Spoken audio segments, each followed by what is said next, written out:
1, 2, 3, 4.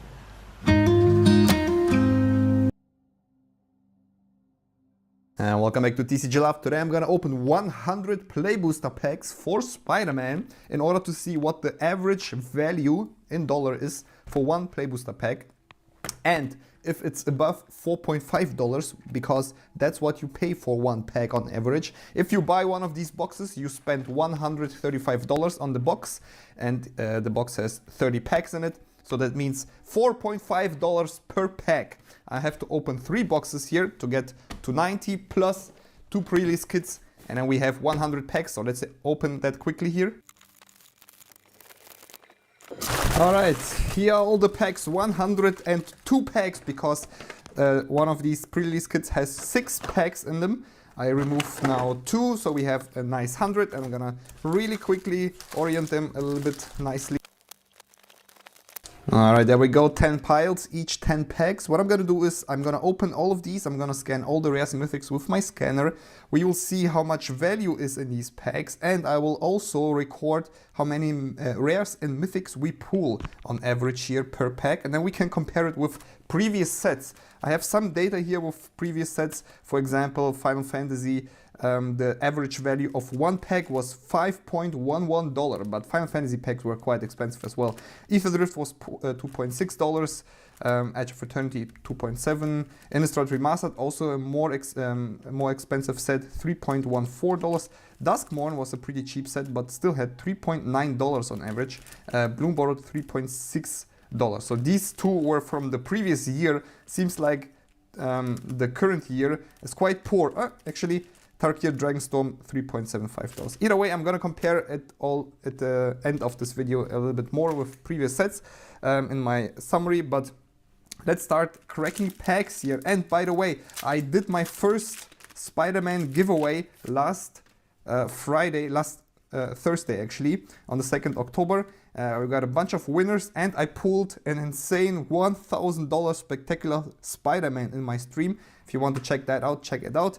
But there's still a lot of people that didn't write me that won in that previous giveaway, so and also write me an email. Check the previous stream or my summary video if you want. Carnage Crimson Chaos is the first rare that we pulled in this here, 47 cents foil. I'm not gonna scan the foils or anything else, just the rares and mythics. But yeah, I will be doing a second giveaway. I'm gonna open a second collector booster box for Spider-Man, and then once I manage to sell this card for $1,000, I'm gonna buy 2 more collector booster boxes. Maybe not Spider-Man, maybe something else, but maybe my Patreons can vote. Either way, we have a lot of giveaways still on the horizon, and you guys can still claim coins for those giveaways. You never lose your coins, so for whatever giveaway, you can already start claiming these coins. Comeuppance, that's a card that we actually won in the giveaway as well here. Here are all my winnings if you're curious. We didn't pull anything really great in the end of the stream, but we pulled Opposition Agent at the beginning, Miles Morales here, and the Gwen Stacy. So there are still a couple of wins that people didn't claim. Comeuppance, unfortunately, not the most valuable card, but $2.61. And Eddie Brock here, 2 mythics in 1 pack, because all of these original artwork cards, like Comeuppance, are mythics. Eddie Brock is $5.87. All right, already good start here with these play booster packs. Either way, I hope you're gonna get a lot of coins from today's video, so make sure to claim them by leaving a comment under this video. And if you guys want to participate on the next giveaway, which is gonna be the 16th October, check my participation video in the description as well. 2 rares here, the death of Gwen Stacy, and I think that's very cool. Basic lands again. And yeah, also make sure to support me and the giveaways by checking out Tolarian Library, sponsor of the channel, and the giveaways. Everything I get from Tolarian Library goes to the giveaways. They make it possible that I can do a second giveaway for Spider-Man, independent from the $1,000 card that we pulled. I'm gonna sell this. I'm gonna buy 2 more collector booster boxes so I can do some more giveaways for you guys. But because of Tolarian Library, we can do 2 collector booster box giveaways for Spider-Man regardless. So we still have 3 booster box giveaways upcoming. And then when Avatar releases, I'm gonna do probably 2 more giveaways for Avatar, maybe 1, maybe 2, depending on how much the collector booster boxes are gonna be to buy. But yeah, Tolarian library, if you're looking for really high quality proxies, check them out for sure. All the viewers that did check them out only had nice things to say, so don't forget to use the checkout code TCGLove over there for 10% off any order, and so they know that you come from me, which is very important for the sponsorship. So thank you very much, Tolarian library. Let's keep going here with the first pile of Play Booster packs that I'm almost through. I'm gonna do a little bit faster here. Hydro Man. Nothing that valuable in these last few packs, but we already have $10, which means the first coin already. And we will see also if I can make my money back, because I paid a little bit more for these Play Booster boxes than they currently go for. They crashed a little bit. I paid $150 per box. Now they go for around $135 on Card Market. All the prices are based on Card Market, by the way. And if you're curious, the app that I'm using is called Manabox. A lot of people are asking me. You can find it on Android and iOS. They're not sponsoring me, but they're the best app out there for scanning. Origin of Spider-Man. Oscorp Industries. And yeah, I paid $150 per box, which means we have currently $450 laying here on the desk, plus the 2 pre-release kits, which go each for around 35 bucks, so around 500. I have absolutely no clue what happened. My fucking phone stopped recording. I recorded now so many packs. Oh, that sucks really. So basically, I opened my first box. There was $47 worth of value in here. I'm currently opening the second box. We did not pull anything valuable. I can show you guys my... Oh man, that sucks so bad. I can show you guys all the cards that I pulled here. We pulled a Spectacular Spider-Man, which is $5.87. You can also check all the values here in my Google Sheet afterwards. I have no clue why the phone stopped recording. It's not overheating, right? It's a little bit hot. Now I zoomed in too much. Why is it happening? Either way, I cannot stop now. I cannot re-record opened packs, but I can show you guys a little bit in my scanner what we pulled here. The scanner is not even synchronized now. Oh, that sucks. Spectacular Spider-Man. I'm going to quickly sync the scanner here. All right. Yeah, we are currently opening the second box here, so the 30 packs of the second box, and we didn't pull anything special either here. Another Spectacular Spider-Man somewhere there, but yeah, nothing special. And I was just complaining about how weak this set is, and that I hope that Wizards learns from the failure of Spider-Man for future Universe Beyond, that we are not gobbling up any Universe Beyond just because it has a popular IP. And yeah, now we are at the second pile, and I don't know if you heard me say that, but I paid come on, oh, it's already scanned. I paid $150 per box, and we opened the first box for $50, which means by the end we're gonna have like 150 bucks here or something, which is very bad for me and for you guys, because less coins, but you still get quite a few coins here, so make sure to claim them for the giveaways. 18 cents. Yeah. Now I'm really thrown off. I was in such a in the zone, just rambling, and now it really threw me off. But I'm quite fast here, so we're gonna rush through these packs as well.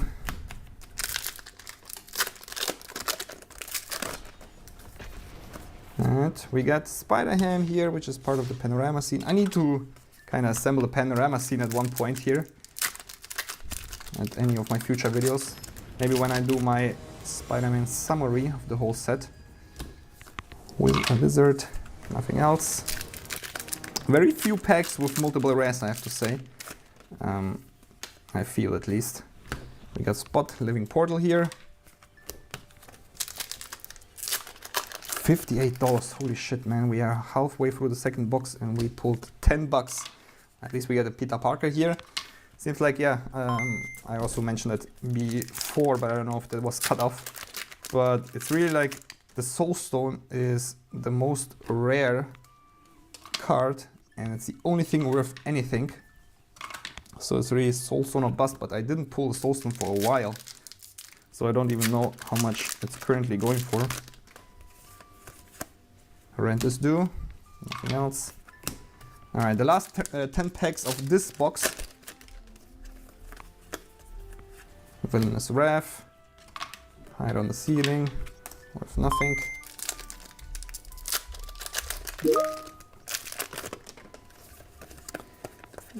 Carnage again and Cosmic Spider-Man.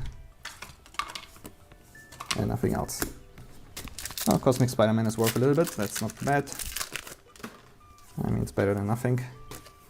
We got Jackal here and Multiverse Passage. $9.27 for that one. Radioactive Spider and nothing else. Last few packs. Seems like it's kind of on par with the first box. $45. If we actually get to $90 here.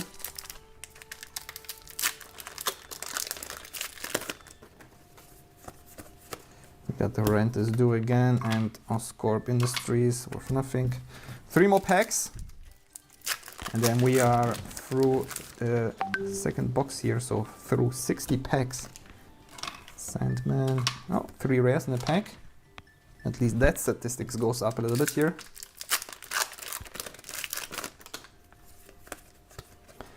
Doggox Tentacles, nothing else.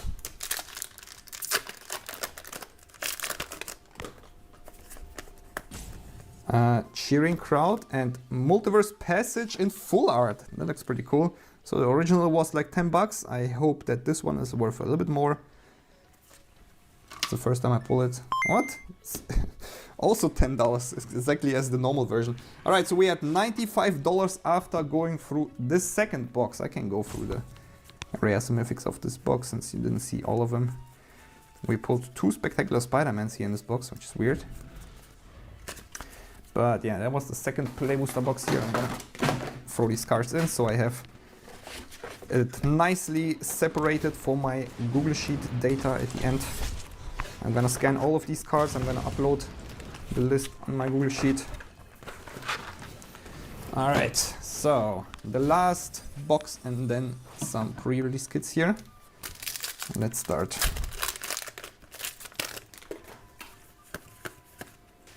Friendly Neighborhood, nothing else. Hoppala.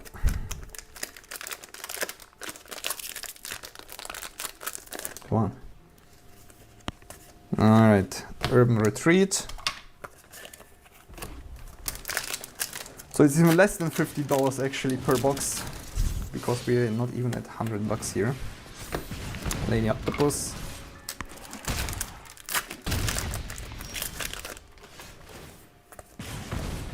We got a Gwen Stacy, finally. Finally some... Is it still $30? What? That was the wrong Gwen Stacy then. Or is only the full art version worth anything? I was sure this one was worth quite a bit. Maybe it crashed already. That was really disappointing. But we got 3 rares here, slash a mythic in there.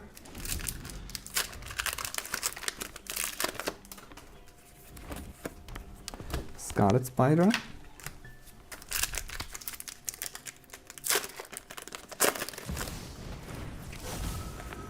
We got Shock here in the source material artwork. Nothing else.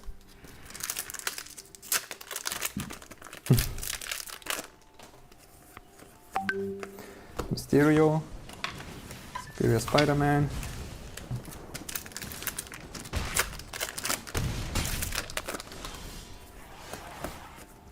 Behold the Sinister Six. Really weak mythics, even all the mythics are also not that valuable. Seems really like only Soulstone is worth something. That's horrible. And we never pulled a soulstone here in this video, and for a long time actually haven't pulled a soulstone.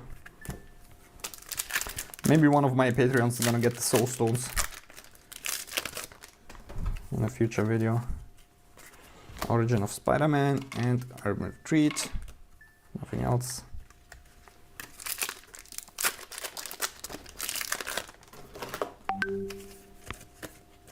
Got Craven's Last Hunt. Nothing else.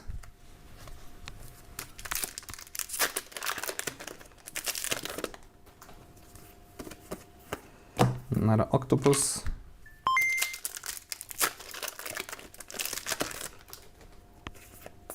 Huh? Where's the rare? Spider Sense. And $1.76. So we have through the third box here.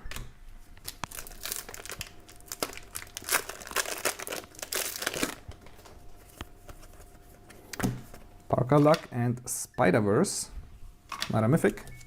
$1. Even the Mythics are so poor. Mary Jane Watson. I mean, what is this artwork? That's not inspiring. That's not Magic the Gathering. What is this artwork? That's why this set is so unpopular. What is this Aunt May artwork? I also don't like this one. That's so boring. Such boring artwork sometimes.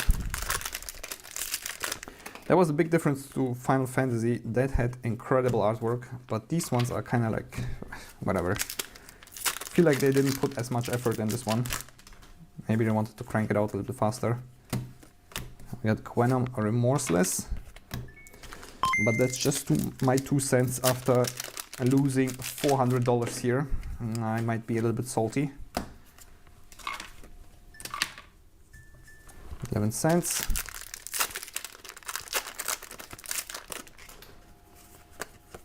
We got Parker Luck, nothing else.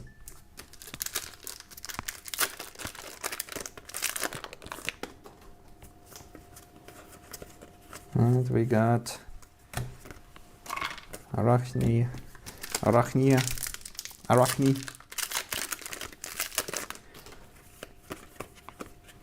Mr. Negative, very cool artwork. This one at least.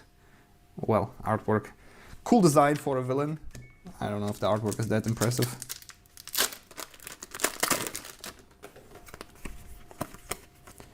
Oh, we got a comic showcase here. Carnage Crimson Chaos. Unfortunately not a valuable card, but maybe in the comic version it's worth something. $1. Not gonna sell it for $1. I did go through a lot of old sets that I have to see if there's some cards that I can sell. And holy shit, I found so much value in Foundations and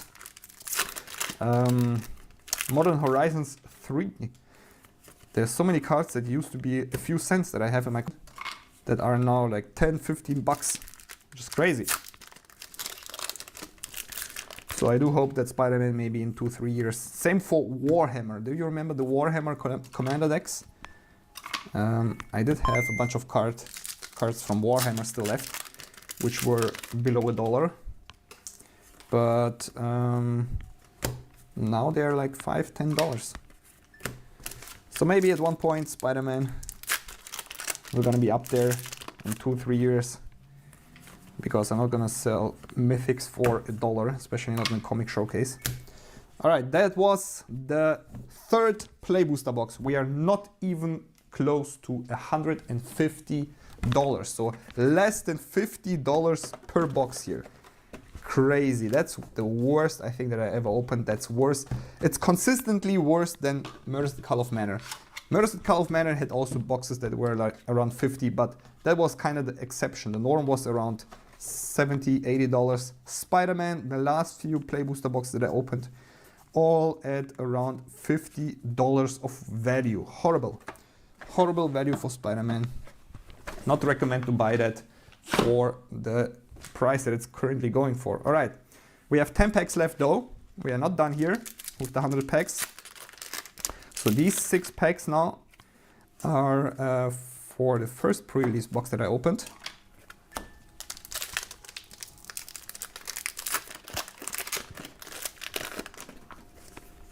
Maybe if you pull a Soulstone here, there can be made an argument for Play Booster boxes, because I don't know if these Play Booster packs are from the box or from the pre-release kits. I'll just kind of mash them all together.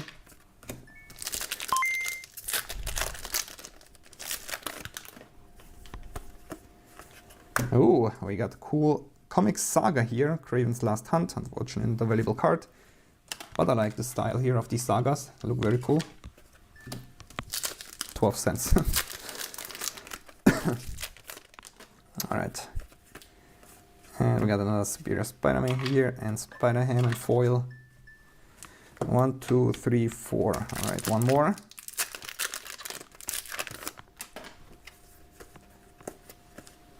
We got Villainous Wrath and Multiverse Passage. There's some value here at the end. And that was the first pre-release kit. $150 total, which is how much I paid for one Play Booster box. So we made the money back for one Play Booster box after opening all of these. All right, 4 packs left. And we opened 100.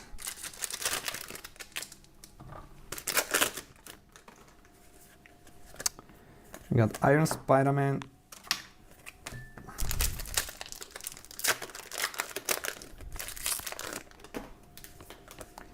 Saw in half, all right. And Sandman.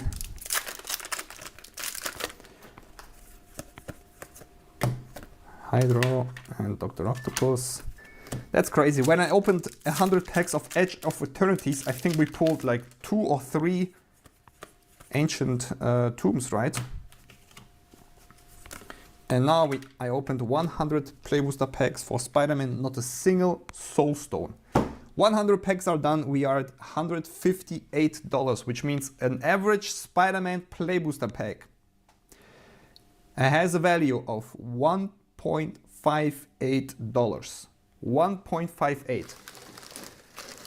A little context here for the previous sets again.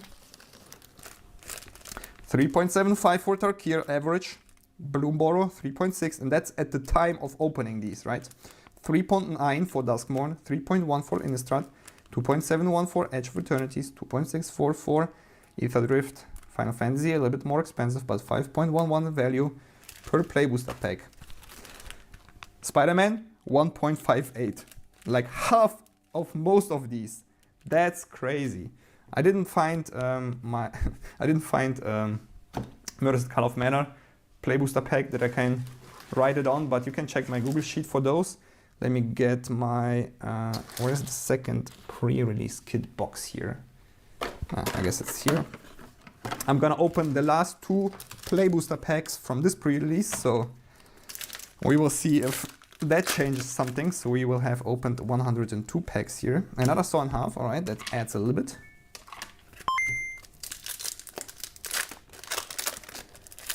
Crazy, crazy, crazy. That hurts a lot. Spirit and Spiderlink, and that's it. Not a single Soulstone in 102 Play Booster packs. All right, $160 though, so you get one more coin here for the end of this video. And I think it's quite late already for me, so unfortunately I think I cannot do the summary. I am too pissed anyway to go at the summary, but you can check my Google Sheet if you want to see how much all of these cards are worth, including comments and uncomments. And it's zip here, something falls through it, right?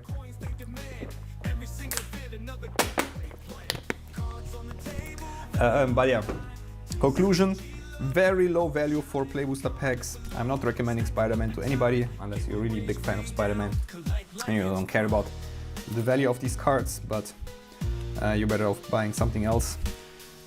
If you're not the biggest fan of Spider-Man and you don't mind to open some, maybe Tarkir Dragonstorm or Edge of Eternities, which was also very fun, had beautiful artwork in there.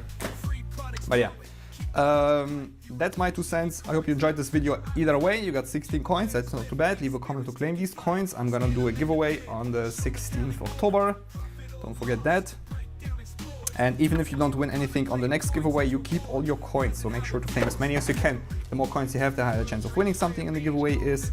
And if you don't know how the coins or the giveaway work, check my participation video in the description, leave a comment there to opt into the giveaway. You need at least 200 coins to opt into the giveaway to participate. That should be no problem for you guys. Well, I hope. I don't really have many videos that I can upload, but yeah, I hope you guys are already recording some, claimed some coins in the previous videos before the first giveaway. Either way, you need 200 coins, you need to leave a comment in the participation video to opt into the giveaway, and you need to, that's basically it. But in that participation video I'm also explaining a little bit about the giveaway if you're curious how that works with the coins and stuff for newcomers. And also I will be uploading almost daily giveaways again,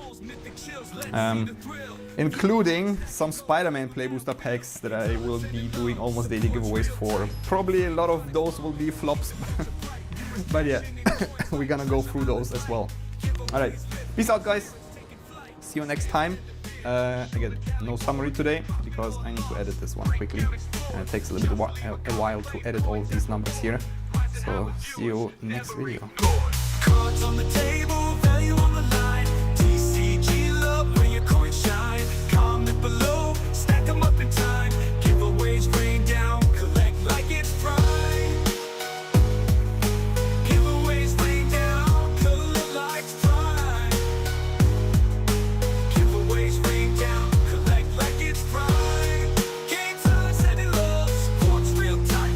Free products flowing, keep the future bright. Viewers cashing in coins like treasure islands like giveaways. Lifting spirits, taking flight, scan them in the vid, show the tally board. Profit or loss, breakdown explored. Just leave a comment, claim coins as reward.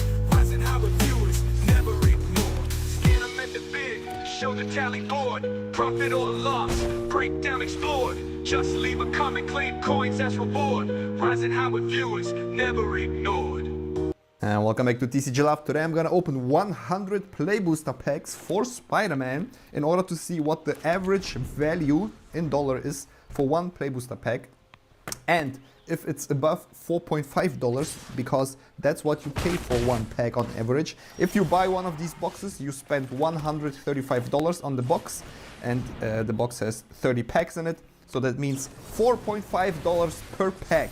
I have to open 3 boxes here to get to 90 plus 2 pre-release kits, and then we have 100 packs, so let's open that quickly here. Alright, here are all the packs, 102 packs, because one of these pre-release kits has 6 packs in them. I remove now 2, so we have a nice 100, and I'm gonna really quickly orient them a little bit nicely. Alright, there we go, 10 piles, each 10 packs. What I'm gonna do is I'm gonna open all of these, I'm gonna scan all the rares and mythics with my scanner. We will see how much value is in these packs, and I will also record how many rares and mythics we pull on average here per pack, and then we can compare it with previous sets. I have some data here with previous sets. For example, Final Fantasy, the average value of one pack was $5.11, but Final Fantasy packs were quite expensive as well. Ether Drift was $2.6, Edge of Eternity $2.7, Innistrad Remastered, also a more expensive set, $3.14. Duskmorn was a pretty cheap set, but still had $3.9 on average. Bloom Borrowed $3.6. So these two were from the previous year. Seems like the current year is quite poor. Actually, Tarkir Dragonstorm $3.75. Either way, I'm gonna compare it all at the end of this video a little bit more with previous sets in my summary, but let's start cracking packs here. And by the way, I did my first Spider-Man giveaway last Thursday actually, on the 2nd October. We got a bunch of winners, and I pulled an insane $1,000 spectacular Spider-Man in my stream. If you want to check that out, check it out. But there's still a lot of people that didn't write me that won in that previous giveaway, so make sure to check if you want something in the giveaway, and also write me an email. Check the previous stream or my summary video if you want. Carnage Crimson Chaos is the first rare that we pulled in this here. 47 cents. Foil, I'm not gonna scan the foils or anything else, just the rares and mythics. But yeah, I will be doing a second giveaway. I'm gonna open a second collector booster box for Spider-Man, and then once I manage to sell this card for $1,000, I'm gonna buy 2 more collector booster boxes. Maybe not Spider-Man, maybe something else. but maybe my Patreons can vote. Either way, we have a lot of giveaways still on the horizon, and you guys can still claim coins for those giveaways. You never lose your coins, so for whatever giveaway, you can already start claiming these coins. Comeuppance, that's a card that we actually won in the giveaway as well here. Here are all my winnings if you're curious. We didn't pull anything really great in the end of the stream, but we pulled Opposition Agent at the beginning, Miles Morales here, and the Gwen Stacy. So there are still a couple of wins that people didn't claim. Comeuppance, unfortunately, not the most valuable card, but $2.61. And Eddie Brock here, 2 Mythics in 1 pack, because all of these original artwork cards, like Comeuppance, are Mythics. Eddie Brock is $5.87. Alright, already good start here with these Play Booster packs. Either way, I hope we're gonna get a lot of coins from today's video, so make sure to claim them by leaving a comment under this video. And if you guys want to participate on the next giveaway, which is gonna be the 16th October, check my participation video in the description as well. 2 rares here, the death of Gwen Stacy. And I think that's very cool, basic lens again. And yeah, also make sure to support me and the giveaways by checking out Tolarian Library, sponsor of the channel, and the giveaways. Everything I get from Tolarian Library goes to the giveaways. They make it possible that I can do a second giveaway for Spider-Man, independent from the $1,000 card that we pulled. I'm gonna sell this. I'm gonna buy 2 more collector booster boxes so I can do some more giveaways for you guys. But because of Tolarian Library, we can do 2 collector booster box giveaways for Spider-Man regardless. So we still have 3 booster box giveaways upcoming. And then when Avatar releases, I'm gonna do probably 2 more giveaways for Avatar, maybe 1, maybe 2, depending on how much the collector booster boxes are gonna be to buy. But yeah, Tolarian Library, if you're looking for really high quality proxies, check them out for sure.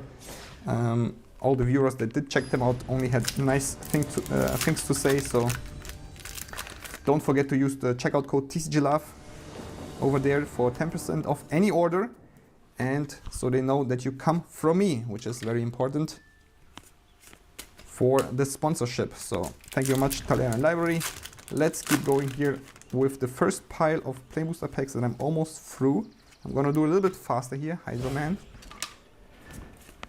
Nothing that valuable in these last few packs, but we already have $10, which means the first coin already. And we will see also if I can make my money back, because I paid a little bit more for these Play Booster boxes than they currently go for. They crashed a little bit. I paid $150 per box. Now they go for around $135 on Card Market. All the prices are based on Card Market, by the way. And if you're curious, the app that I'm using is called ManaBox. A lot of people are asking me. You can find it on Android and iOS. They're not sponsoring me, but they're the best app out there for scanning Origin of Spider-Man. Oscorp Industries.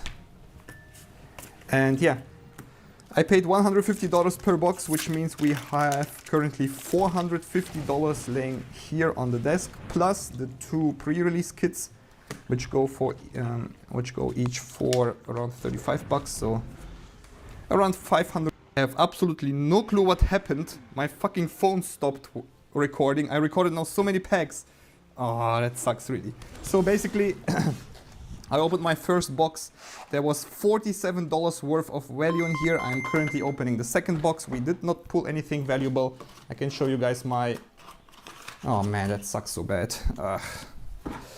I can show you guys all the cards that I pulled here. We pulled a Spectacular Spider-Man, which is $5.87. You can also check all the values here in my Google Sheet afterwards. I have no clue why the phone stopped recording.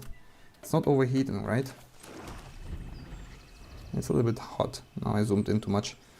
Why is it happening? Either way, I cannot stop now. I cannot re-record opened packs, but I can show you guys a little bit in my scanner what we pulled here. The scanner is not even synchronized now. Oh, that sucks. Spectacular Spider-Man. I'm gonna quickly sync the scanner here.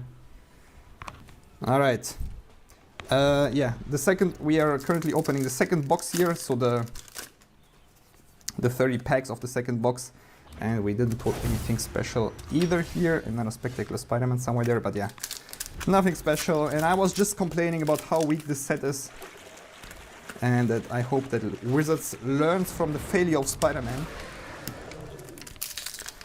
for future Universe Beyond, that we are not gobbling up any Universe Beyond just because it has a popular IP. And yeah, now we are at the second pile. And I don't know if you heard me say that, but I paid, come on, oh, it's already scanned. I paid $150 per box, and we opened the first box for $50, which means by the end we're gonna have like $150 here or something, which is very bad for me and for you guys, because less coins, but you still get quite a few coins here, so make sure to claim them for the giveaways. 18 cents. Yeah. Now I'm really thrown off. I was in such a in the zone, just rambling, and now it really threw me off. But I'm quite fast here, so we're gonna rush through these packs as well.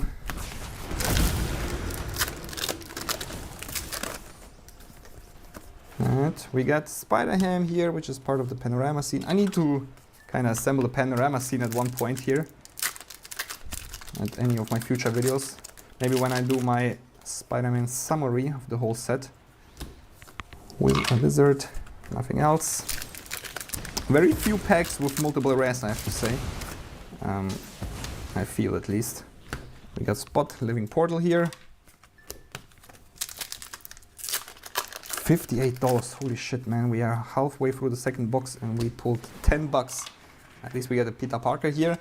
Seems like, yeah, I also mentioned that before, but I don't know if that was cut off. But it's really like the Soul Stone is the most rare card, and it's the only thing worth anything.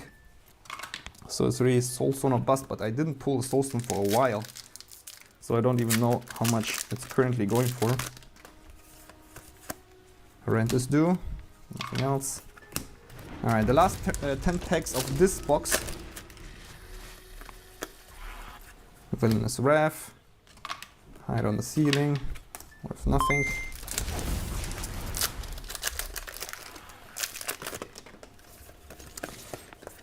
Carnage again, and Cosmic Spider-Man. And nothing else. Oh, Cosmic Spider-Man is worth a little bit, that's not bad. I mean, it's better than nothing. We got Jekyll here and Multiverse Passage. $9.27 for that one. Radioactive Spider and nothing else. Last few packs. Seems like it's kind of on par with the first box. $45. If we actually get to $90 here.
Today we're cracking open around $4,000 of Spider-Man collector boosters, looking for a $20,000 super rare soulstone, an $800 costume change Spider-Man, or at least some cool stuff on the Marvel reprint sheet. How wrecked are we gonna get? Let's find out. So as I get things set up here, I should say we are opening these boxes super early, and prices right now are incredibly high, even more than normal. So I have very little confidence in being able to price these cards correctly right now. I'm gonna do my best. I'll use the normal, like, knock about 50% off, except for the like super high-end cards, which that theory doesn't seem to work as well for. But all this to say, take the prices with a bit of grain of salt, because it is still super early pre-sales. And for this set in specific, I have very little confidence in what direction this set's gonna go. There's been a lot of negative reaction to Spider-Man Online. On the other hand, it has some awesome looking Spider-Man treatments. So it might end up that these prices go up, they might go down. But all this to say, I'll do the best I can, but prices are gonna be kind of wonky on this one. But anyway, let's get into box number one, Spider-Man. $820-ish, $5 down the drain. Hopefully not. Hopefully all we need is one of those soul stones. That's all we need. Actually, the costume change Spider-Man are super expensive too. So let's see what we get here. Commons, don't really care. Oh my god, guy in a chair. Guy in a chair. Wizards. Wizards. I'm a guy in a chair. Don't put me on a magic card. Sandman's Quicksand. Heroes hang out. Ooh. I gotta say, the web slinging lands actually look pretty sweet in person. What do we get in a rare number? Oh no, wait, that's more in commons? Wait, why are we getting? Oh no, that's I see. This is one of the commander cards, Venom Blast. That's a rare. Put 2+1/+1 counters on target creature you control. It deals damage equal to its power up to one target. Oh my god, for 4 mana. Oh, those starter deck cards, not that powerful. Silk Web Weaver, okay. Spider-Man 2099. Ooh, okay. Winds of Change. This is actually on the Marvel bonus sheet. This is currently like 5th or 6th most expensive card. It's like 25 bucks or something. Sadly, not foil. If it was foil, it'd be worth way more. It does look nice though. And ooh, the Clone Saga foil. Wow, it almost, look at that. Look at that treatment. It almost looks scratched. It's kind of neat. Comic panel Clone Saga. So these cards are going to be the big question. Like, do these do the Final Fantasy things? If you look at the Final Fantasy set, a lot of random cards that in a normal set would be like $1 are like $3, $5, just because they're Final Fantasy. Is Spider-Man going to be like that too? Or are these cards going to drop down like a normal Magic set and be, you know, bulk level cards because they don't see that much play? Very curious. Let me know what you think in the comments. Bagel and Smear. Anyone hungry? Actually, as much as I meme on this card, I am building the Graham O'Brien deck. It is happening. The guy in his chair eating food in his garage. Web Warriors. Forest. Sweet. Jekyll. Genius Geneticist. How about another Silk? This is a small set, so we probably will get more. Ooh, there we go. There we go. So Peter Parker, unfortunately, this is not the best version of Peter Parker. The other treatment is better. This is still fine, and it is one of the more expensive cards in the set. But the comic book treatment one is more valuable than this one. What do we get behind it? Oh, Shock. And that's the thing about these special sheets. You can get some really good cards, and the art always looks really good at them, but you can also open Shocks in a cheering crowd. Good for the group huggers out there. Not much in that pack. I am still disappointed. I mean, we're opening collector boosters, so it doesn't matter, because we get one in every pack, but it does still bother me that they bumped that special Marvel sheet down to 1 in every 24 packs and play boosters. You can give the people who don't want to spend $800 on a booster box some cool cards too. Wizards, Clay Pigeons, Savage Mansion, Robotics Mastery, Chameleon. How about a Schwamp? Gwenom the Remorseless. This card's pretty good. Not a special treatment, but it is foil. Basically Bolus's Citadel on a stick from the command zone. Doc Ock's Tentacles. Seems pretty good with Nova Hellkite in Standard. Gonna try building that. How about a J. Jonah Jameson? Do a little Suspecting. Leyline Binding. Man, the special treatments on these Spider-Man cards look really good in person. And what is this? A Silk every... Ooh. I wonder... The other thing we saw with Final Fantasy is the art cards having value. This is a signed art card, which is the rarest of the art cards. I wonder if that's actually worth anything. Also, we have gotten a Silk every single pack. Imagine if that was a Soul Stone instead of a instead of a silk, we would be winning already. But instead, it is many, many, many silks. So what do you think of this set? I'm very curious what people think. I will say, as a super casual Spider-Man knower, I was not really expecting the multiverse thing with so many Spider-Man. I was expecting more like Peter Parker fighting villains, evolving wilds, probably better known as Vibrant Cityscape. How about some angry rabble? Aunt May might actually be kind of playable as a Soul Sister. Molten Man, Spider Bite, Mountain, Arachne. I think Arachne is pretty good. Almost a Thalia, close to a Thalia effect. Peter Parker's Camera. I don't know if this card's good or not. It's interesting that it's 1 mana, but running out of film is an issue. Mysterio. Saw in Half. Excited to have this come to Arena for the first time. And just like, look at the art. Easily the best part of this set for me are these treatments. And I don't even care about Spider-Man. They look spectacular. The art is so good. And Web of Life in Destiny. Foil extended. I mean, it is Mythic. It's not one of the higher end Mythic. Oh god, Peter Porker. Oh, this set cracks me up. I don't know what's going on anymore. Where's my soul stones, Watsy? So what we are really looking for, and again, take the prices with a grain of salt because they are super early and I'll do my best, but I really am not confident in it. But the alt versions of Spectacular Spider-Man are like $800 currently. And then there's a soul stone that's like 20k. Maximum Carnage. This card's cool, a little too expensive for Maximum Carnage. Okay. I mean, the comic book treatment's cool. How about a Spider-Man, Spinner and Spiderling, Hex, and Hide on the Ceiling is really good. I feel like this is one of the better cards from the set. The fact that you can hit your opponent's stuff with it is kind of huge. I feel like that card might be good even in Standard. I think it's definitely good in Commander and like Blink decks, but I think it might even be a Standard playable card, which is kind of sweet. Ooh, what do we get? What do we in our next pack? We're just gonna skip through all the bagels and smears. We'll come back to those when we're hungrier. How about an island? Future Flight. Carnage, Krypton Chaos. Very interested to see if we can have a Mayhem deck in Standard. It seems possible, especially now that they're talking. What is this? This has to be something, that green border. We'll get to that in a minute. Agent Venom, kind of a Midnight Reaper, and speak of Venom, Skitherix, Venom King in Black, and what is this card? Ooh, that's a hit. That's a hit. This is the good one. This is the Peter Parker you want. We opened that one earlier, which I don't know where I put it, but this Peter Parker that flips into the comic book Amazing Spider-Man on the short list of most expensive cards from the set. I can't remember exactly. It might be like 60, 80. Actually, it might be over 100. I might be misremembering. But anyway, easily our biggest hit so far. And it does look cool. I really like the art on the backside. No idea where the rules text are. Oh, there it is. It does look neat. Just like look at that art.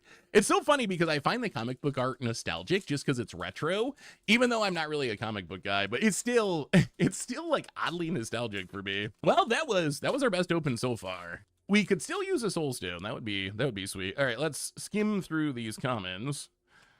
The commons in this set are so bad. Oh my god, they're bad. They're so bad. I mean, if you didn't hear the Radioactive Spider, if you didn't hear the story of this set, I really like the Rare Lands. The Rare Lands also one of my favorite parts of the set. Origins of Spider-Man, Hunter's Insight with cool art, and Death of Gwen Stacy. We can get a little comic book panel here. Gwen Stacy, Spider-Man pushes her off the roof for some reason. Then I guess he feels bad about it and then goes down and is like, oh, why did I do this? Why is that guy flying over me? I'm pretty sure that's how the story goes. But if you missed the story of this set, so originally this was supposed to be a small Assassin's Creed set with 0 commons in it. And then they moved it to Standard and decided they needed to make it a big set. So they added in all the uncommons late in the... It was supposed to have 0 commons. And the commons in this set, I think, you can tell. You can tell they were added in at the last... I mean, some of them are fine. But some of them, you can tell they kind of maybe came in at the last second. All right, what do we get? Another Spinner and Spiderling. Villainous Wrath. This card's going to be fun in Commander. Is a Wrath with a Rakdos Charm built in. A Wrath that can accidentally kill someone is pretty funny. Spidey Sense. Rite of Replication with a lot of Spider-Men. And Agent Venom. And another art card. They're really going hard on these art cards. I think Wizards, it feels like they realize that art cards have value now with these sets and are really embracing the art card idea. All right, how about a hot dog cart? How about a hot dog cart? Anyone want a hot dog? Forest, friendly neighborhood. Moreland, I like Moreland a lot. I think Moreland's a good commander card for sure. And could maybe even show up in some standard decks. A pumpkin bomb, borderless. How about another Rite of Replication? Ooh, Miles Morales. Okay, this is also, I believe, is this the best version? Yes, this is also, okay, this is on the same level as Peter Parker. Also, one of the most valuable cards in the entire set. And just look how cool those look. I give this set a ton of credit for its aesthetic. Just as far as the art. I think the art in the set, especially on the special treatments, is just so good. That is one of the highlights. Kapow. Too many Spider-Men though. My God, there's too many Spider-Men. I don't even know what that is. Speed Doctor. Is that Spider Doctor? Ghost Spider, Gwen Stacy. That's a Spider-Man. Hide on the ceiling. We'll take another one of those. Spot, the Living Portal. I wish this was like 1 mana cheaper for constructed. It's a cool card, but at 5 mana, I'm not sure if it makes. Ooh, the Opposition Agent. Oh, that looks sweet.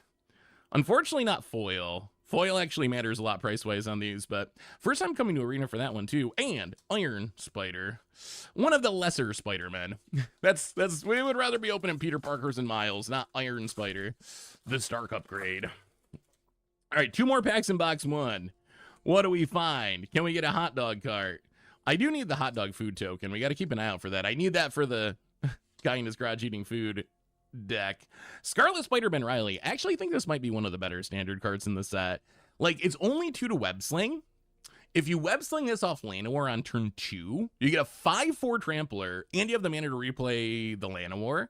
So I think there could be like some sort of Gruul Stompy deck with this card. With great power, I also love this card. This card just has funny combos. Put on an indestructible creature and never die.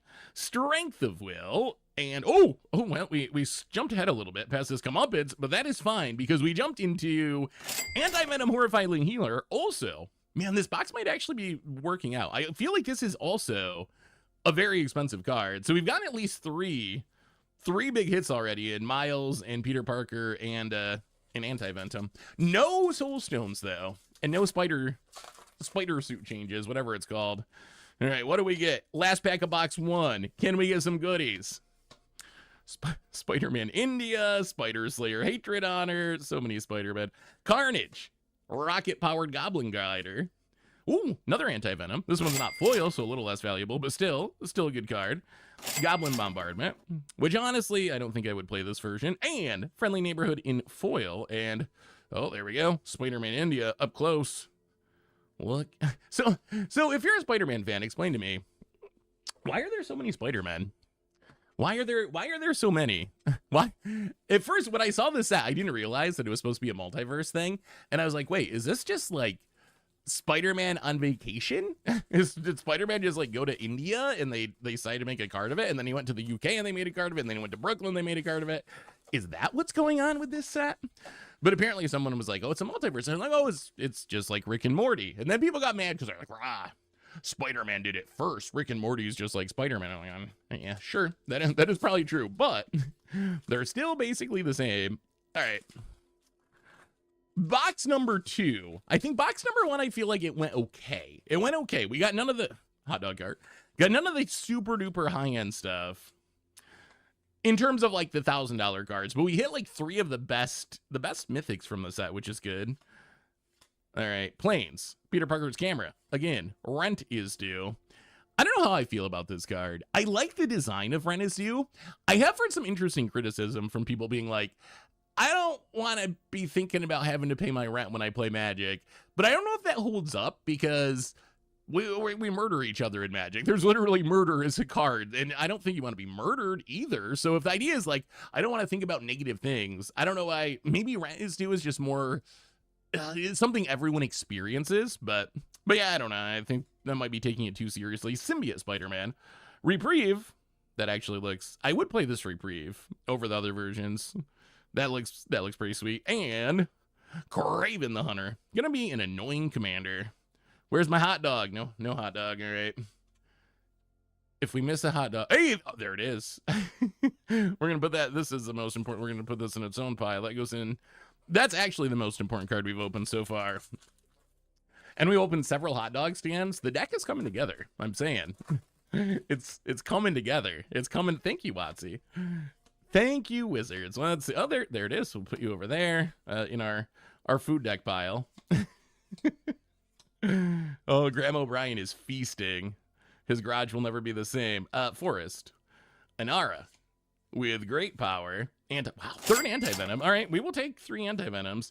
Clever Impersonator, looking pretty cool. And Maximum Carnage. This is the kind of card I'm very curious about. Is Maximum Carnage, is this a... What do you... Give me your vote. Does this end up a bulk card that's like 25 cents? Because it's not really a constructed playable card. Even in Commander, it's kind of fringe, maybe for Go decks. Or is this like a $5 card because it's got Spider-Man comics on it? I think that is the question. That is the question, and that's what's going to make pricing this set so tricky right now is I don't really know. I don't really know if it goes Final Fantasy or if it goes normal Magic set at this point. I will say the reaction, at least on the very online corners of the Magic world, has been more negative than Final Fantasy. Schwamp. Ooh, all right, Peter Parker. Base version, but still. Even the base version, pretty sweet. I think this card's pretty good. This is like standard of Johnny. And wait, no. I'm putting these in the wrong pile. We gotta leave. There we go. We gotta make sure that our hot dog and our food deck is doing all right there. All right, let's see. Superior Spider-Man. Spider-Punk, one of the best Spider-Man, I think, for constructed in the set, for sure. Another Oppo agent, we will take it, and, oh, okay. That is a sweet-looking, which one do you like better? They actually, and it's kind of funny, I think I might prefer the base version art. Or like this, the one on the right. But which one do you think is better, the Spider-Punks? I actually think I like the one where he's just kind of chilling with the bubblegum compared to the electric guitar. But both, decent cards. Not super high-end opens, I don't think, but playable cards. And playable is good. All right, let's see what we get here. A bunch of commons, pictures of Spider-Man Island, Parker Luck. Is Parker Luck a person, or is this referring to Peter Parker being lucky? Strength of Will. How about another Silk? Always got to have a Silk. A Tangle to go with our Silk, and a Mysterio. And Mysterio. One of the awkward parts of this set, at least from my perspective, is it's the first Marvel set. Things like villains are very new to Magic. So a card like Mysterio, it could be a really cool card for a villain deck, but you're probably going to have to wait a few more Marvel sets to get enough villains to actually build a villain deck. So some of these cards, I think, will look better as far as their playability in another 2 or 3 years or so as they keep printing Marvel sets. And maybe they bring villains to Magic more. Maybe we get more Magic-themed villains. Strength of Will. Parker Luck, again, familiar. Electro Assaulting Battery. How busted is Electro? Is this new Vivi? I think it's not as good as Vivi, but it still seems like it could be very strong in a Vivi deck. Maybe it's Vivi's replacement, now that we know it's almost certainly going to get banned in November. Bioorganic Carapace. 4 mana is just so much. But in a modified commander deck, I think it's kind of sweet. Next time we see a bagel and smear, we gotta pull that out too for our food pile. Guy in a chair. I mean, is there any food in there? Is he eating? Wait. Is that food? Is that food by the computer? I can't tell. You know what? I think that's a bag of chips. In the deck with the guy in the chair. Secret identity. We're gonna count it. Spider Slayer, Hatred Honored. All right, Mountain. Oscorp Industries. Again, these lands are just so cool. Really, I hope they complete the cycle in future sec. Doc Ock Tentacles. Green Goblin Nemesis. So the, starter or whatever it is, intro deck Green Goblin. Ooh, Nagila is Spider-Gwen. Pretty busted commander. And Oscorp Industries. All right, I guess we got to build a Mayhem deck. And Spider-Man copy token. All right. Well, this box I feel like has not been as good value-wise, although it has added more to our Graham O'Brien deck, so. So I guess that's the real victory. Subway Trade, Gallant Citizen, Mary Jane, damage control. All right, Mountain, biogenic carapace. The Spot Living Portal. Mysterio, traumatize. The Spider-Man art's so good on these. It just looks so clean. And Rent is due extended foil. How good do you think this card is in Magic? Like, okay, beginning your end step, you can tap 2 untap creatures into treasures. If you do, draw a card, otherwise you sack it. If you can keep it going, it's a 1-mana Phyrexian Arena. It doesn't even lose you life. So I feel like I'm like a go wide white commander deck. Why will this pack not open? Did I forget how to open packs? I feel in some sort of like go wide white commander deck, it could be good. I could even see a 1-mana maybe constructed. It's just risky because when it's bad, it's going to be really bad. Like sacrifice itself. Ooh, throwing a scout the city here. How about, let's see, Prison Break, Layla, Web Warriors, Plains, Hide on the Ceiling. All right, we'll take another one of those. Sandman. This is another card I'm not sure how good it is. We've never seen a creature with power and toughness equal to your lands this cheap before, but green kind of sucks in Standard. Oh, there's Sutherland, Urban Retreat, also very good. Heroic Intervention, one of the better. I mean, Heroic Intervention, they reprint it constantly, and it's always $10. And then you get the Spider-Man treatment, so it's like 20 or 25 or something. So it's always a good open. And all right, double Sandman and Spider-Man with some webs. Yeah, I don't know if Sandman's gonna be busted or not. I could see there being a deck where it's very good, and then I could also see it seeing no play at all. So his base is like 3-mana 3/3 if you just play it on turn 3, which, wow, that is a heavy played illusion villain. Look at that. We just opened the pack and it's already eaten up. Mass Meower. We still need a Bagel and Schmear. Where's our Bagel and Schmear? Ooh, Electro. Another Electro. We'll take it. Biogenic Carapace. Sure. Friendly Neighborhood. Yep. Feed the Swarm. Boo. Hate it. Scarlet Spider-Man Variety Foil Showcase. I mean, that looks pretty good. I haven't noticed any special foiling on this set. I know there is, but like with Edge of Eternities, we were looking for was it cosmic planetary foils? I don't know. Cosmic foils? I'm sure I'm saying the wrong word there. You know what I mean? It was very obviously, it looked like outer space. This set, I don't think it has a foiling like that. Forest. Mysterio. Oscorp Industries. Hey, Miles. Non-foil, unfortunately. Oh, I didn't realize it says Thwimp. Thwimp. I guess that's the sound of flipping your headphones. Your headphones say Thwimp. Reanimate. Just look at how awesome that card looks. It's just so cool looking. It's just so cool. And Strength of Will. All right. All right. Couple more. We need a Soul Stone. We have opened 0 Soul Stones. I feel like box 2 has been worse than box 1 so far. I don't think it's been like horrible, but maybe it's been horrible. But I feel like it's been meaningfully worse. But we got 2 more packs to hit something big. And there are big things that can save the whole box. Spider-Verse. Card's cool. It's just awkward that it's red. Red is an awkward color for Spider synergies. The Clone Saga. Doc Ock Evil Inventor. From the starter kit or whatever. Another Leyline Binding. Foil this time. Wow, it looks even cooler in foil. And foil. And Mary Jane Watson. Honestly, I kind of hate Mary Jane in this set. The fact that it's Selesnya means I can't play it in my Spider decks. Wizards. Make it mono green, Wizards. Wizards. But yeah, it just doesn't work in existing Spider decks like Ishkana and Shelob. All right, what do we get? Last pack of box number 2, and we need something good here. This box is going to be a flop. Swamp. Cheering Crowd. That's not it. Origins of Spider-Man. Cool comic art, but also not it. Moreland. Good commander card, but not it. How about Hunter's Insight? Okay, one of the least valuable of the Marvel sheet. And, Parker Luck. All right, well, outside of getting the food token, which, I mean, is the most important open so far, box number 2 felt pretty bad. That one felt pretty bad. There were a couple of okay cards, but really, overall, I feel like that box was kind of a whiff. We need a Soul Stone. One of these days, we do these big openings every set. One of these sets, we're actually going to hit like the $10,000. We're going to hit the jackpot. We're going to hit the jackpot. The $10,000 Soul Stone or something. Like, sooner or later, it's going to happen. Maybe not this set, but one of these sets. We did open a couple of serialized cards a long time ago. Back when serialized cards were more common. All right, box 3. How we look in Spider-Man box 3? Spider-Man, Peter Parker. So one of the Spider-Man Eternal cards. The Spider-Man Eternal cards I don't expect to be worth too much just because they're pretty underpowered. Again, I don't know why Spider-Man murdered Gwen Stacy. It seems out of character for him, but I'm not a big Spidey fan, so I don't know. Let me know in the comments why. Why did Spider-Man push Gwen Stacy off the roof? Another Skitherix, and oh, Mr. Negative. This might be my favorite card in the set.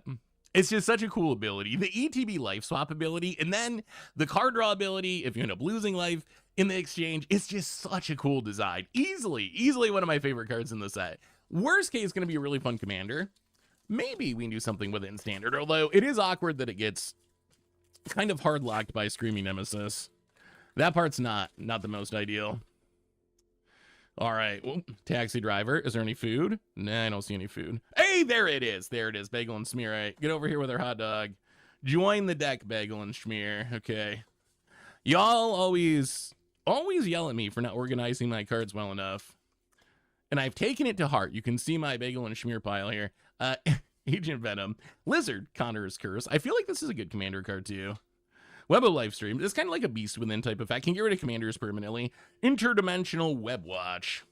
I will say, even though they expanded the set out to make it bigger, it's still smaller than most sets, and the expanding was mostly adding commons so they could at least pretend like you could draft it or do the pick 2 draft thing or whatever. I will say, I feel like there's a lot of redundancy in these packs.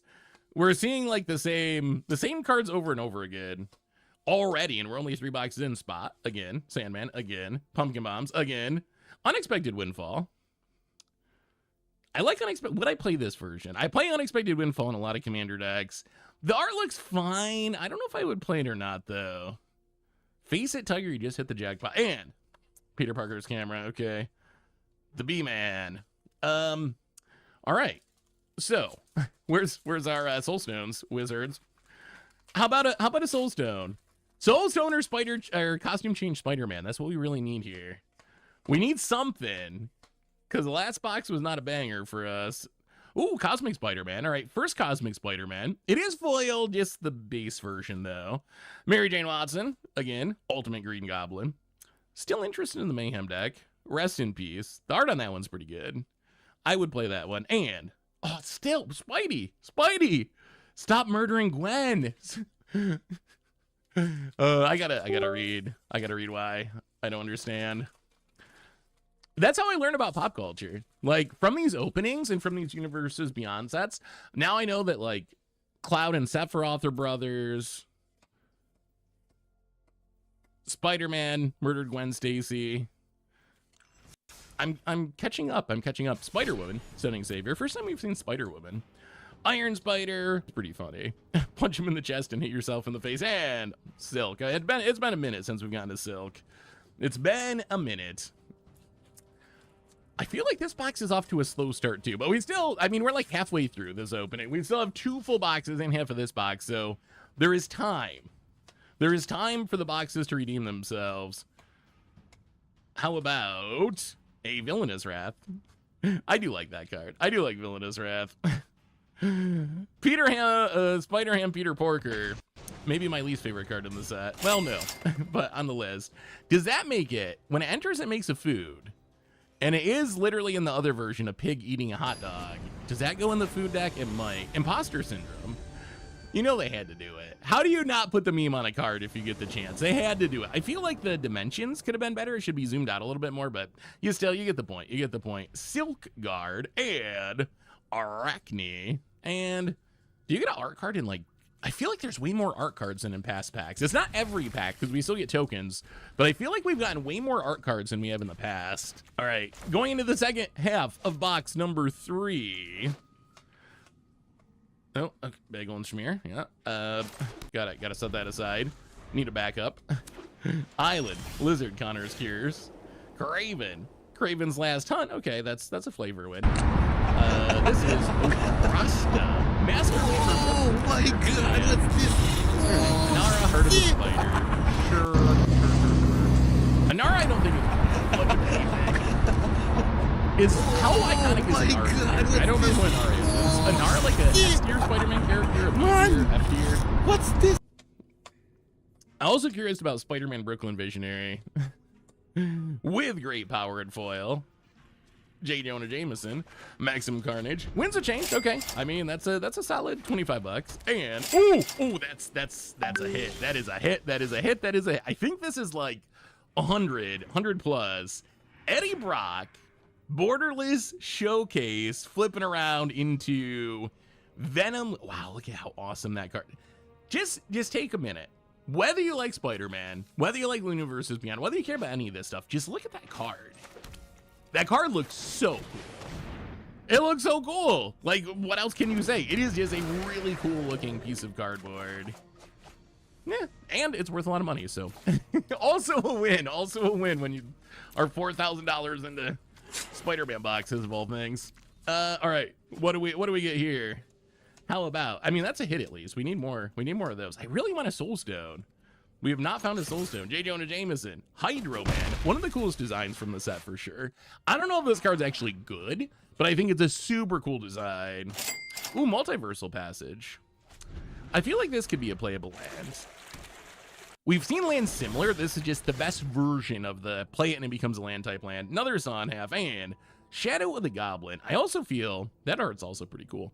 I also think this is one of the better cards in the set. 2 mana, you get to rummage every turn, and then if you play a card from anywhere except your hand, you get to ping everyone for 1. I feel like that card's gonna be really good in like Prosper style decks and Mayhem style decks. There's just so many different synergies for the combination of looting and playing stuff from exile, playing stuff from your graveyard. Probably wins with like Underworld Breach. I think that card's gonna actually be very good. Grow some arms, how about that? Web Shooter, terrific team up, Heroes Hangout, Mountain, Black Cat. All right, that's our first Black Cat. Basically upgraded, I think upgraded Gonti. More expensive, but you see more cards. Spinneret, Venom from the starter decks, Counterspell. They love printing Counterspell with whatever crossover they're doing. There's always a Counterspell with Sweetheart and Ultimate Green Goblin extended foil. Okay. Honestly, I feel like, I don't know how we're doing. I'm feeling like the first box was good and the second 2 boxes have not been that good considering the amount of money we're into them, but I guess we'll see. Like I said, the prices are so in flux at the moment anyway. Schwamp, Mary Jane, Lady Octopus. How about it? Ooh, okay, there we go. Norman Osborn. These are the cards you want. You want of the non like super crazy stuff, like the $10,000, $20,000 Soul Stone or whatever. Out of just like the normal stuff, the flip cards in the comic book styles are just some of the best cards that you can just normally get in the set. And I think Norman Osborn, although I wish this was my boy Fleam. Where's my boy Fleam? Green Goblin, you're fine, but Fleam, that is an actual character. Inferno, move over, Green Goblin. Fleam is here. Spider-Woman, Stunning Savior. Ooh, that foiling does look, I do like that foiling. I'm telling you, so many art cards, infinite art cards. Let's look closer. I feel like the way the border pops in the foiling looks really nice. It does look really good. That is a cool looking card. Well, all right, last pack of box number 3. We could really use a $20,000 Soul Stone. That would be, I would not complain. I would not complain. Or Baghead Spider-Man, either one. We will accept either one, Wizards.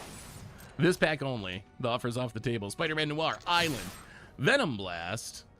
I feel like these starter deck cards in the super expensive collector boosters are kind of a waste of a slot. Shadow of the Green Goblin, Cheering Crowd, Rite of Replication. We've gotten a few of those. Lady Octopus. Ugh. All right. Lady Octopus is one of those cards that people will think is good, but once they play with it, they're gonna be like, it's actually way harder to use than I thought. All right, box number 4. Let's see how we're doing. I mean, what's this mean? 24 more packs to get the Soul Stone or a costume change Spider-Man. Ooh, all right, there we go. Box number 4. So I want to say box number 1 good, box number 2 and 3 equally mediocre. Box number 4, this is gonna be the one. This is the one. This is the one. I have faith in Spider-Man for some reason. Spider-Man will save us, but not Gwen Stacy. I don't know what she did, but Web Warriors, Mountain, Web of Life and Destiny, Electro, okay. I mean, one of the better rares. Craven the Hunter, Shock, Parker Luck, all right. Not the craziest pack. I swear we need some, there's some mythics we haven't seen. A lot of the rares I feel like we've already seen over and over again. What do we get in this pack? Get through them commons into hide on the ceiling. All right. I mean, I really feel like this card's gonna be good, gonna be worth something. Mary Jade, grasping tentacles. Target opponent mills 8. You can put an artifact card from that player's graveyard on the battlefield under your control. So 3 mana mill 8. Maybe in Commander, not in Constructed. All right, wins the change. That's still fine. And Bio-Organic Carapace. There's some Mary Jane action. I'm curious, do y'all actually do anything with the art cards? Like, now that I always just literally treated them like tokens, and they just end up in some random bulk, like, throwaway box. But do people collect them? Are there actually people watching this video that collect the art cards? I'm curious. And has the fact that they have cool art on them now, has that made you, like, has Universes Beyond made you start collecting them, or recent sets? Biogenic Carapace, again. How about a Kraven's Last Hunt? Ooh, Gwen Stacy, okay. Not foil, unfortunately, but again, flipping over into Ghost Spider. I feel like Gwen Stacy lags behind the other ones. I don't know if it's the character or the card or what, but price-wise, this is not as high as, like, Miles or Peter Parker, but still good. Mystic Confluence, and, all right, another extended foil, Mr. Negative. We'll take it. We'll take it. Mr. Negative, I think when it's all said and done, I feel like it's got to be one of the more popular commanders from the set. I don't know. Maybe all the Spider-Man will be all people build out of the set. What do we get out of this pack? How about Peter Parker's camera? Lady Octopus again. Sensational Spider-Man. This was the first card they spoiled from the set. And I was like, oh, the Spider-Man set's going to have like a stun counter theme. And then they previewed the set, and I don't think there's another stun counter in the entire set. Maybe there's one on a random comment or something, but it is definitely not the theme. Shadow of the Goblin. This card is actually pretty cool. So this is what, Remove the Mask or something the name is. But there's a super old Magic card called Unmask. The same artist did this art, and it's a very obvious callback to Unmask, a Magic card printed like 25 years ago, which I thought was actually a super cool callback. I really like. One of my criticisms of the set is I felt like it didn't like mechanically fit that well into Magic. Like, it's spiders that are in the wrong colors to play with spiders and so forth. But I think stuff like this is a cool way to integrate sets like Spider-Man into the game's history a little bit. So more of that I would be fine with. What do we get here? Cheering crowd. Boo. We don't want more of you. Hide on the ceiling. Spot living portal. Unexpected windfall. Oscorp Industries. Man, are we going to go through this whole thing without getting a Soul Stone? Even the base version of Soul Stone's like over $100 currently. It is easily the chase card of the set, and we have gotten literally 0 of them, which is very concerning. That's where the money's at. How about Spider-Man Miles Morales? Sure. That Spider-Man, leave her alone, Spider-Man. What did Gwen ever do to you? Interdimensional Wed Watcher, Skitherix, Lady Octopus. All right. Sure. So what Marvel set do you want to see next? We know they're doing multiple Marvel sets, several Marvel sets. Speculation there might be 6 altogether with 1 Soul Stone in each. But what else would make sense from a Marvel perspective? I'm the What's an X-Men guy, remember, so I'm not the person to answer this question. Clone Saga, Ren is due. Clever Impersonator. Oh, okay. I mean, that's a Gwen. That's a Gwen Stacy, this time in foil. Ghost Spider. Variant. I think this is the more valuable of the 2 variants. I think. I'm pretty sure. Well, that's a hit. It's not a Soul Stone level hit, but it still is a hit. We will accept it. This pack's getting a little light though, or this box is getting a little light. More than halfway through it. But I feel like Avengers. I've heard of that before. X-Men. Beyond that, I have no idea. Swamp. Superior Spider-Man. Black Cat with the comic book treatment. Spider-Ham. Peter Porker. We got to get the other version for the deck, for our bagel and schmear deck here. We haven't found the base version yet. Hunter's Insight and a Spider Sense. Not sure how good this card is. Web Slinging Counterspell's interesting. Only hitting instants and sorceries and triggered abilities, though. Doesn't get Soul Cauldron, doesn't get Profs. Well, I think it's a card. Remember, these cards exist for so long now. Like, even in Standard, they exist for 3 years. So I imagine it's a card that will matter in the future, I would guess. But I don't know if I play in the current Standard meta. Forest. Ooh, all right, Norman Osborn. I mean, so this is not the greatest version. This is just the base foil. But Fleam, where are you, Fleam? But this is it's another Fleam. Who would not want another Fleam? Symbiote Spider-Man. Ooh. How about Superior Spider-Man? Rest in peace. This time in foil and Strength of Will. Man, the last card in the pack is where the money is. Usually, that's usually where the money is. And I feel like our last card in the packs have not been that good this time. Disappointing. Oh, all right. Well, I mean, we got another token for our guy in the garage eating food deck. It is coming along nicely. How about Red is Due, Jackal, Green Goblin Nemesis, Savage Beating, and Sandman. Da-na-na-na-na. Enter not off to Never Land. Oh, Metallica. All right, what do we get? Two more packs out of this box. Subway Train. Yeah, this card. This is another kind of like, I don't know, guy doing the normal thing. And I don't know. I just don't know about that spaceship in the background. I don't know. Is that an Easter egg of some kind? Spider-Man India. How about a Schwamp? Multiversal Passage. All right, that's fine. We'll take it. Peter Luck. Nah. Ooh, Spider-Punk. All right, that's a nice Spider-Punk. Oppo Agent. I mean, we'll take Oppo Agent. That is a valuable card. And Carnage Crimson Chaos. I have not noticed any special foiling on these cards. Maybe I'm just missing it, but I feel like it's all normal. Man, it's another, look at that. Look at that. My art card, Wizards. Look at that, out of the box. Look at that, Wizards. That could have been a $20,000 Soulstone with a ding in it. All right, last pack of box 4, and we really could use something good because I feel like we might be getting kind of wrecked. After box 1, I don't know, maybe it's way better than I think, and everything's going to add up way more. Silk, Scarlet Spider-Man Riley, Ultimate Green Goblin, oh, Master Weaver, and Craven. All right, well, one more box to go. Here we go. Box number 5. This has got to be the one. This has got to be the one. Look at how good I am at opening.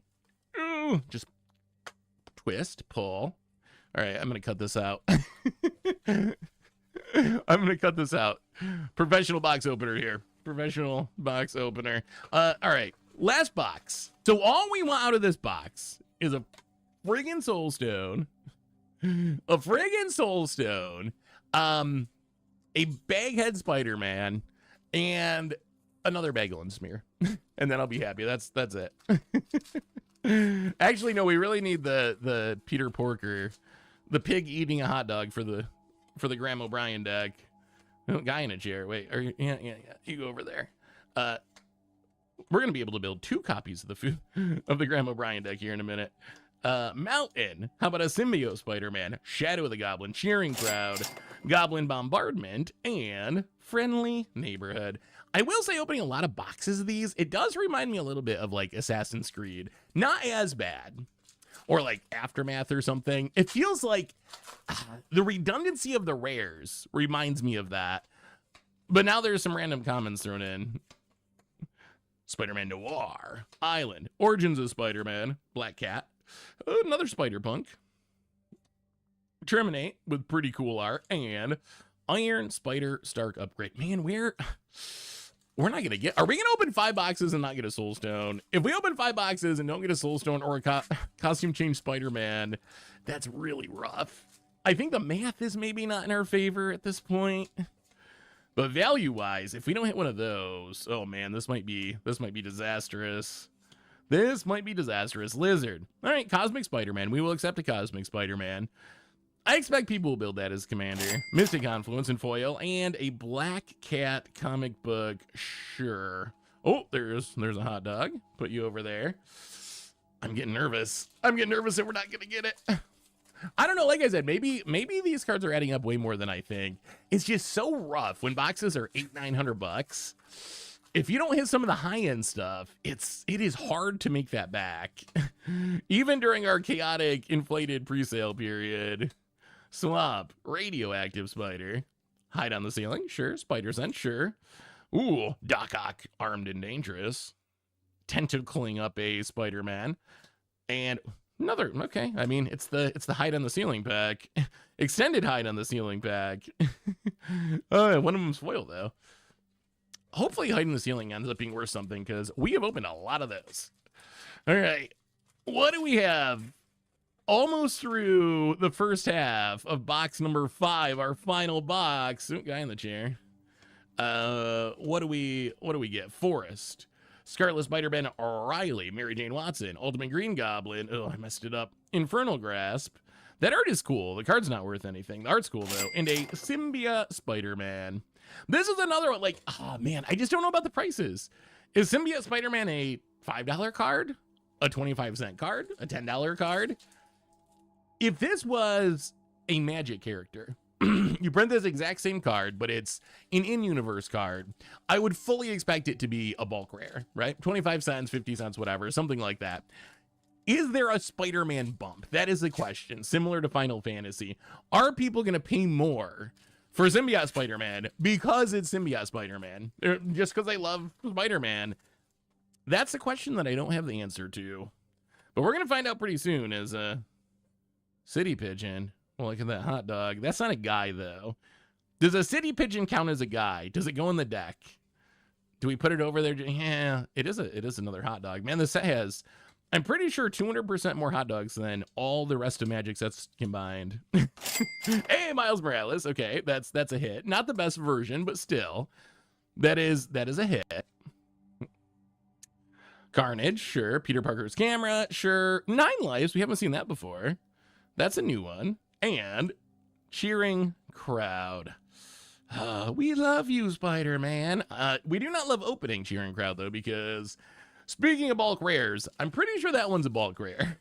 It's a bulk rare, and it doesn't even have Spider-Man on it, so I don't think it's going to be saved by the character. Well, second half of box 2.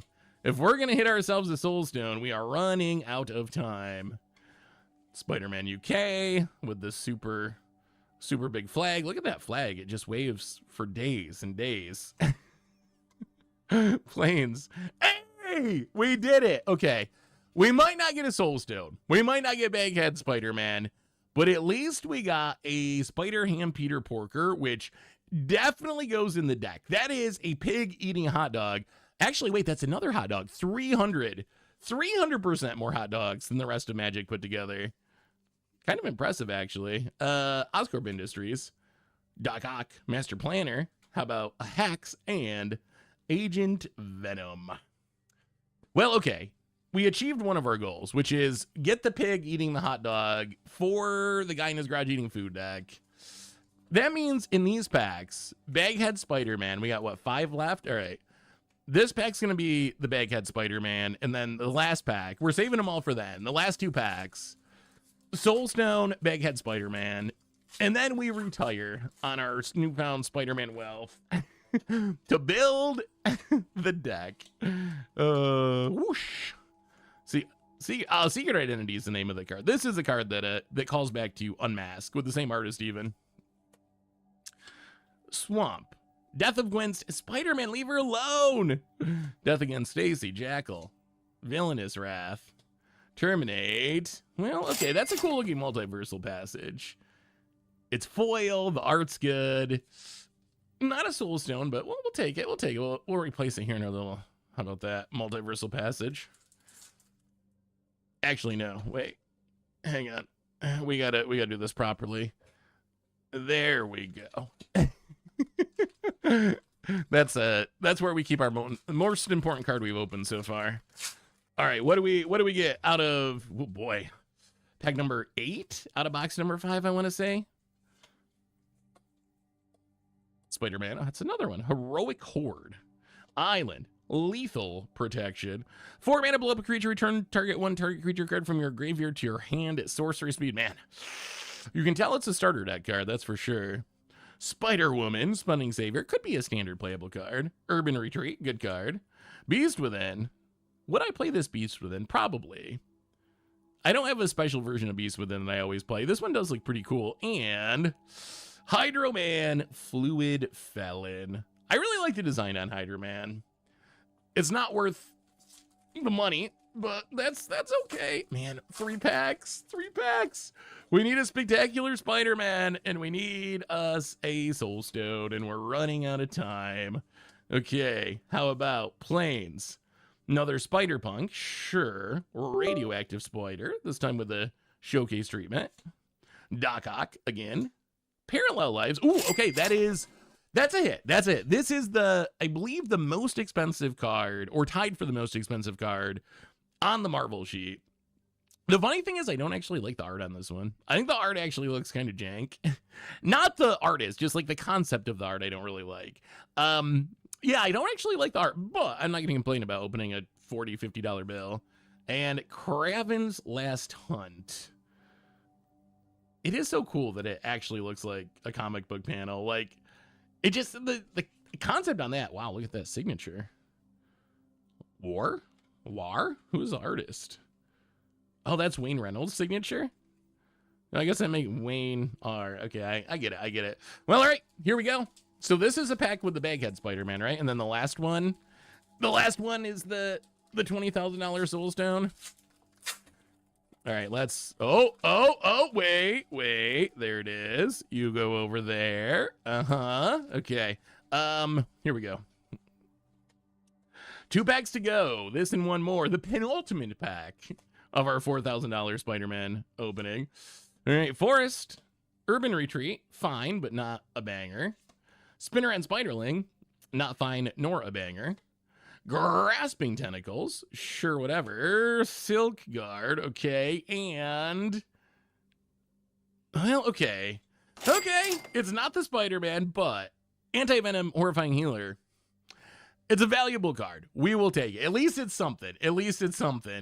All right, here we go. I mean, this is our last shot. This is literally it. It all comes down to this. Can we hit one last big card to hopefully redeem some of this? Because right now, I'm feeling like we got wrecked value-wise. I'm feeling like we got super wrecked value-wise. Oh boy, Bear might not be eating for a few weeks. Okay, so how are we gonna do this? So this is, oh no. Well, okay, that's not gonna work with double face cards. All right. I was gonna do the traditional hot dog card. You go over there. I was gonna do the traditional face down thing, but double face cards ruined that plan. So I think I spoiled the ending a little bit. Swamp, Interdimensional Web Watch, Arachne Psionic Weaver. Okay, Eddie Brock. It is not foil. It's not foil, but that is a hit. Eddie Brock. Flipping over into Venom Lethal Protector in the comic book style. That's good. Mindbreak Trap, is that foil? It's not foil. I think Mindbreak Trap is still worth like 20 bucks or something.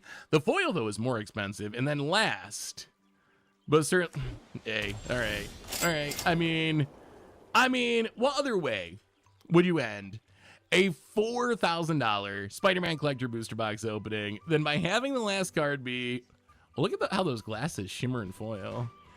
Then having the last card be the Amazing Spider-Man.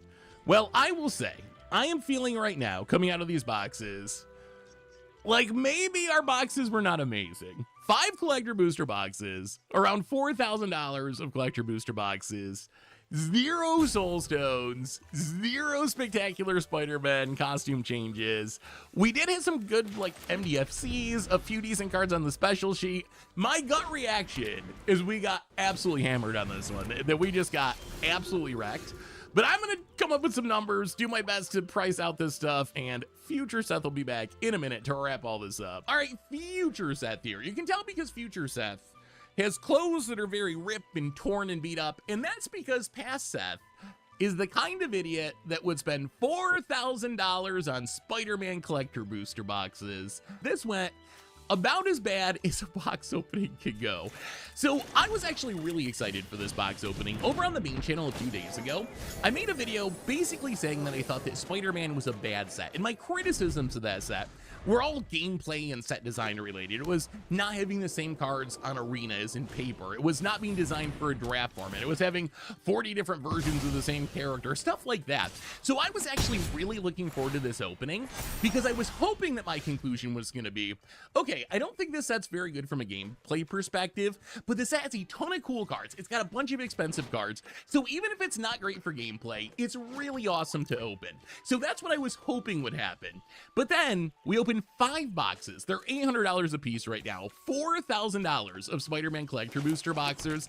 And if you add everything together, guess how much value in Magic cards we got back out of those boxes? The answer is we got back $1,997, which means essentially we spent $4,000 on product and we got $2,000 in value, which I guess means we kind of lost $2,000 in about an hour of opening boxes, which I have never experienced before. If you go back to our Final Fantasy opening, I came away from that opening feeling like we got wrecked, and I actually went back and checked, and those boxes were like, one of them we lost 50 bucks, one of them we lost like 200 bucks.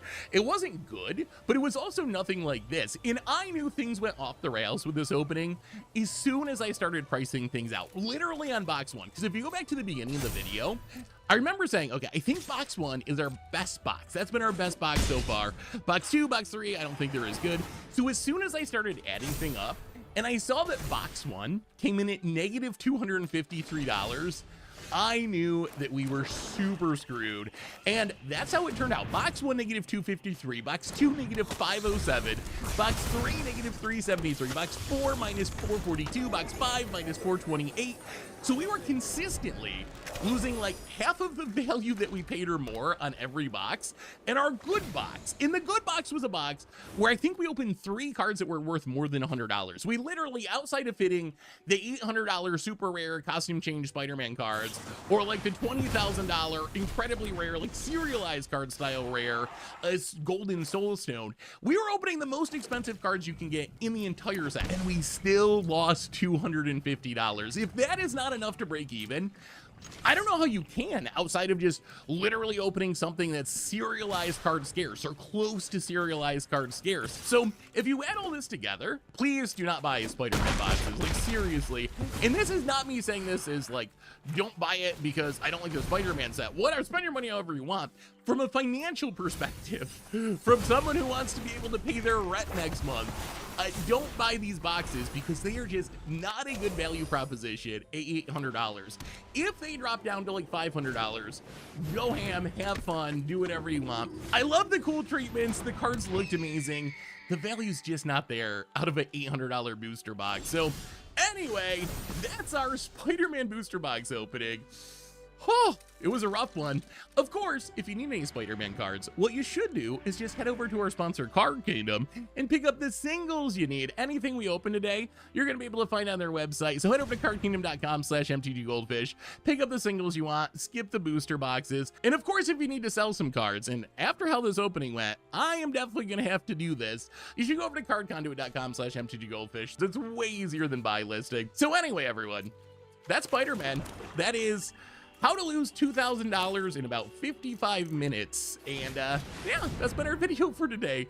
I hope you enjoyed watching me get absolutely wrecked. Please don't do this at home. It is really a bad idea. And I guess I'll be back for another one soon. So until then, everyone, have an amazing day, and I will talk to you soon. Today I'm super excited. We've got 4 collector booster boxes of Edge of Eternities, like $1,300 a product, and we're gonna crack them open, see if we can find an ancient tomb or two, maybe some super sweet planets or spacecraft, some expensive showcase foils, so let's get into it. Before we crack the boxes, a quick note on the pricing.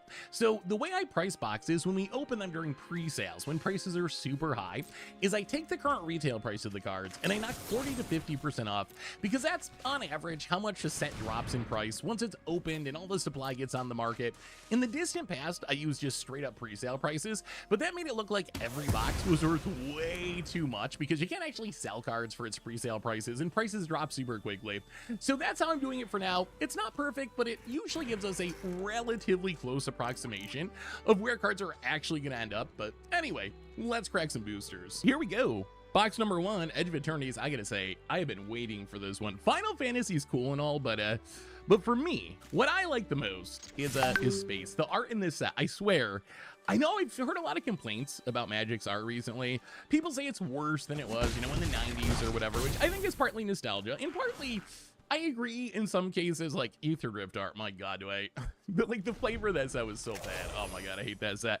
But this set, Edge of Eternities, the space art is so cool. It is literally, I think, some of the best art that Wizards has had made in the modern era of Magic. It is so incredibly good. All right, so what are we looking for out of this set? So the most expensive cards are, what are they? The Fractured Foil Showcase Treatment. Some of those are hundreds of dollars. No serialized cards in this set.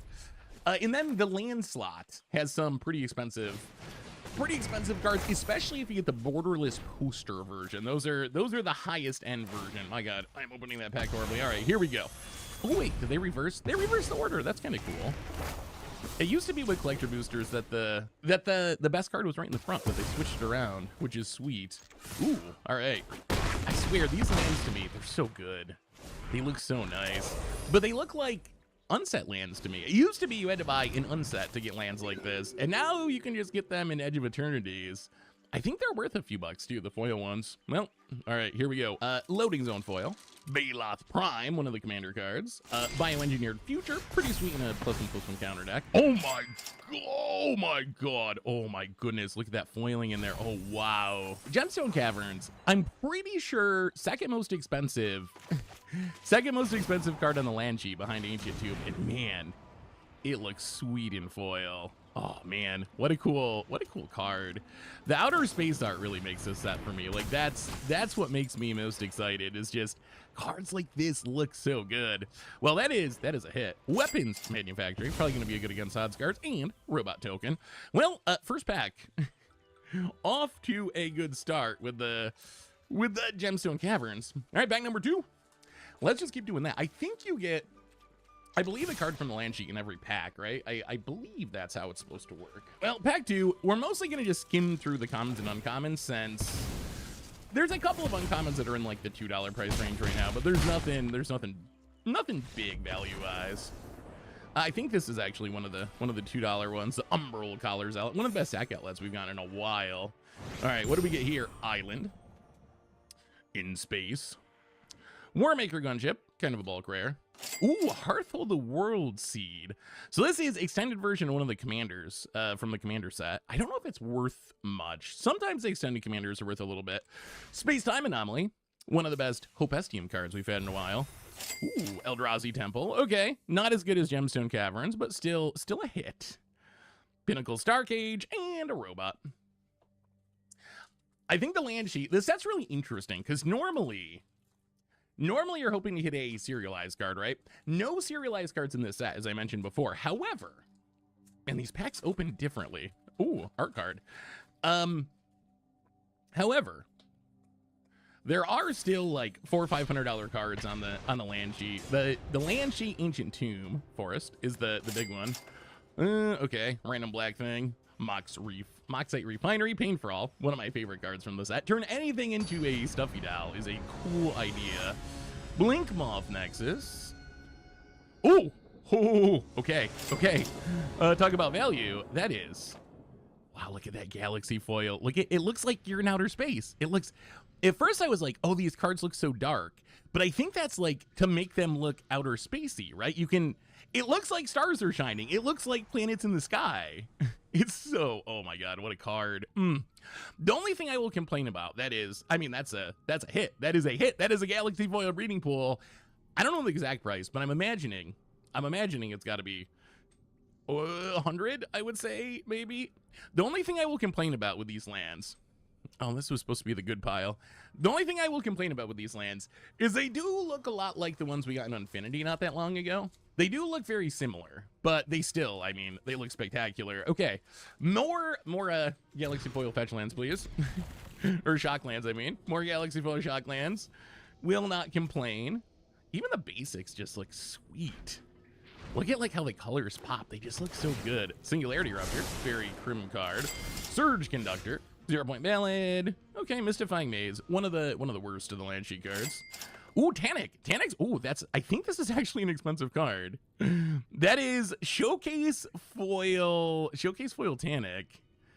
Our new Sneak Attack Kavu. Yeah, I'm pretty sure that's a hit. I think we're running good, which I think we're due to run good, because we got absolutely trashed in Final Fantasy. My God, did we run bad opening?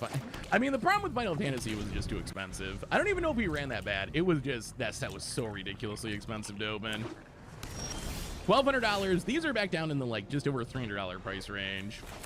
Much more reasonable to actually pull a profit at 300. I swear this looks like an Infinity Land. Oh my god, most expensive card in the main set. Tezzeret Cruel Captain in foil. I mean, that's like 50, 60 bucks at the moment. Expiration Brew Chip. Although when I do the prices on this, we do a little deduction, as I mentioned in the intro. Ooh, the right hand. Echoing Depths. Oh my god, I Still Explorer. Extended foil. Perhaps the most busted card in the set, one of them. And kind of a cool looking art card. Oh, we're running hot today. This is a good box. This is a good box. We are off to a pretty good start already. All right, what do we get here? Halfway through box 1 of 4. Get through the commons and uncommons. Hymn of the Fallen. Little Schwamp action. Hard Light Containment. Hatchery. A Mudian Hatchery. The hits don't stop. Exalted Sunboard Extended. And how about a Dust Bowl? And Loading Bill. All right. I mean, that's not bad. That's not bad. All right. Next up, what do we get? Entering half 2 of box 1. I was going to try to sort out the good cards, but I think I've given up. I think I've given up on that. I think I've given up on sorting out the good cards. It's going to go like it always goes with random piles. Forest. Ooh, the foiling looks so neat. Oh my god, another I Still Explorer. Pretty sure that's the best rare in this set. Uthros Research Craft. That might actually be a hit. That's, I think, one of the better cards from the Commander Precons. Dryadine. Crystal Quarry. Sunset Saboteur. And kind of cool looking art card. All right, I mean, we'll take the I Still Explorers. We will take all of it. I think that's a card, honestly. I mean, I don't want to call for bannings in Commander, but it reminds me of Courser of Crufix in the way that, like, it combines 2 effects together that probably shouldn't be combined together. I think that card is just incredibly busted in, like, any green deck. It's so incredibly good. Swamp, Bioengineered Future, Death Shaper Titan, Starwinder. Cool art. Scavenger Grounds. And, ooh, wow. Ooh. Ooh. Is that Galaxy Foil? No, that's not Galaxy Foil. It's normal foil. I don't know if this card's that good, but man, look at that art. The art is just so good in this set. Even when we open cards that aren't worth that much, they just look so good. It's been a while since I felt like in-universe Magic set just had killer art. I can't even remember the last time. I just love this set based on the art alone, pretty much. What do we get? What do we get here? Island, Lumen Class Frigate, Radiant Summit. Enter tapped unless you control. Oh, these are the Tango lands, the completion of the Tango land cycle. Synthesizer Lab, another Blank Moth Nexus. Oh, careful. Pinnacle Emissary. I think Pinnacle Emissary is a good card. It's not going to be worth a ton, but I am kind of hyped about it in like Modern. In Modern, you get so many free artifacts, but I feel like warping it on one and just going like Mox, Mishra's Bobble, or whatever, Emery, might actually be a legit strategy. It is a little annoying that the tokens can't block, but whatever. Whatever, you can't have it all. What do we get here? Mountain, Weft Walking. Probably one of the art's so cool. The art is so cool, but probably one of the least valuable mythics in the set. Swarm, Coral of the Void, Cathedral of War. Not as. Whoa! Okay, we got the headliner. Sothera the Super Void. I'm not even sure how good this card is, but I think this treatment is actually very, very expensive. I don't know. It's like a Grave Pact, but it goes away. But it's also a super cool looking mythic. Maybe a Grave Pact that goes away makes it better. I think one of the problems with Grave Pact is it's almost one of those it's too good, it's bad kind of cards, if that makes sense. Like, or it's so good, it's bad. If you Grave Pact, you're either going to like grief the table and people are going to get salty, or they are going to kill you if they can. Because Grave Pact makes it very hard to play Magic. So maybe a Grave Pact that goes away is actually better in some ways. Cool art. I don't think this card's worth much, so you if it. Inventor's Fair. I mean, that's got to be worth something because it's like $10 normally. Consult the star charts. Probably not as good as Stock Up, but still pretty good card draw. Well, I feel like this has been a good box. I feel like this has been a pretty good box. We haven't got an Ancient Tomb, although maybe we're about to open one. No Ancient Tomb, but otherwise, I feel like we have hit some of the best cards we could possibly hit in this set. Actually, I really like this card in Commander. A 3-mana mana rock that also draws you a bunch of cards, like Seagate Restorations in the late game, seems kind of insane to me. Playing, ooh, Godless Shrine. Not Galaxy Foil, but still, we will take. Oh, that's Sothera. I see it. It's in the art. Haha! I know that planet. I know that black hole. See, I'm learning the lore of this set. Ooh, something cool's in the back, I think. Another new land cycle card. Oh God! All right, Godless Shrine. This is the Godless Shrine pack. So extended non-Galaxy Foil Godless Shrine, Cathedral of Oregon, and Ragos, Deft Gastronaut. This might be worth something. It is the most popular commander from the set. But I mean, we got two. we got two shocks in that pack. Two of the same shock in that pack. So, feeling pretty good after box one. I gotta say, box one, kind of ridiculous. Like, other than not getting an Ancient Tomb, there is not much else we wanted out of that box. This will work. There we go. Box number 2 of Edge of Eternities. Well, here we go. Let's get an Ancient Tomb. Ancient Tomb is what I want the most, just because it's worth the most, but I'll also just take all the shock lands. We haven't opened any of the planet lands yet. That we have not. All right, box 2. Can we beat box 1 somehow? Which I'm actually kind of skeptical. I feel like that box 1 was very good. Island, Memorial Vault, Mox Refinite, Sledgecast Sheet Ship, Hissing Quagmire. They brought back all the creature lands. Unfortunately, they're not really worth much of. Oh, there we go. There we go. Okay, not the best planet land, but still, that is Showcase Treatment Black Planet Land. So I think white and a signed. Okay, there's some money. We got the signature. A signed art card. I would say black is mid tier. I think red's worst. White, blue, green best. Black in the middle. Probably white, blue best. Green, black in the middle. Something like that is how I would rank the planet lands currently. In the dark, since I haven't really got to play with them yet, but I feel like black is powerful, but it's gonna be tricky to turn on in some decks. All right, Dawnsire, new combo commander. 100 damage to your Stuffy Doll, to your Screaming Nemesis. Expiration Brood Ship. That's actually, I think, worth something maybe. It turns into an expiration kind of quick, although the power of expiration is you do it from turn 1. This you need to tap 3 power worth of creatures to get an expiration. So it's probably not expiration good, but I guess it turns into a 4/4 eventually. The Endstone Extended Mythic. Reflecting Pool. Okay, that's a nice Reflecting Pool. And how about more Sledgecast Seed Ships? All right, that's Sledgecast, kind of a whiff. We have so many of these green Cheetah Thing into play cards in Standard right now, and I don't know, maybe with Seed Ship plus Kona plus the green Planet Land, maybe we could build a deck around them now. Maybe we're getting there, but so far they haven't been especially playable. Island, Secluded Starforge, commander card, Rust Harvester, Sunken Citadel. How about, all right, Sacred Foundry, is that, okay, not Galaxy Foil, but Showcase Sacred Foundry. We'll take the shocks. We'll take all the shocks. The more shocks, the better for us. So Galaxy Foil, I think, is the best treatment of shocks. And then Showcase Foil is still good. And then base version is fine. But still, even like base version shocks are like $15. So still kind of a win. Even if it's not the most expensive. I'm not sure if this card's good or not. Emissary Escort. It can get big in an artifact deck. It can crew or station pretty well in an artifact deck. But it is kind of French vanilla, right? It's just big. It has no enters, no dies triggers, no attack triggers, none of that stuff. It's just a big old robot. Surge Conductor. Some of the proliferate cards in this set seem pretty good in Commander. Pinnacle Stargate, Contested Warzone.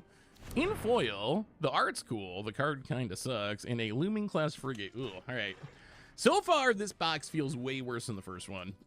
The first one, we might have peaked early this opening. We'll see. We still got 2 more boxes after this, but I will say that that first box was seemed pretty good. I mean, we still got time with this box even. It only takes a single ancient tomb. Whoop, whoop, whoop, whoop, whoop. Little Zoidberg action. I like that there are still like lobster in space makes you think Zoidberg, but they're not like as ham-fisted as some of the references that we had in like Ether Drift or whatever. Yeah, all right, not a lot there, other than a Zoidberg. I like I don't mind some amount of references. Like if you go to outer space and you have some references, but some of them got a bit too on the nose. So like the blue shell from Mario or whatever, some of those it just came across kind of silly. I've been very impressed that how serious this set feels. It doesn't feel like, all right, Watery Grave, we'll take it. Another Shockland on the list. Insight Engine seems pretty good in an artifact deck. Okay, Tesseract Roll Captain showcase treatment. I mean, that's another 50 thing, I think. Again, like when I say 50 something, that's retail prices, and it's still pre-sale. So we're gonna deduct, 40, 50% or whatever to get hopefully a realistic value. Rust Harvester. I do like the art on this showcase treatment. I don't even know what's going on. Like, I don't know what that is, but it looks sweet. It's got lots of colors. Hey, that Sother or whatever is in a lot of different arts, isn't it? We saw it in the Godless Shrine. We saw it in the card itself. Now it's in whatever that art card is. I don't even know what that art is. That the White Planet land, maybe? The art card? All right. Into half 2 of box 2. What do we find in Edge of Eternities? I will say, as much as I love the Final Fantasy set, ooh, Tannic, all right, that's a hit. That's a hit. Festering Thicket. Breeding Pool Showcase. All right. I mean, keep giving us them Shocklands. Oh, there it is. There it is. There it is. There it is. Okay, so second best card you can open. And well, okay, it is not foil. Okay, so best card you can open in the set is Ancient Tomb. This is the second best art on the Ancient Tomb in the set. The borderless poster is better than this, and this is not foil. So as far as Ancient Tombs go, it's not the best Ancient Tomb, but that is still a pretty solid like $100+ bill. And also, I know I've said this a few times, but that is one of my, I'm gonna get a print of this art and hang it on my wall. That's how much I like this art by who are you? Focus. Whoever that is. And hey, more mythics. Countersnake, Ouroboros. Kind of a fun word to say. I still want to make a word tier list sometime of just the most fun magic words to say. Boiler Biggles, Obaboroboid, Flibblethip. There's some good ones. There's some good ones. Ah, how the mighty have fallen. I remember Oblivion Ring being like chase removal back in the day, and now that effect is basically unplayable. Island. Ooh, Thrumming Hive Pool. I think this card's actually expensive because Sliver players are kind of degenerates. Sliver players love their slivers. Kind of disappointing this is only Sliver in the set, but I'm sure we'll get Slivers in space, a full set at some point. Ooh, Infinite Guideline Station. Not an expensive card, but a cool one. So many. Man, imagine if these contested war zones were Ancient Tombs. We'd be rich. Cosmogoyf. See, this is the kind of reference I can get behind. Goyf in space. They could put a literal, like, it could just be Tarmogoyf with a space helmet on, and I wouldn't complain. It's just too good. Plus, I think Cosmogoyf is actually not a bad card. I think it could have some uses. I'm gonna build around in standard, I think, with Ketramos, maybe some collecting evidence, perhaps. Well, what do we get here? Mounted Biotech Specialist, Glittering Mastiff. Massive. I was like, Mastiff, isn't that a dog? Warp Panharmonicon Singer, Wandering Fumarole, okay, this is the treatment. That is the treatment. This is the most expensive treatment outside of the land slot. Anti-casual Vintage. I don't know how valuable this exact card is, but I think that's a hit just because of the treatment it's pretty rare. We're almost 2 boxes in. That's the first time we've seen the showcase treatment, All right. What do we get here? We got what? 3 more packs in box 2. I still feel this box is improving. It started off slow, but it's improving. I still think box 1 is currently beating it. Secluded Starforge, Stirring Wildwoods, Possibility Technician. Card's so good, but you gotta be Kavus to make it good, which is kind of a challenge, right? Kavu's not known to be the most powerful tribe in the history of Magic. We did get a few in Edge of Eternities. I don't know if it's enough to really make a good standard deck around them. Maybe. We can try. We will, I'm sure, try. Well, what do we get? What do we get here?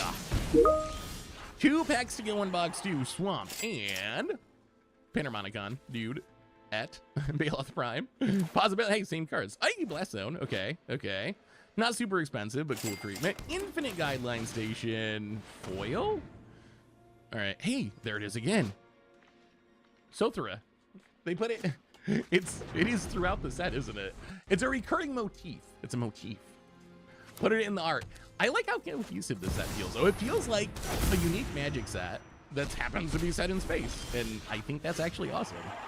I was a little nervous when they announced it, that it was going to be Aether Drift in space, but it's like Ravnica in space or something. Another Hearth Hole, Memorial Vault, Endless. Whoa.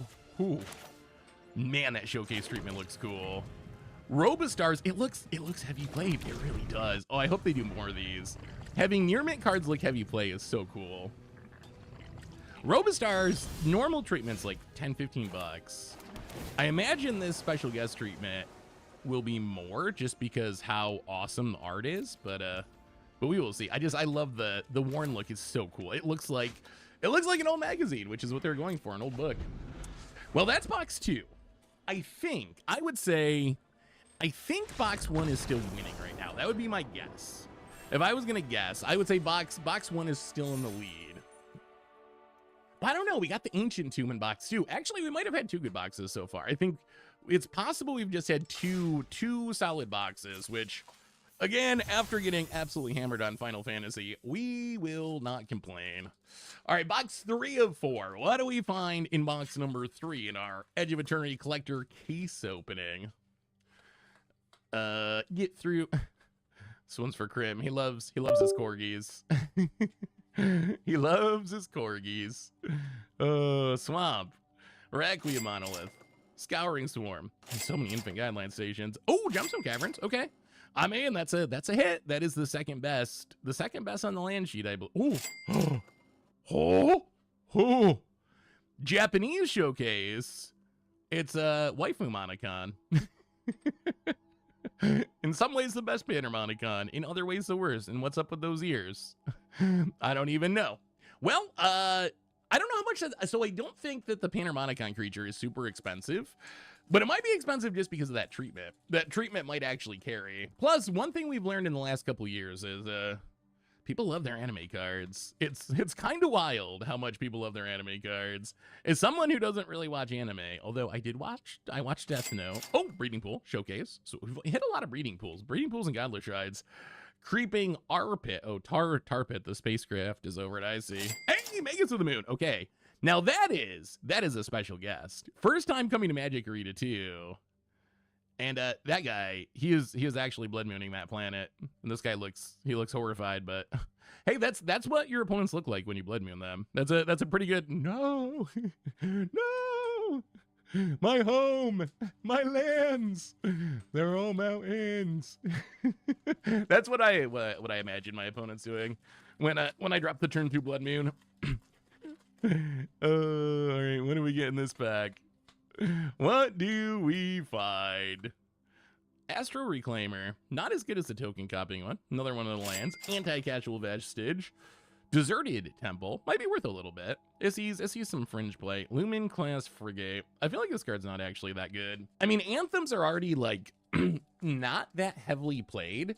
And an anthem that you need to tap creatures to turn on is kind of awkward. Well, what do we get in pack number, I don't even know of this box. I should have phrased that differently. I don't know why I like the art on this card. It's just, this card's so simple. 1 mana, the art's cool. Put a counter on something, draw a card. I don't know why I like that card. I don't know why. For some reason, I like that card. This card, I'm curious if it's good enough for like blue, red, black commander decks 3 mana, 3/1, exiles all your opponent's graveyard when it enters, and you get a lander that you can sack to ramp it, grow. So I guess it's kind of 5 mana to ramp. But, I mean, it's red. It's where Richard's playing, oh, here, Exelon to ramp. So if you're in colors that are bad at ramping, I feel like this makes the cut. I don't think it's as good as Solemn, but the combo of Graveyard Hate and Ramp, I think it's still good enough if you're... Another breeding pool. Our favorite of the shock lands, apparently. Ferial Stone Chosen. I think this card probably sucks. At least in 60 card formats. Just 5 mana for a 3/3, so light on stats. Nesting Grounds. Mummunion, the right hand. Cool showcase treatment. Well, next pack. What do we find?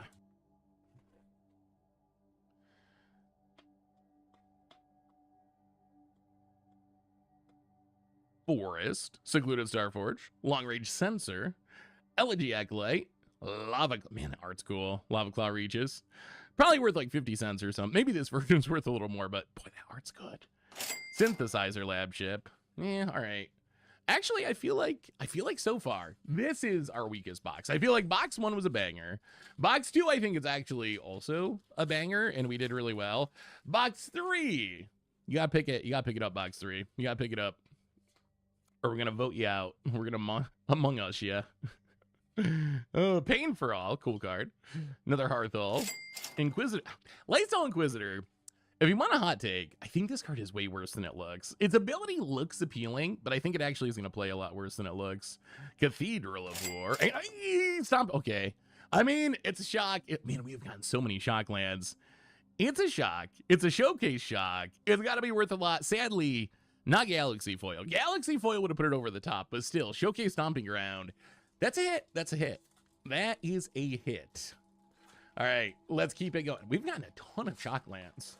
I always love when they have shock lands or fetch lands in a set because it just makes the floor of opening the set so much higher. Because worst case, if you don't hit the Ancient Tomb, you run bad on Mythics, you're at least going to pull out a bunch of shocks, which...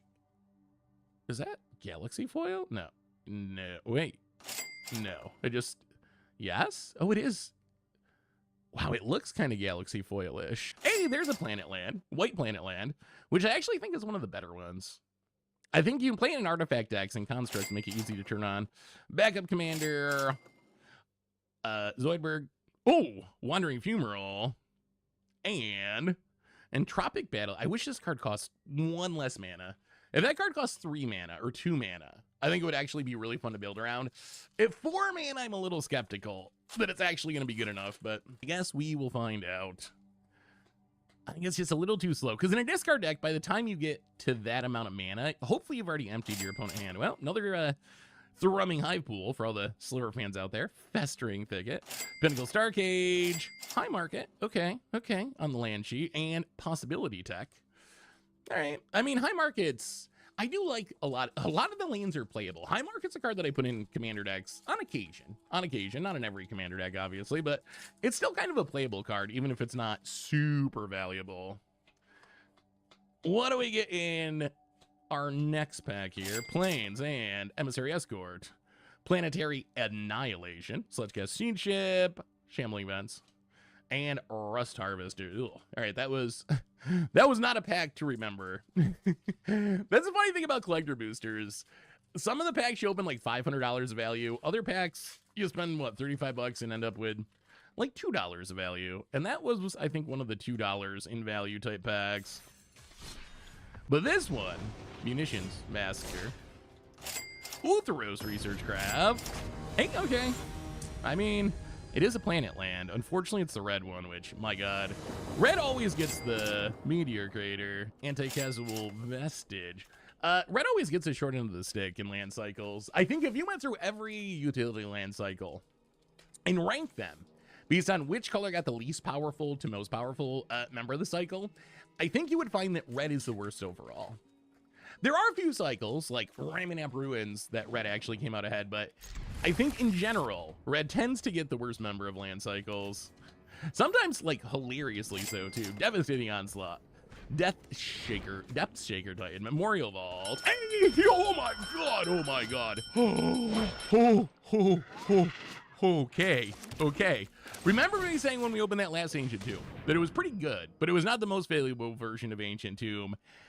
This is the money version. This is the borderless poster. This might be the literal most expensive card in the set. It might be the literal most expensive card in the set. I'm gonna have to double check. I'm not sure if there's also a Galaxy foil on this. There might be one even better foiling on this, but this card is hundreds of dollars. And as a reprint, I think it's probably not that inflated at pre-sale because we already know that Ancient Tomb, like the cheapest version, is already a $100+ card. So this super scarce, that is. Okay, box 3. We said box 3 had to pick it up, and box 3 appears to be picking it up. That is Ancient Tomb number 2. And in 3 boxes, minus 1 pack that we're about to open. Okay, this is making up for Final Fantasy. I think we're actually coming out ahead this time, maybe.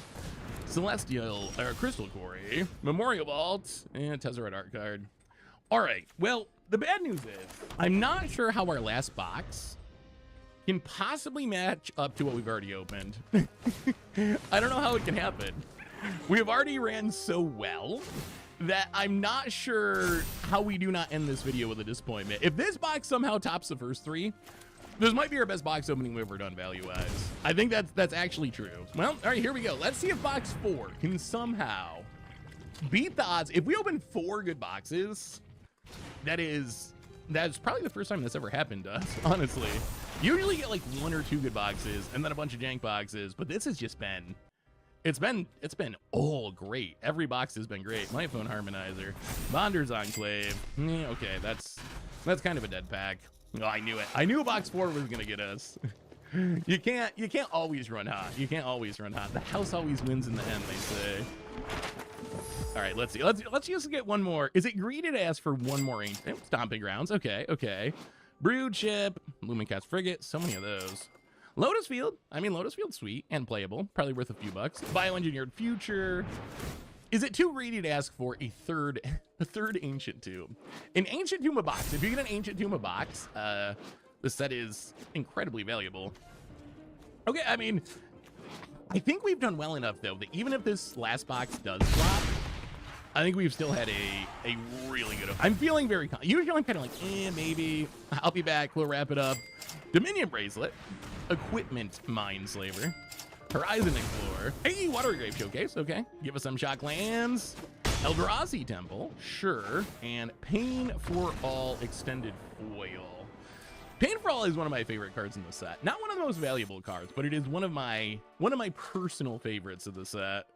Well, all right. What do we get? Here? Island, Lightsquall Inquisitor, Amudian Wastewalker, hey, Abando, okay, Planet Gaia's Cradle, Showcase Treatment.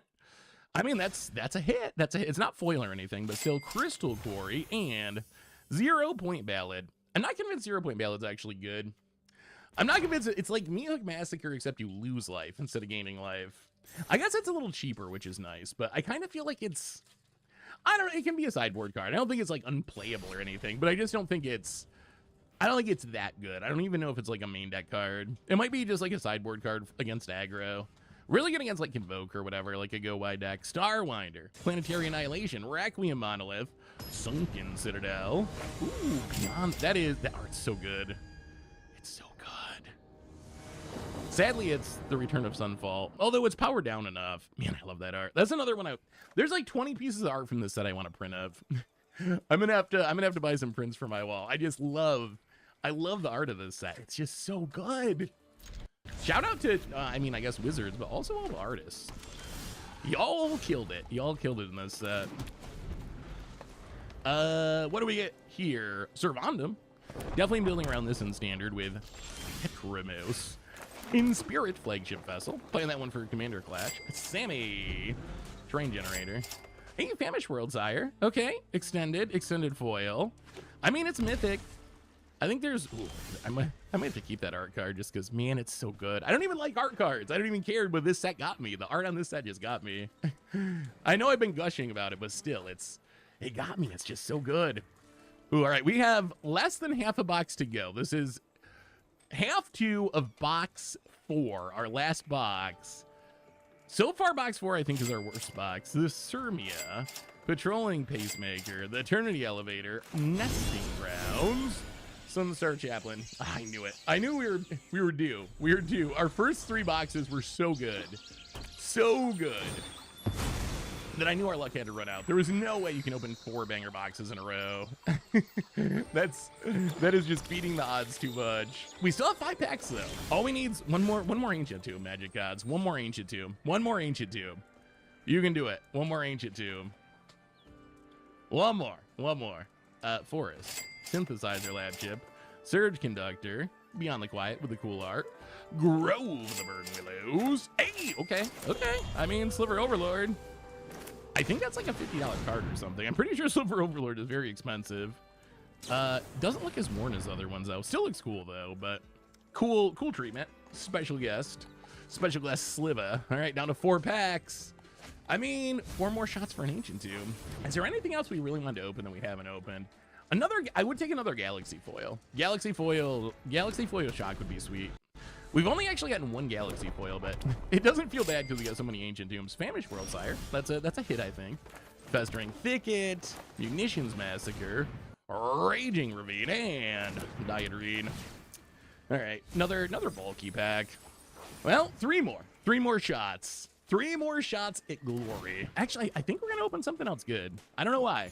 This just went too well. It's went too well so far. For some reason, I got the confidence we're going to get another hit. Sunset Saboteur, Hatchery, Moonlit Meditation, Endless Sand. Ay! Okay. Wait, what is this card? 7 mana. Oh, okay. I mean, so this showcase treatment is rare and expensive. Oh, I don't remember the name of this card. It's the, like, draw a card whenever you cast something, and then your life total becomes half of your starting life total thing, I think. I honestly don't know what that's worth, but I do know we opened 4 boxes. This is only our 2nd Japanese showcase card, so I imagine it's got some value just because of scarcity. So hopefully that counts as a hit. 2 more packs. Come on, Magic Gods. Come on, Space Gods. Come on, Tezzeret. I'll pray to Tezzeret if I have to. Space-Time Anomaly, Insight Engine, Sunstar Chaplain, Stirring Wildwoods. All right, Watery Grave Showcase. I mean, it's not Galaxy Foil, but it's still, I mean, that's still a cool card. It's still a hit, a minor hit. Well, this is it. Last pack. We got to do it in the traditional way. We got to flip it. All right, here we go. The final pack of our $1,300-ish Edge of Eternities box opening. So get through the commons and uncommons. Once we get to the land. All right, there's the land. So this is going to be the token or art card. Flip this around. So this is Ancient Tomb. And then these are our other hits. So let's see. So there is a forest. Ancient Tomb. It's coming. Rust Harvester. Foil. Sure. Solar Array. Yes. Fine for artifact decks. Ooh, Plaza Pharaohs. Okay.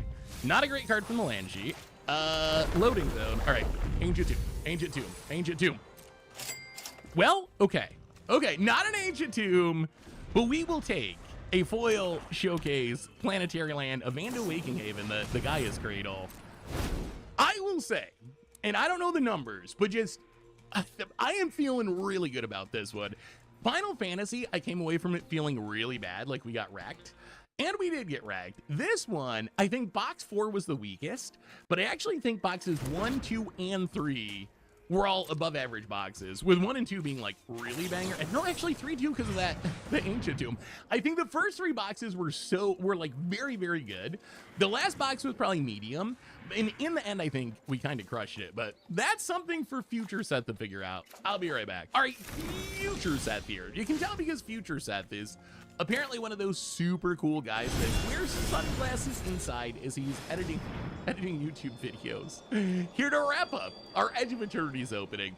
And I gotta say, we absolutely crushed it. As bad as our Final Fantasy opening was a month ago, and it was pretty bad. That's as good as this opening was. We opened 4 collector booster boxes, an entire case of Edge of Eternities, $1,600 a product, and every single box was a winner. Some were slight winners, like box 2 was our worst box at plus $17 in value, but then our best box, box number 3, plus $365. We almost doubled up on that box. Thanks to opening what I think is literally the best card in the set, the Foil Showcase Borderless Poster Ancient Tube, which is like a $500 card. And this is despite the fact that this set is again selling for way over MSRP. When I think of cluster booster boxes, the price in my head, the price I'm used to playing, is like 250 bucks. And these are selling for $400. They were 250 bucks when they first went on sale, but then Final Fantasy happened and spoilers happened and prices just shot out of control. But could you imagine if we actually played a reasonable price for these? If these were actually $250 instead of $400, oh my God, would we have killed it? Then our bad boxes, which were still good, they were still like really good. Our worst box was still very good with these opening, but our like plus $17 box would be like plus $170. So my only complaint is that once again we have Upset selling for way above MSRP for collector booster boxes, but I love literally everything else about this set. We open incredibly well, we hit the best cards in the set, the flavor's good, the art is amazing, the mechanics look super sweet. So all in all, I gotta say, Edge of Eternities, one of my favorite sets that Wizards has made in a really long time in a whole bunch of different ways, and our opening today kind of backed that up. But anyway, everyone, that brings us to the end of our Edge of Eternities box opening. Of course, if you need any of the cards we opened today, you can snag them from our sponsor Card Kingdom over at cardkingdom.com/mtggoldfish.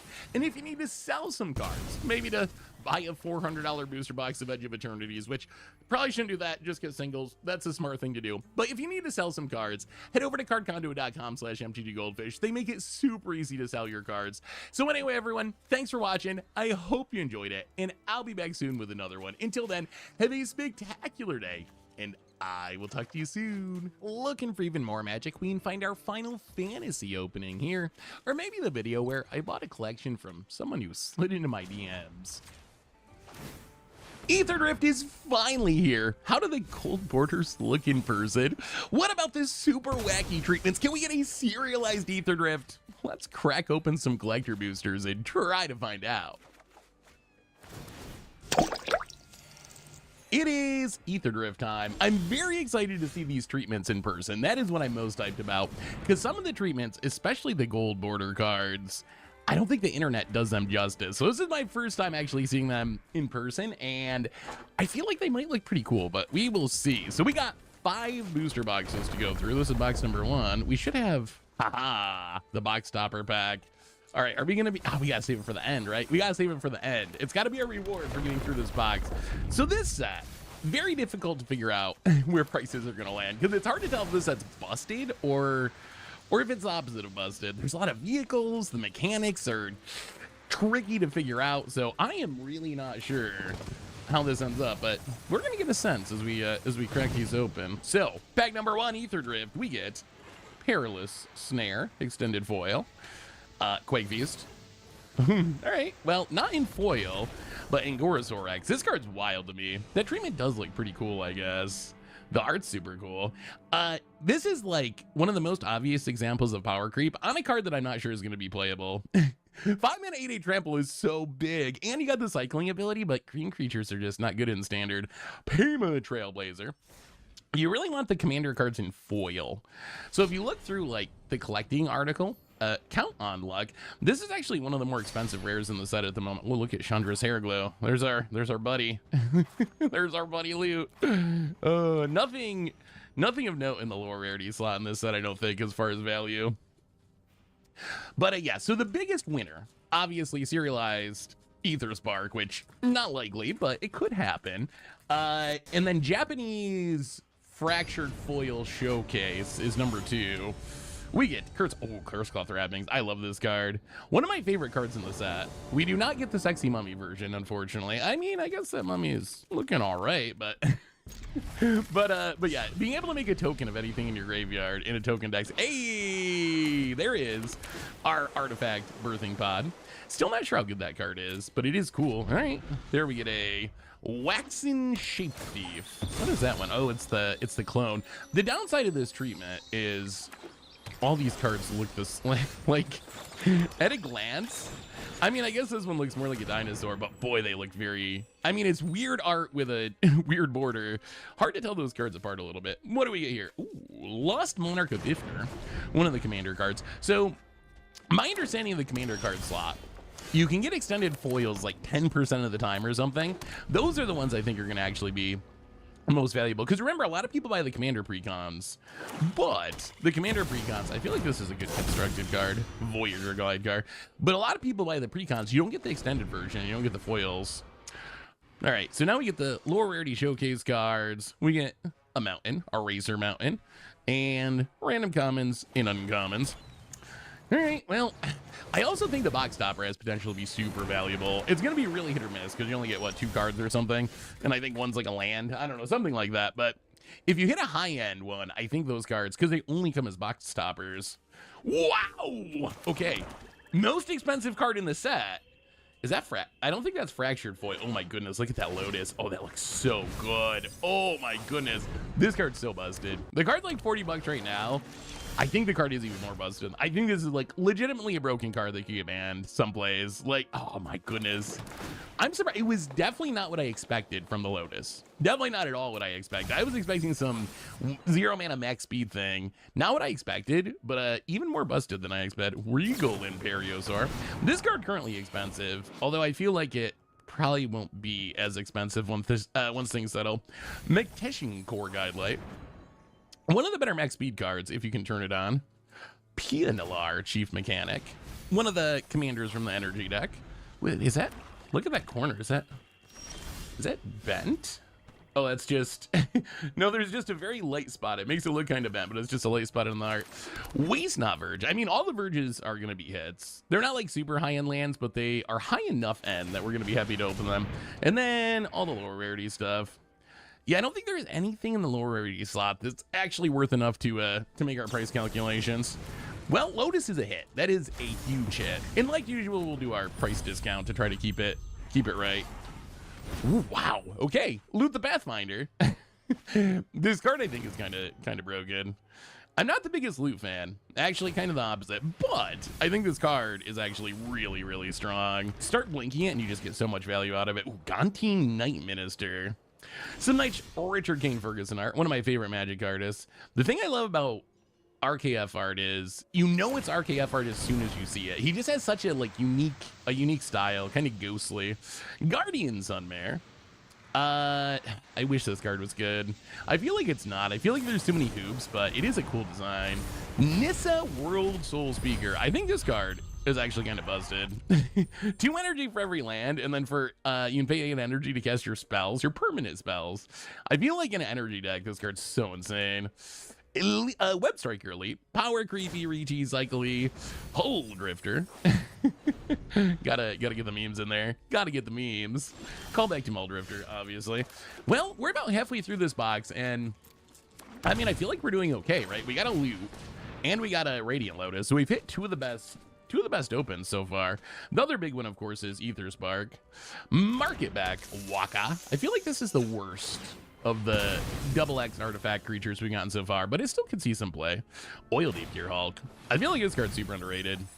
I think a 4/4 lifelink Ward 1 is already decent, and then its ETB I think is pretty good too. I feel like people are sleeping on this Gear Hulk in specific, but really Gear Hulks in general. Unstoppable Plan, on the other hand, I feel like people are way too hyped about this card. This is one of the most expensive rares in the set, and I cannot figure out what you do with it. I know people think it's a combo piece, right? That's always the argument. Oh, it's going to be a combo piece, but I haven't figured out how you actually combo with it. I haven't heard anyone explain how you combo with it. So I feel like this, maybe some Mana Rock deck. I don't know. Let me know what you're doing with Unstoppable Plan, because the card's so expensive, and I don't really understand why. All right, random energy commander card. Lifecraft Engine. And, all right, down to the lower rarity stuff. What do you think of these lands? The driving lands are kind of cool, although I don't really understand how a boat is going to win this this race. the random boat. It's bringing a boat to a car race. like bringing a gun to a knife fight, or the opposite of that, I guess. What do we get here? Oh, Path Breakthrough Ibex. Okay, so this is our first showcase card. This is actually one of the more expensive. So we really want the Mox. Chrome Mox is the biggest winner, but I didn't realize Pathbreaker Ibex was like a $20 card before it was reprinted. And the art on these looks so good. It's like getting a secret lair card in your booster pack. Full throttle, more loot. There's so many loots in it. Look at that. Look at that little gremlin. Oh, loot. Burnout, Bastrona.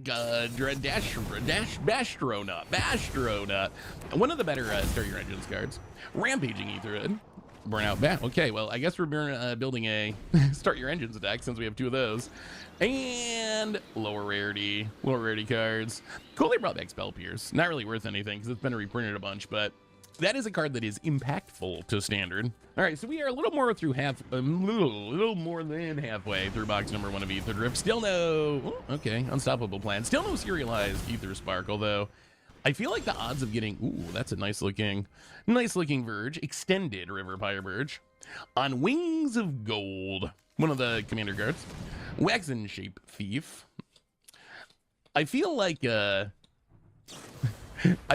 set, it's either going to be overrated or underrated. I'm not sure which it is.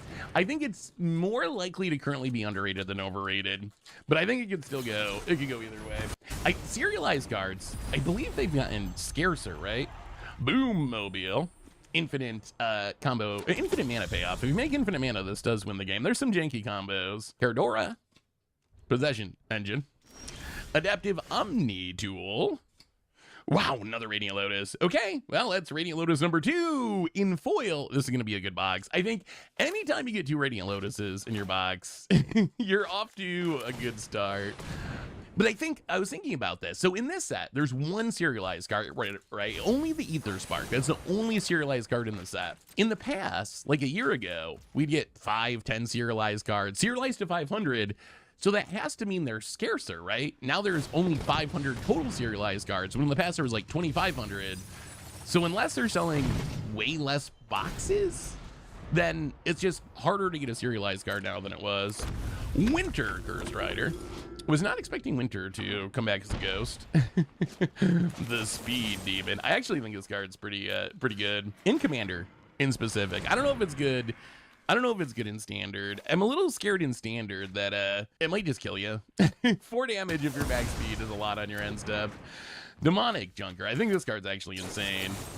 So good in Infinity style decks. It's almost Leyline Binding in Infinity decks. Ooh, a Cursed Dune Yard. Nice little callback to Swarm Yard. Regeneration coming back. I wonder, ooh, Ketramos. Speaking of most expensive cards in the set, Ketramos, that's the top 3, right? Radiant Lotus, the Aether Spark, Ketramos. Those are the big 3 in this set, and not the most special treatment, but this card's so good. So good. I think this one's going to see Modern play. I'm pretty confident it's good enough to see Modern play. Well, all right, we got 3 more, and then our box stopper. Finally a look at the gold border in person. Well, all right, what do we get in this pack? Voyager Glide car. Kind of like a Word of the Inner Sky. I feel like it could be good enough to see play. More Winters. Draconics Engineer. I'm excited for Goblins. Ooh, Sahili. Showcase, I think. Gastral Troller. That's a hasty vehicle. Yeah, I feel like Goblins could actually be legit in Standard. Now we have Kranko and 2 Goblins that give haste. And like multiple Goblin Lords. I kind of feel like we might actually have a good Goblin deck. Captain Howla, the Sea Scourge. Pretty cool commander. I don't know if it can see Standard play, but you can do some cool things within commander in a discard deck. Nuovaya. Mindspring Merfolk. Renewed Solidarity. I feel like this card's kind of crazy. Yes, you can only play it in decks with a bunch of creatures of the same type, but in that deck, being able to do the Ocelot Pride thing of copying all your tokens on your end step is kind of insane. One of the commander cards I'm most excited about. Big insect thing, and then the jank. All right, last pack of box number 1. I feel like as long as we get a good box topper, this box was really good. Double Radiant Lotus. I mean, we already can't complain. We get a Crypt Caller Chariot. The self-discard theme is one of my favorite parts of the set.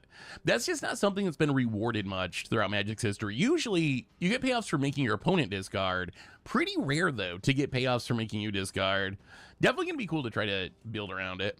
Redshift, Rocketeer Chief. I mean, if you ever get to exhaust that, but any number of permanent cards from your hand on the battlefield is absolutely insane. It does cost 12 mana, so I don't know how many permanents you're going to have in your hand at that point, but Valor might be good enough to see some Greasefang play in Pioneer. Random Mana Rock. I like the idea of this Mana Rock. A Mana Rock that can double the counters on your stuff is really cool. I wish it wasn't 4 mana to double the counters, though. A little bit steep. Wow, another Crypt Caller Chariot. Well, I guess we're building the discard deck. All right, well, box 1 good so far, but we got 1 pack to go. We got our box stopper. So I think you get 2 cards in these. Maybe it's 1 card. Well, time for our first look. Oh, it's 1? Is it? Oh, 2. Okay. 2 cards. So let's see how this gold foil looks. Wow, okay. Swamp. Honestly, it doesn't look that different than it does online, actually. You get some of the shimmer, but it is still pretty gold border. I like the gold border. All right, let's see if we can get some money here. Willow Rush Verge. Okay, well, I mean, I think the Verge is fine. Verges are playable at least. We could have gotten a worse box stopper.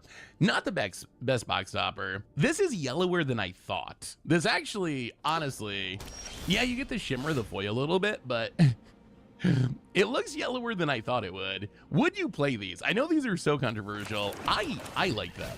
I like gold borders, though. I play the old World Championship gold borders just because I think they look cool.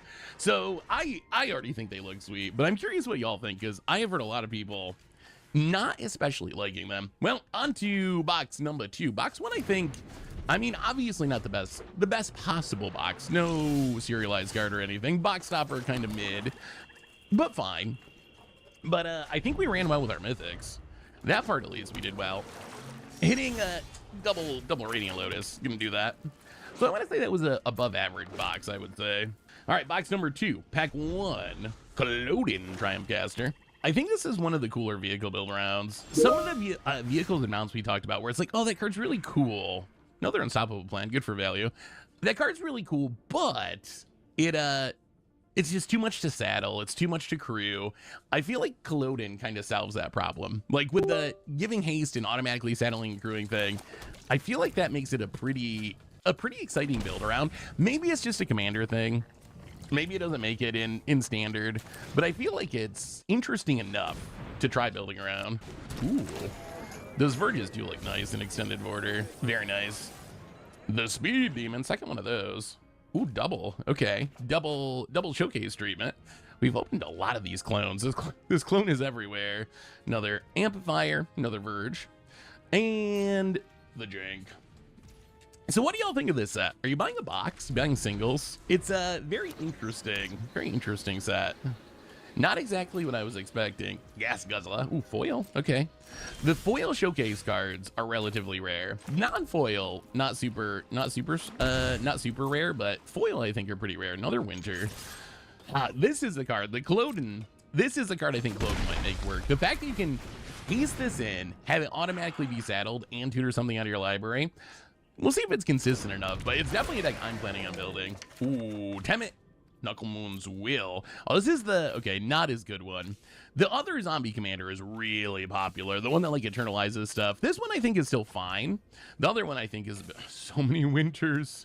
So, oh, wait, I don't know if I've ever done that before. Okay. Both of our showcase cards are exactly the same. So you get two lower rarity showcase cards. I don't know if I've ever doubled up with the same one before. Well, I mean, that's possible, I guess. We still have not seen an Ether Spark. That would be the biggest hit. Where's our Ether Spark? Winters. My God. So many bye again. All right. I feel like we're hitting the same thing over and over again. Angorasaur Rex. And, well, at least our showcase cards are different this time. This box, I feel like, has not been good so far. This time, I feel like we're hitting, ooh, nothing. Oh, Sunday, nothing. Monday, nothing. Tuesday, much more not. Wow! Oh, my goodness. Oh, my God. Oh, my God. Is that fractured? I don't think that's fractured foil. Is it fractured foil? I think we'd know more. Wow. Oh, Japanese Radiant Lotus foil. The only thing that can make it better is being fractured foil, but that is, outside of getting serialized cards, and I guess being fractured foil, I think this is like the best open in the set. I don't think it gets any better. It does not get any better than Japanese Radiant Lotus. Oh, what a cool looking card. It doesn't really look that much like a Magic card, I will say, but it is. Pyrewood Gearhulk. I know I said I thought the Gearhulks were kind of underrated. Not this one. I think Pyrewood Gearhulk kind of suck. Regis here. Another Via. Mindspring Merfolk. Well, I mean, nothing else in that pack matters. That's what, Lotus number 3? 3 Lotuses in 1.5 boxes. How many Lotuses can we open? Are we gonna have another? Remember our last opening where we did Innistrad Remastered and we just opened so many Meowth Massacres? We opened like 6 Meowth Massacres or something. Voyage Guideclar. The Willow Wash Verge. Possession Engine. A Cursoon Yard. Spectacular. How good do you think this card is? Is this good enough to make your commander deck? How much do you value blowing up vehicles and making things loose indestructible? I feel like this card pretty good against green, because green's protection is usually indestructible. Not as exciting against other colors, though, that are like phasing out their creatures to protect them. All right. Last pack of half one of box 2 of Aether Drift. All right. Count on your luck. This card's actually oddly expensive at the moment. I feel like it's good, but it is triple red. Like, wow, okay, well, count on your luck. Curse Cloth Wrappings. What a weird, wow, double. We have 2 pairs here. I think I'm gonna raise. Oh, not a bad. Oh, hey, there's our big butted blue octopus. What do you think of the vanilla cycle? I'm glad they did it. I feel like some of the cards could have been more interesting, but they're just uncommon, so I guess how much can you really complain? All right, second half of the box, we get Venwix. Venwix. Verbose Host. I think you're supposed to just add your own vowels in there like Flibblethip. This card also is really expensive, and I don't really see why. Out of all the max speed cards, this is one that, yes, if you get to max speed, it's really good, but it doesn't have any power to help you gain speed. So the decks that would want this, I don't think you're going to damage your opponents enough. I don't know. But I mean, obviously, if you can get max speed, drawing 2 cards every time you draw a card is really good. Market Backwalker. Lumbering World Wagon. This card's pretty good. The fact that it ramps on ETB and attack, I think, might make me play some basic lands in Commander. Aetherkite, Cryptcolor Chariot, and the Jink. All right, we're due for a Lotus, or actually an Aether Spark. I take an Aether Spark. They're like equally expensive, and we have not seen an Aether Spark yet. We could just hit a serialized Aether Spark and then retire. Quake Feast. Oh, not great removal. River Pyre Verge. Gas Guzzler. Oh, there it is. There's the Nissa Part 2. Hazaret, Godseeker. I don't know if this card's busted or not. It dies to some of the common removal. On the other hand, if you can actually like start your engines and get max speed, 2-mana 5/3 haste is kind of very above the curve. Even in 2025, that is above the curve. I feel like there's probably a deck that will play it. I feel like now that we've seen more of the set, you probably want to be a max speed deck, right? I don't know if you just jam Hazaret in like mono red or something, but I think you can build a good max speed deck. Mimeoplasm, revered one. New Mimeoplasm. Combo potential. I don't know if I like it as much as original Mimeoplasm. Cardora, another Mount Tutor. All right, Web Strangulate. I feel like this card's gonna drop a lot though. I'm still not convinced. I know Tom really likes this card for Commander. It seems really sweet if you start doing Academy Manufacturer stuff. Like once you start making all the tokens, that card can pop off.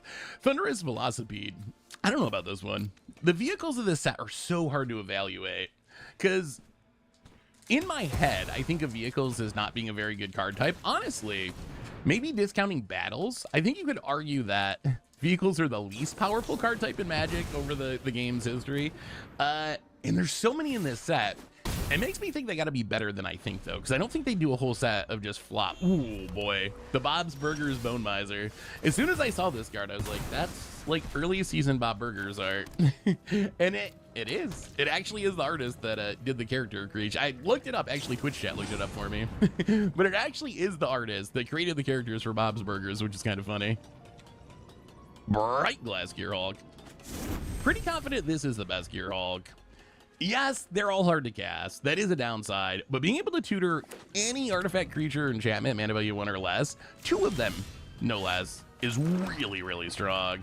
Plus that art's pretty cool. That's another one of the Gearhulks that I think is kind of a sleeper. Lifecrafter's Engine. I feel like people forgot about Bright Glass Gearhulk because it was one of the super early spoilers, and we've seen that in past spoiler seasons where one of the super early spoilers from like 2 months before the set, by the time the set comes out, people sort of forget about it. And I feel like that's happening with Bright Glass Gearhulk because that card's really good. What do we get here? Draconics. Oh, boy, these names. Engineer. It's the hasty red goblin exhaust dude. Regal Imperiosaur. Currently expensive. Dinosaurs today. Dino deck incoming. Lost Monarch of Ifnir. Market Walker. We've seen a few of those. Well, all right. Box number 2, I think worse than box number 1, but we still have the box stopper, which could save. I think the best box stoppers are in like the $100 range. Maybe even more than that if you get like a Lotus or something. Like if you get one of the really, really high end. But I think even a good one is like 80 bucks right now or something. So we should get a land, I believe. It's a Golden Plains, and, well, come on. Lotus? Ooh, all right, Oil Deep Gearhulk. That one actually looks pretty sweet. That one looks, yes, less yellow. Wait, is this? Oh, wait. This might be extra special. I feel like there's multiple treatments of yellow border because this doesn't have the full yellow border. Well, we better hope this card's actually good now. We better hope it actually is a sleeper, because if it is, this version's probably going to be expensive. All right, I mean, I feel like we've run okay. We've run okay with our box stoppers. We haven't run like insane, although even just hitting a Mythic means we're running pretty good. All right, box. Ooh, camera, stay. There we go. Box number 3 of Ether Drift. So far, I think box number 1 really good, or at least good. Box number 2 kind of medium to bad. I'm gonna say bad. Hopefully, box number 3 does a little better. All right, here we still need an Ether Spark. I can't believe we haven't hit an Ether Spark. Actually, it's only been 2 boxes. I do believe it, but I would like, even if it's not serialized, I just want to hit an Ether Spark.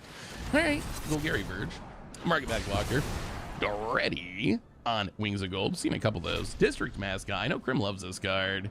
I feel like this card's good in counter stacks, but I don't think it's like that busted or anything. It seems good. I think blowing up artifacts is going to be pretty relevant in this standard. We're coming from a standard where blowing up enchantments was really important. And I think we're entering a standard where blowing up artifacts and enchantments going to be important. We've hit this as our first card a lot of packs. I think that's our 3rd one. I mean, I think Voyager Glide Car is fine. Captain Howla, some shark action. We really need a card with loot jumping over Captain Howler. That's, I want that, Watsy. Can we get loot just hopping over Captain Howler? District Mascot, Adaptive Omni Tool, another Redshift. I don't think these lands, it's so hard to know.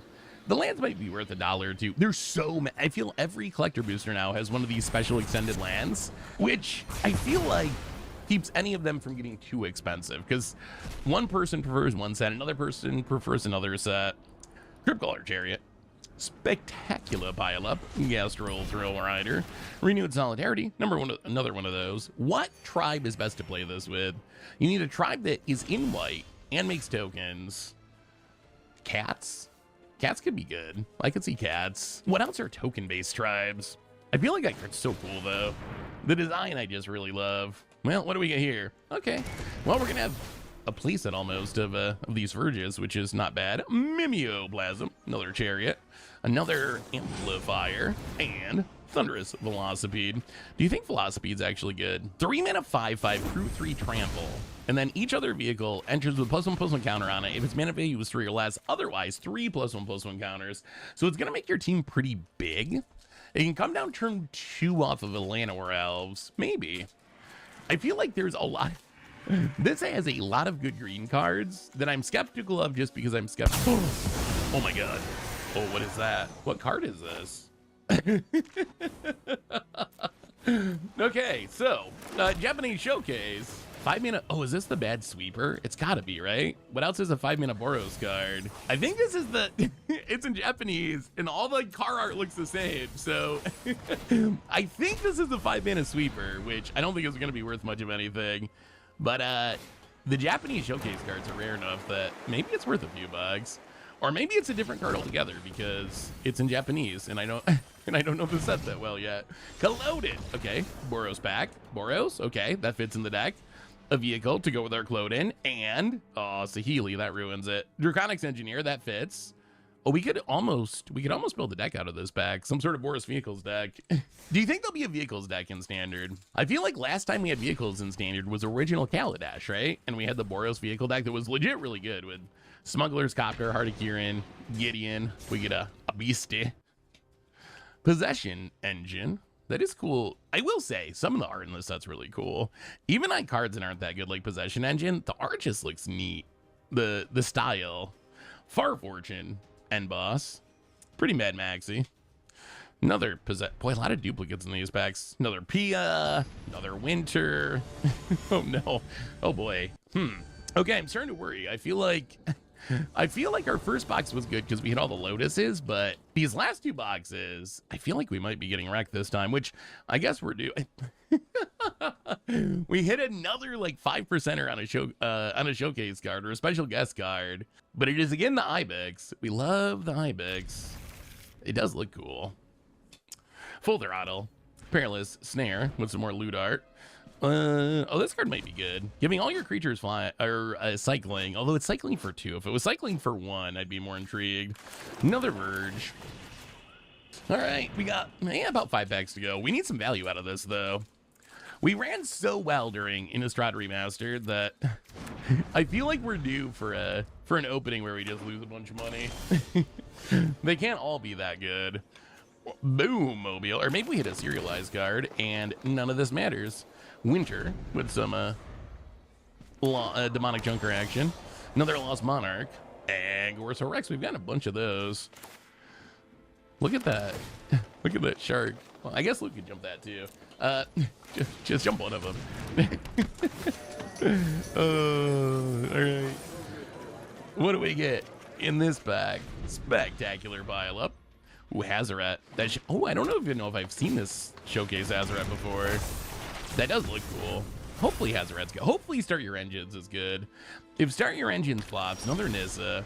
If Start Your Engines flops, it's gonna really hurt this set because there's so many Start Your Engines cards. Exhaust I don't think can flop because it's kicker basically on the battlefield. So I don't know how it can really be bad. But Start Your Engines, because it's kind of parasitic, right? You probably need a bunch of them to make it work. If the mechanic flops, the set's gonna kind of flop with it. Regal Imperiosar, foil extended. Radiant Lotus, okay. There's a Lotus. Lotus number, what, 4? I think it's our 4th Lotus in 3 boxes, which is still... Lotus a box is kind of insane. Still no Ether Spark, though. Mine's Boat. Curse Dunyard. So many spectacular pile-ups. I think it also somewhat depends on the treatment. Like, maybe we get so many spectacular pile-ups because you can get it in, like, every treatment or something? I don't know. Well, 2 packs and then a box stopper for box number 3. Ooh, Salvation Engine. I don't know if this card's insane or unplayable. It's insane when it works. Like, Tempered Seal your team and then attack reanimate an artifact. That's kind of really powerful. Crew 6, though, is a very big number. Quagbeast. Valor's Flagship. I feel like this one's got to be good. The cycling mode's good. The vehicle mode's good. Probably the best reanimation target vehicle. And we do have some vehicle reanimation. Another Curse Cloths wrappings. And some jank. Well, last pack of the box. Let's get the Ether Spark. Serialized preferably. Given the choice, I will take serialized. Come on, Watsy. Come on, Watsy. Or Captain Howler. Blue. Samet. First Samet. Driving Force. I feel like this card's busted, but it's also 6 mana. It's busted in a Start Your Engines deck. Venwix. Venwix. Verbozos. Back again. Rampaging Etherhood. I feel like there's a lot of rampaging cards in Magic. Monument to Endurance. This is another one of those discard payoffs. Maybe the best of the discard payoffs. Definitely going to be building a deck around it, Monument. All right, well, here we go.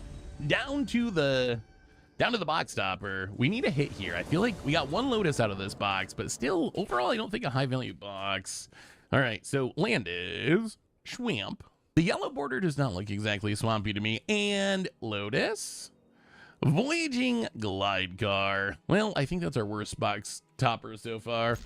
Okay, we have 2 boxes to go, and hopefully they're picking it up a little bit, because I feel like my guess is, and it's hard to tell right now, my guess is box 1, we came out ahead. Box 2 and 3, I feel like we're probably running pretty behind. Maybe this is not a very high value set. And we're in pre-sales where prices are inflated. Well, all right, here we go. Box number 4 of Ether Drift. Well, this pack feels oddly thick to me. Does that mean we have a serialized card? No. It is a Burnout Astronaut, Farfortune, Lumbering World Reagan. Yeah, so many Nissas in the commander's eye. Hey, first Muragana Raceway. How busted do you think this card is? Obviously, Ancient Tomb is busted. Ancient Tomb that does not cost life, even more busted. But can you turn it on fast enough? Can you get up to max speed in time to make it relevant? That is the challenge of that card. I feel like it's got to be good in Commander at least, at a minimum. Lumbering World Wagon. All right, Simic Verge. Do you think they'll print 10 more Verges? Because in theory with Verges, you can print another Simic one, right? And just flip it. So you make green and by default, and then you make blue if you have an island or whatever. I feel like eventually, probably not super quickly, but Bassery, good for a cat deck. And some Jink. All right, packs. We need some values. We need some values. I know this pile of cards over here, it looks very sketchy. It's not actually, well, maybe it's kind of sketchy. Maybe a little. Oh my God. Oh, Japanese foil sexy mommy. All right. I imagine this card's expensive. It's probably expensive because of the meme of the mummy, and the card's actually good. I still don't think it's fractured foil.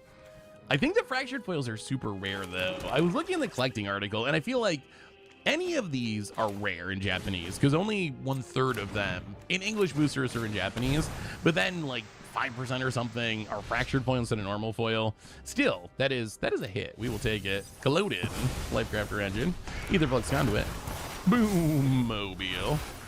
Ah, there's our. I think the green vanilla is the least exciting to me because green already gets big creatures. Like a 5-mana 9/7 in green is kind of like eh.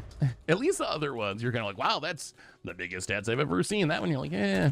It's like a smaller Giganosaur. At least it's easier to cast. But what do we get here? Another one of the clones. So many clones. Gonti, Night Minister. Gonti's a cool card. I feel like Gonti is gonna be Salvation Engine again. I feel like Gonti is going to be one of the most expensive commander cards from the set. Or most popular. Maybe not most expensive because it's a rare, but most popular. I feel like a lot of people are going to build Gonti decks. Gonti's a character people like, and the playstyle seems fun. Regal Imperials. We've gotten a lot of those. Mu Yangling. Oh, this card's so disappointing to me. It feels just like bad enduring curiosity to me, but maybe it plays better than it looks. Zahar, Glory's Past, one of our racers. What is the 2-drop cycle called? I think they're racers, something like that. And random vehicles. You do get a lot of vehicles. I will say, if Wizard's goal was to make the set feel like race cars and vehicles and so forth, it does come across. Like, just opening these packs. Ooh, so, wow, look at that Salvation. That's like Transformers Salvation Engine or something. I don't even know what to think of that art. I don't even know. Is that the vehicle? I don't even know what's going on there. Okay, it looks cool though. Riverturn Monument, the creamiest card of the set. I think this could be a combo mill card in standard. Mill's another deck I'm excited to build. Angorasaur Rex, Priest in the Crossings, and yes, Guzzler, Ben Stiller, the Zoolander of the Apocalypse. All right, we're about halfway through. I don't know. This box also is not jumping out at me as being high valued. I feel like we're getting a bunch of cheap vehicles. Oh, maybe Speed Demon Showcase foil. I mean, maybe the high-end cards are just enough to carry. Maybe that's what it comes down to. Maybe it's like the Mythic foil showcase stuff. Maybe the value's still going to be good because of that. Heshitons. Oh, this is was that in foil? I honestly think this card's going to be really expensive. So Usually you get non-foils in this slot, but they upgrade to foil every once in a while. This is the most expensive, or most played legend from the set. If you look at like EDH Rec, this is the one that most people have built decks around. Only way to get this card, extended foil, in collector boosters. I bet this card's actually pricey, because I think there's going to be people that want to bling out their Heshton deck, and this is a version. And yeah, that's about it. Yeah, I'm curious how expensive that actually ends up being. That's one of the upsides of opening collector boosters. They cost a ridiculous amount compared to normal boosters, but you can get cards that end up being oddly expensive just because there's no place else to get them. Afterburn Expert, I think that could see play. I think you could build a deck around it. You got to be an exhaust deck, but in an exhaust deck, a 4/2 that just comes back into play whenever you exhaust from the graveyard, not even like can't block or tapped or anything, seems like a pretty reasonable card. Spectacular buy-up, so many spectacular buy-ups. Riptide Gearhulk, maybe the best Gearhulk for Commander. I feel like in a blink deck, this card's kind of wild in Commander. Just tucking something of everyone's and then blinking and doing it. I want to just blink it a bunch of times and tuck your entire battlefield. I guess you can't get lands, unfortunately, but Venomix, Vanderbos, Verbose, Homunculus. I still don't understand why that card's so expensive. All right, we got 3 packs left and then our box stopper. Are we gonna go through 5 boxes and not get an Ether Spark? That's insane. I mean, I guess we can't complain a ton because we did open a lot of Lotuses so far, but not having any Ether Sparks is kind of surprising. Maybe we just get a box stopper Ether Spark or serialized. How about serialized, Watsy? Zahar, Glorious Past, Monument to Endurance, Cardora, Prophet of the Scarab God. We got a lot of Captain Hollers. Can you build a Captain Holler standard deck is a real question. I know I'm building one for Commander Clash. I'm going to play it on Commander Clash, and the deck looks really fun. I'm very excited to try the Commander version. I don't know about standard. There might be enough like fear missing out stuff to make it worth it. Cryptcaller Chariot, Avaya, The Last Ride. I feel like Vehicle Death Shadow is actually a trap, at least for like modern. Maybe in standard it's fine because we don't have a Death Shadow, but I'm just not convinced that a Death Shadow deck in like modern or legacy has enough creatures to crew a Vehicle Death Shadow. Saheeli, Radiant Curator, Unstoppable Plan. I mean, we'll take the Unstoppable Plan. All right, well, that's the last pack. Box stopper time. We need something good because I feel like that was another low value box. All right, what do we get here? Boom. Forest. Would you play these? I would play them. They're just gonna be so hard to get. Like, can you imagine? It's kind of like the Secret Lair problem. Some of the Secret Lair lands look cool, but do you really want to spend the amount that you have to spend to get enough of them to make like a commander deck out of them? I would play a full deck of these, but I don't know if I want to spend box stopper prices. All right, big hit. Thopter Fabricator. Well, I don't know if that's a big hit. It's a card and it's yellow. Look at the stars, see how they shine for you. All right. Where'd my scissors go? I lost them. All right. We'll do it the old-fashioned way with our hands. Ooh, a blast box. It's good luck to just tear into the wrapping with your fingers. Hopefully. We need a serialized card. We've reached the point. We're in our last box. I feel like we need to hit the serialized card to carry this one, or something really good in this box. I feel like, all right, save the box stopper. Well, here we go. Last box of Ether Drift. Lots of Lotuses, not many Ether Sparks yet. What do we get here? Cardora also has cool art. I feel like I've said that a lot. Bulwark Ox, Renewed Solidary, Summit. All right. Well, no Ether Spark there, serialized or otherwise. We have hit a few Japanese showcase cards. Maybe those will be worth enough. Winter, we've hit a lot of Winters. So many Winters. Unstoppable Plan. So many Nisas too. Like an odd amount of Nisas in the commander slot. It almost makes you wonder, and I'm sure it's just variance of like opening not a huge number of boxes, even though 5 is a lot, but like in the grand scheme of boxes, it's not a lot. I wonder if all the cards are the same rarity though. Like, could Nissa somehow be more common than other? It doesn't make sense that it would be. Ooh. March of the World Ooze. Not in Japanese, but looking good in the showcase frame. Magic has gone. Look at the art on that. It's just so goofy. I like a lot of the goofiness, actually. Riptide Gearhulk. Okay, that's a good one. Winter. Oh, winter will not go away. We are cursed by the ghost. The ghost of winter will not leave us alone. It will not leave us alone. Winter is such a random character to appear out of nowhere and stick around. Serialized? Curse Claws wrappings. All right, Bleachbone Verge. I think that's our first Orzhov Verge we've gone so far. Another Web Strike Elite. Not bad value-wise. Pia. Not foil. Quag Feast. I wonder if Quag Feast can see play anywhere. Choose a creature, planeswalker, vehicle, mill 2 cards, then destroy the chosen permanent if its mailing value is less than equal number of cards in your graveyard. So it's 2 mana sorcery speed removal. Fell. But you get the upside, you can hit vehicles or planeswalkers, but you get the downside, that you need cards in your graveyard. But you get the upside that it puts cards in your graveyard. I imagine it's not very good. I imagine it's like maybe in the right deck playable, but I imagine it's not like super high-end playable. On the Wings of Gold. Oh, there's our first Sebsunin. One of the other kind of expensive mythics in the set. I think it's like 15 bucks currently. Although, again, the price is going to come down, so it might actually be like 8 bucks or something. Skyseer's Chariot. Pretty good hate card. I think being able to tax activated ability could let it see play. Birthing Pond for artifacts. Fearless Swashbuckler. Riding the Shark. Prophet of the Scarab. All right, another Verge. We've got a decent amount of Verges, which is nice. They're not like super expensive. It's nice with Verges when you kind of get a pretty good sense of how much they're going to cost, because we already have them from another set, so pretty easy to look back at Dustmorn and just make a comparison. So I imagine they're going to be like 5 to 10 bucks. Hey, it's the Siege Rhino vehicle. I have to build a deck with 34 of these in standard, just for memes. But I think this card might actually be good. I mean, it's a 6/6 trampler for 4. You do got to crew it for 2. It's a vehicle, but then when you enter, it gets a Siege Rhino's trigger, essentially drain for 3. Curse Cloth. We've got a lot of Curse Cloth wrappings. Hopefully that card actually ends up being busted, because we have a pile of them. Boros Verge. We have a pile of Curse Cloth wrappings. We are about halfway through this box. We need it. We need an Ether Spark. That's all I care about at this point. I don't even care if it's serialized. Last Ride Showcase. Ooh, Temet. Nukamon's Wheel.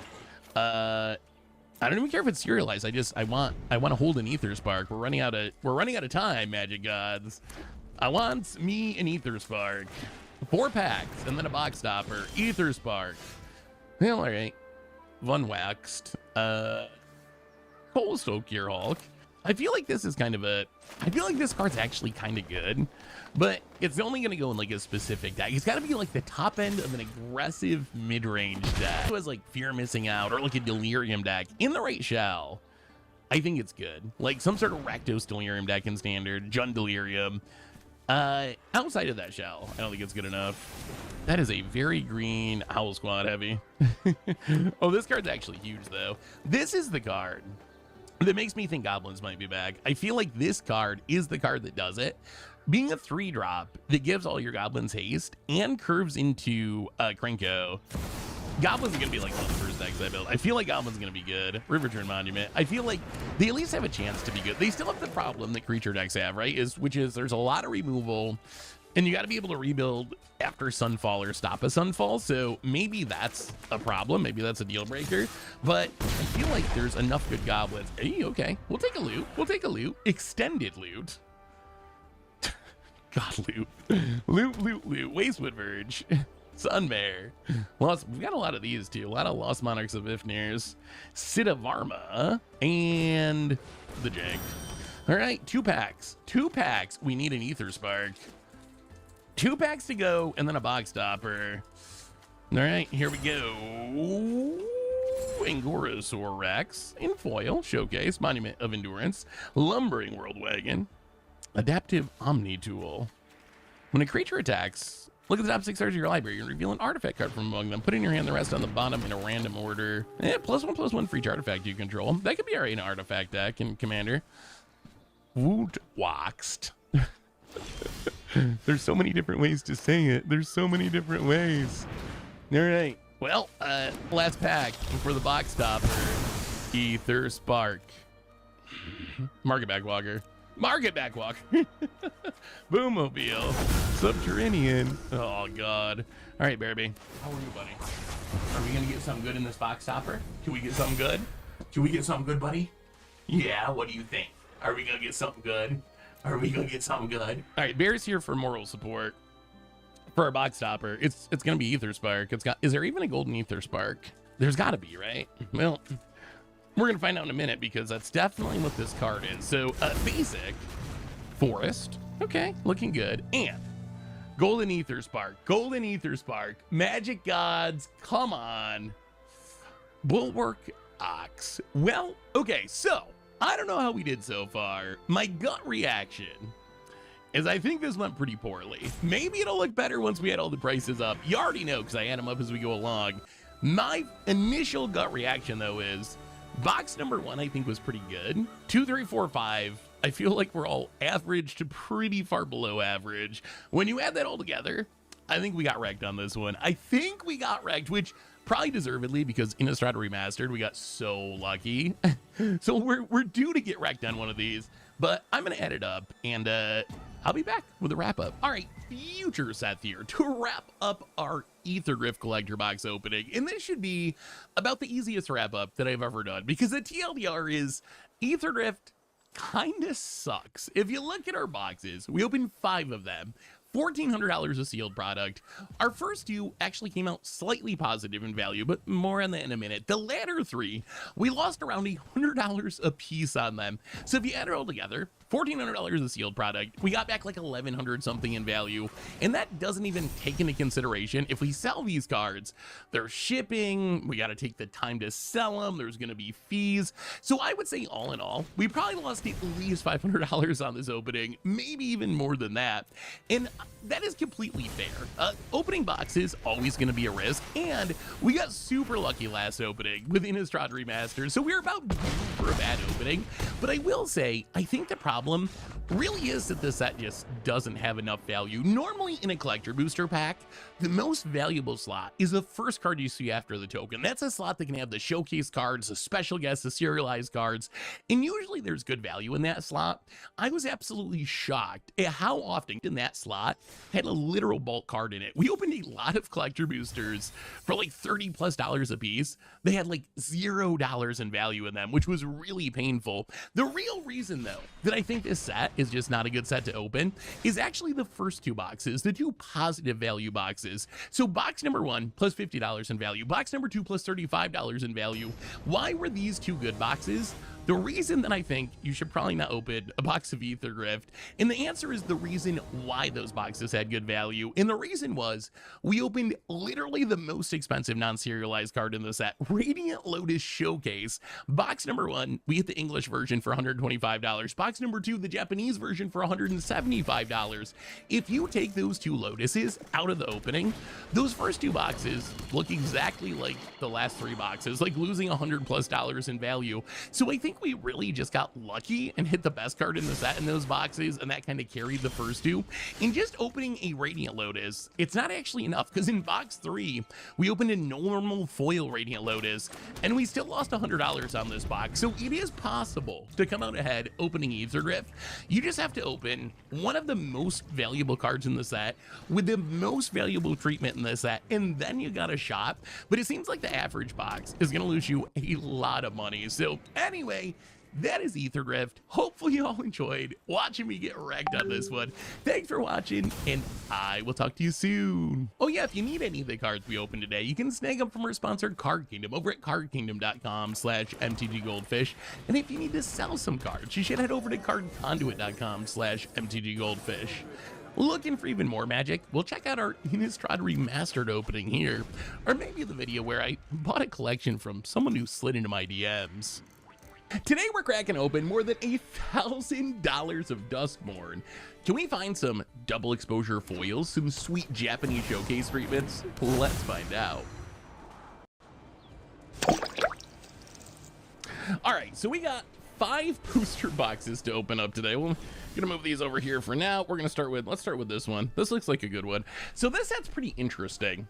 So in Duskmourn, The biggest hit, there's no serialized cards. The rarest card, I believe, is Fractured Foil Japanese Showcase cards, which you can get, let's see, what's it say here? 0.3% of the time, 0.3% of the time in the final slot of a collector booster. But box number 1, this set's so sweet.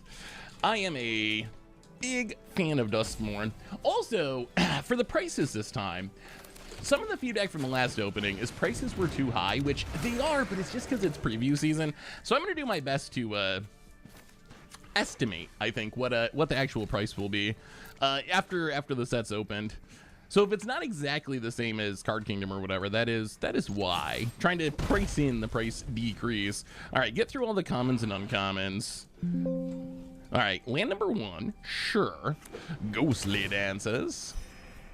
I actually kind of like this card in a room deck. I think it'd be cool in rooms. Ooh, Ancient Cellar Spawn. There's a couple of cards from the Commander precons that might be busted in Legacy.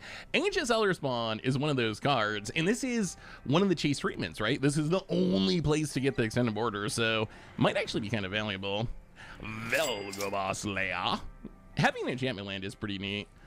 I want to see what some of the cool foils. Ooh, Doomsday Excruciator. That is it's a lot of black mana. There are a lot of black mana symbols in there. And, ooh, Zamone All Questioning foil. All right, looking pretty good. Looking pretty good. I mean, it's a prime open. And the copy token. I won't do that every Zamone, I promise. Well, I can't promise, but I will try not to make that joke every Zamone. I'm still making the, oh my god, it's like the Helix joke, and it's been, what, a few sets since we got that reprinted? All right, let's zoom through these commons and uncommons. We got a lot of this card, my god. Withering Torment, maybe the best, the most played, I would say, commander card from the set. Also, more black enchantment destruction, my favorite thing. Saw, like the movie. Fear of Exposure, like A Way to Die. Diversion Specialist, Mountain, and Entity Tracker. It's kind of funny. I know my stance on the color pie might not always be consistent. For some reason, the black enchantment removal, I hate it. Blue Enchantress, though, whatever. Simone's Hypothesis, Demonic Console. This card I love. It's just so funny. It's a demonic tutor that then becomes a demonic tutor. This showcase style looks pretty good in person, I think. Ley Line of Resonance. I'm pretty sure this card is broken. Turn 2 kills in standard. Here we come. And, ooh, okay. Special guest, Unholy Heat. I mean, that does look pretty nice.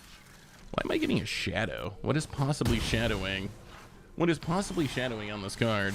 But, yeah, I mean, not the highest value special guest. Although, in general, the special guest cards, they're always valuable, right? Just because of the fact that they're scarce. So even an Unholy Heat, which is a very good card. Although it's kind of funny, it was a very good card during Modern Horizons 2. Now that we have Modern Horizons 3, Galvanic Discharge is the hotness for removal. All right, there's not really any super high-end commons or uncommons in this set to worry about. There's some like okay stuff that's a couple of bucks or whatever, but nothing super big. Room number 1, Roaring Furnace Steaming Sauna. This card's actually pretty sweet. No max hand size is something I like in my commander decks. Winter Cynical Opportunist, the commander precon version. The Jolly Balloon Man. What? Man, the art in this set's so creepy. It is so creepy. It's spectacularly creepy. Thornspire Verge. These lands are... Why does I gotta wait? Is that... Oh, that's part of the art. I thought that was a printing error, but no, the gray spots are part of the art. Okay, it's just part of the art. These lands are interesting. I think they're definitely good. I don't know if they're like busted. And, ooh, all right. Demonic Tutor that is the Demonic Tutor and becomes a Demonic Tutor in foil this time. I mean, if you're playing a Delirium deck, it is straight up Demonic Tutor. Getting Delirium is tricky, though. Getting Delirium is not perhaps as easy as people maybe think. If you haven't played with Delirium sets before, it takes some work. Oh, upside down pack. Hard to tell with the rooms. All right, get through. Wow, look at all those lands. Look at all those beautiful lands. Actually, speaking of lands, the common lands are pretty good for commons. They don't have the land type, but coming into play untapped a decent amount of time is pretty decent. Not bad.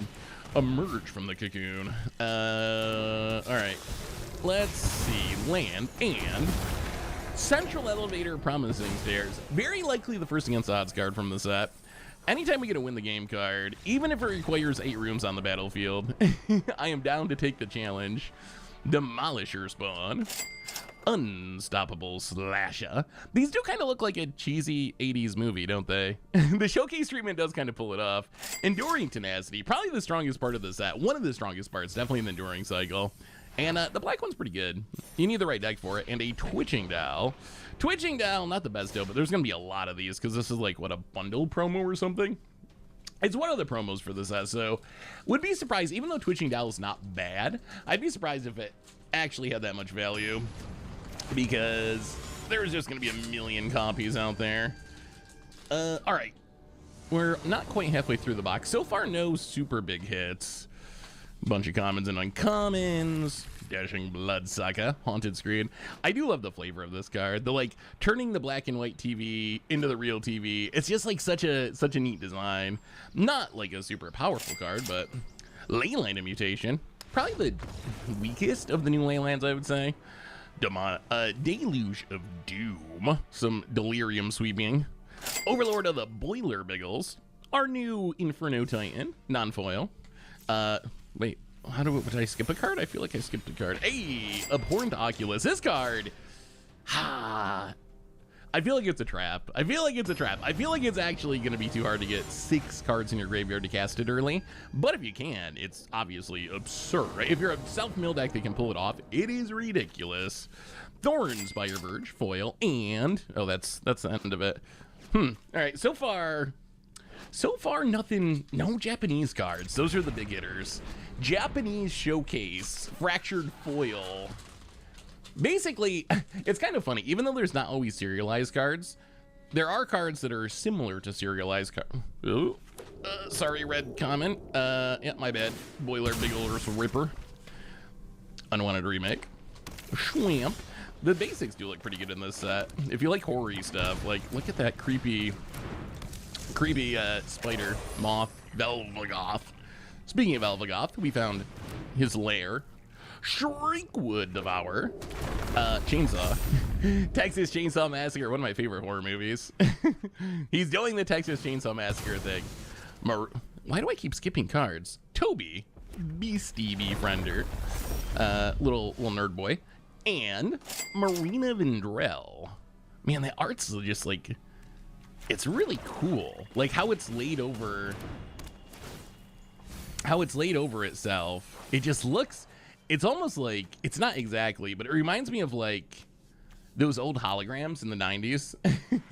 If you remember those 90s cards with the holograms where if you shift them in the right angle, the picture changes. It almost looks like that, which is kind of cool. So far this box kind of feels like a bit of a dud to me. But that could change at any moment.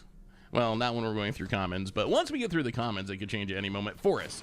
Overlord of the Mistmores, our new white Grave Titan. Gleeful Arsonist, our commander card from the side. What does this do? Whenever an opponent casts a non-creature spell, deals damage equal to its power to that player. Oh, and it has Undying. Okay. Okay, kind of a cute little hate card, I guess. The Swarm Weaver. Ooh, my favorite room, Fractured Realm, Mirror Room. I mean, it's like a super Panharmonicon. It is 7 mana, so it's a lot to get going, but once you get it going, Head Shredder. Ooh, this card is absurd. This card, ooh, is that like a textured foil? No, that's just what the card looks like. It is foil though. This card is one of the most ridiculous ramp spells. Just ramping any land that you mill is just a ridiculous ability. Like, I almost cannot believe that ability exists on a Magic card. It seems so over the top. All right, what do we have? Say my name. Some Breaking Bad action. There are some good tropey card names in this set. Popular Egotist Island and Unidentified Hovership. Our UFO. These vehicles are going to make a lot more sense once we get to the Death Ray set. Maybe the worst rare in this set, I think, Omnibus Trap. But remember the next set, not Foundations, but the next actual set, RIP, is a Death Race planner set, the Mind Skinner. Might have to send this one to Krim. Krim loves, he's obsessed. Krim loves Mill. and he loves this card. I don't even know what this art is. Where's the Mind? Is this the Mind Skinner? I guess that's the Mind Skinner. It is a cool card. There are some neat synergies with it. I'm more excited about trying to like prevent the damage from being prevented or whatever than milling people out with it. I don't know. Maybe in standard it could be fun to mill people out. It seems very challenging to get enough attacks to mill out a commander table though. What do we have? 1, 2, 3, 4 packs counting this one left to go. Terramorphic Expanse. Why did they bring back Terramorphic Expanse? Also Cynical Owner. Good uncommon. Fear of Abduction. Let's play a game. Lots of Saw references. Enduring Courage. I think this is maybe the least valuable of the enduring creatures. The Master of Keys, one of the backup commanders. Kind of a cool card. Being able to escape all the enchantments in your graveyard is pretty sweet. Split Up. This card's very intriguing. I don't know if it's good or not, but 3-mana Wrath, even with some hoops to jump through. See, double Enduring Courage pack, really? Really? Give us a good... Oh, and another Leyline of Mutation. Leyline of Mutation might have value, just because people like their lazy color fixing, but as far as I'm concerned, out of all the Leylines in this, it's the one I am least hyped for. I think it's the least exciting of all the new Leylines. Well, let's see what we have here. Manifest Dread, which... Manifest Dread, very, very well done, Wizard. They did the thing. They said the name of the movie in the movie. Planes. Reluctant. The humans in this set, I swear. They all look like they're in a... Is this... Oh, this is the Lurking Evil one. You can see the monster back there. So some of these cards have two arts. One with without the monster, one with the monster. The monster version is rare. I don't know if it's actually going to matter with a card like this, but this is the one we want to open. If we're going to open one, got to get that monster back there. The humans just don't look scared enough for me. They should be, like, freaking out. They're in an infinite house of horrors. An infinite house of horrors. This reminds me, if you ever seen Would You Rather, for some reason, if you go to Netflix, you don't even got to watch the movie, it's a horror movie, but if you go to Netflix and just see like the case or the art, the thumbnail art for Would You Rather, every time I see this card, I think of Would You Rather. And what do we get here? Dazzling Theater / Prop Room. Creature spells you cast have Convoke. Untap each creature you control during each other player's untap step. Wow, that's only 3 mana. That's actually kind of wild. That's actually really good. And a Kaido emblem. All right, well, we have two more chances. So far, no Japanese cards. No Japanese cards at all. One special guest. No double exposure mythics, I don't believe. All right, let's get through these commons and uncommons. Glimmer Seeker could see some play. Attack in the box. Hauntwood Shrieker in foil. Is this card good? The upside's huge, but it's still 3-mana 3/3. The Lord of Pain. Seems like a very annoying commander to play against. So many Leyline mutations. My God. My God. Good thing we got more boxes to go through. Flood Farm Verge, and, oh man, the worst Ominous Vitrap. The card, like, it just, yes, if you have Delirium, it can be powerful, but that's asking a lot. If 3 mana vanilla 2/4, if you don't have a Delirium, is just not enough, not enough. We need more. We need more. All right, let's see what we got in our last pack of box number 1 of 5. Balustrade Worm. I mean, can't be countered. Trample Haste, 5-mana 5/5, not the worst. Seance Board. This card actually seems powerful to me. Get a counter on an end step, each end step, as long as the creature died, and then tap to make mana equal to the number of counters, but can only cast it on, spend it on instant sorceries, demons, and spirits. So you gotta be a deck that has one of those things. Taiva, one of the, I believe, more expensive cards in the set. I guess very scary in an elf commander deck. Like, the pump ability, even without trample, kind of ridiculous. It looks really nice in the frame too. Oh my God, Victor, and yes, oh my goodness. There we go. That is it fractured foil? I think it's normal foil. Apparently you can get these in fractured foil or in normal foil. I think this is normal foil, but this is one of the super rare. We might only get one of these out of all of our boxes. The Black Enduring Creature. I don't know its name because it's in Japanese. I don't remember its name, but yes, Japanese Showcase. They said on their website, you get these what? Japanese Showcase 0.3% of the time. No, that's fractured. Is this fractured foil? I don't know. Maybe, is it? No, I don't think so. It looks like, I think it's normal. I think it's normal foil. I'm pretty sure it's just normal foil. But still, I mean, that is a super good hit. I feel like, I don't know, on to box number 2, I feel like the fractured foil would jump out more. So I'm guessing that means it's not fractured foil. I hope that's what that means. All right, box number 2, $240-ish into this opening. Well, here we go. Pack 1, box 2. Let's get some more Japanese cards. I want to see one that is definitely, I want to see double exposure foil, and I want to see fractured foil. Oh, we're going backwards, I see. Cruise through these commons and uncommons. Gremlin tamer. Who tames a gremlin? We get Roaring Furnace, Steaming Sauna, second one of those.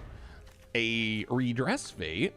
A little miraculous way to reanimate your artifacts and enchantments. Nico, Light Soap. I kind of like Nico. I think Nico might actually be decent. Making a couple shards. You can't say no to the shards. Winner, I think, is miserable. I think that's gonna be an unfun commander, but wait, is that? Oh, ooh. Ho, ho, ho, ho, ho. Oh my, oh my. I don't even know what that card is, but that's good, right? Oh, it's the, oh, another one. Wow. That's the black Mythic Overlord. But wow, look at how awesome that card looks. I will say that doesn't really look like a Magic card. It looks like a card from another game, but my goodness, does that look sweet. Whoa, okay. So after opening nothing for a long time, we're hitting the goodies now. We are hitting the goodies now. Hitting the goodies. Yeah, that's... I actually think the Black Overlord is one of the best Overlords for Standard. I don't think it has a ton of... Come on, Pack. I don't think it has a ton of Commander potential, really. It's, like, okay. But I think it's a really good Standard card. That card can grind. It can grind. And, I mean... Actually, it can do anything, unless you can read Japanese, but I can't, so you could tell me this did whatever, and I'd be like, sure. That's the upside of the showcase stream it. Ghostly Dancers, Into the Pit, Leyline of the Void. Always good to have Leyline of the Void back. Another Fractured Realm. I'll take all those. I'll take all the Panharmonicons. And Mind Skinner. Okay, we can show... Ooh, I was wondering what Everywhere land looks like. That might actually be valuable. Like, so tokens, we've talked about this before. Tokens have rarity, right? So they go by the rarity of the card that they're attached to. So like a Thopter token, super common, because usually a ton of lower rarity cards end up making them. The Everywhere land is made by a single mythic rare. Those are the kind of tokens that can end up being kind of pricey eventually, just because they're going to be very rare. In fact, it's another Withering Torment. This card, if you open boxes, pull them out, like it's going to be in every black decking commander. It's going to be worth something. Unstoppable Slasha, if you ever want to make your opponent lose half their life, round it up. Phenomenon Investigators, Balustrade Worm, so many Mind Skinners, my god, and a Rushwood Verge. Sweet. We've opened a lot of Mind Skinners, and I feel like a lot of the green ley lines. So many. All right, on to pack number 5, maybe? Might be 5. I don't know. Fear of Lost Teeth. I didn't know that Fear of Lost Teeth was a real fear, but apparently that is something people are actually afraid of.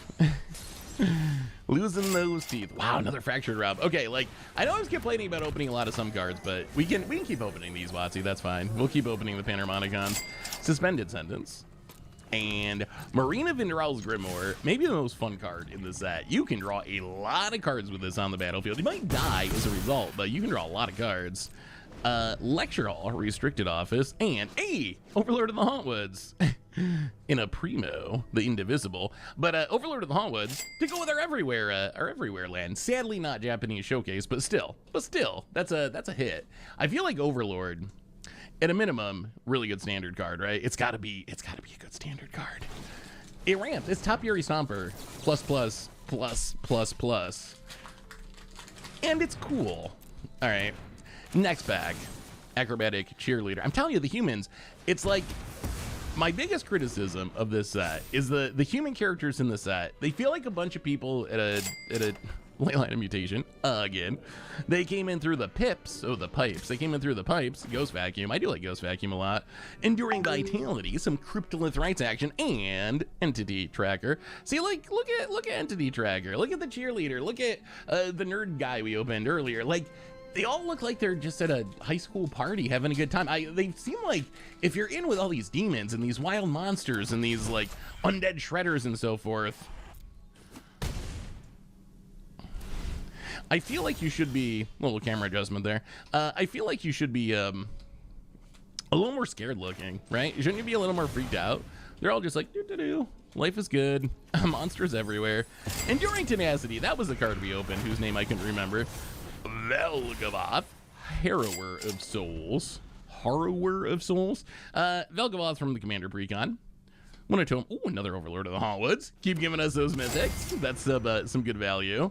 And Promising Stairs for the Against the Odds deck. And oh my, I mean, Leyline Mutation better be worth something. We have opened so many Leyline Mutations. Too many Leyline Mutations. That is infinite mutations. That's like number 4 or something. We've opened so many. Promising Stairs. We opened a lot of, wow, what, the kind of weird running. Formless Genesis, some new Changeling Sorcery, spicy. Wonder if that goes in Tomer's Changeling deck. Marvin Murderous Mimic. I love this card. This is one of the most blatant combo pieces Wizards has ever made. It's just like, please combo with me. Please combo with me very creepily. Razor Current Needle Thread. Yep. Would you rather? That card. Silent Hole Creeper. Creeping silently through ooh, Toy Token. Also creepy. Slinking silently through the hall. As its name suggests. We have what, 4 more? 5 more packs? All right, let's get another Japanese. I want a Fractured Foil, actually. I'm pretty sure the Fractured Foil would be more interesting. Like, I think it would pop out more. I think we would know if it was actually the Fractured Foil. I don't think we'd be guessing. Ooh, that's some value. Miug Massacre 2, the sequel.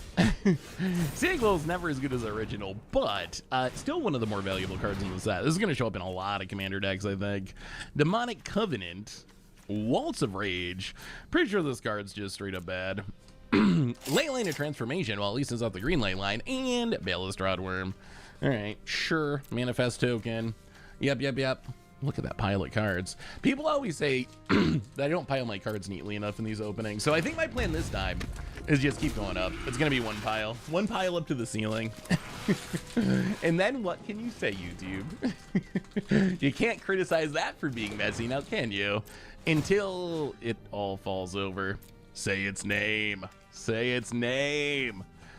Yes. Velgamon Slayer. Star Athlete. Run away from some demons. Zamone, the all questioning. Gloom Lake Verge. And the Swarm Weaver. I mean, the Swarm Weaver is a fine card. It is not a especially valuable card, but it's a nice bunch of bodies. If you got insects, it gets even better. It's reasonable. A reasonable Magic the Gathering card. Moira. That might be my favorite murder art, actually. What is he doing? Screaming?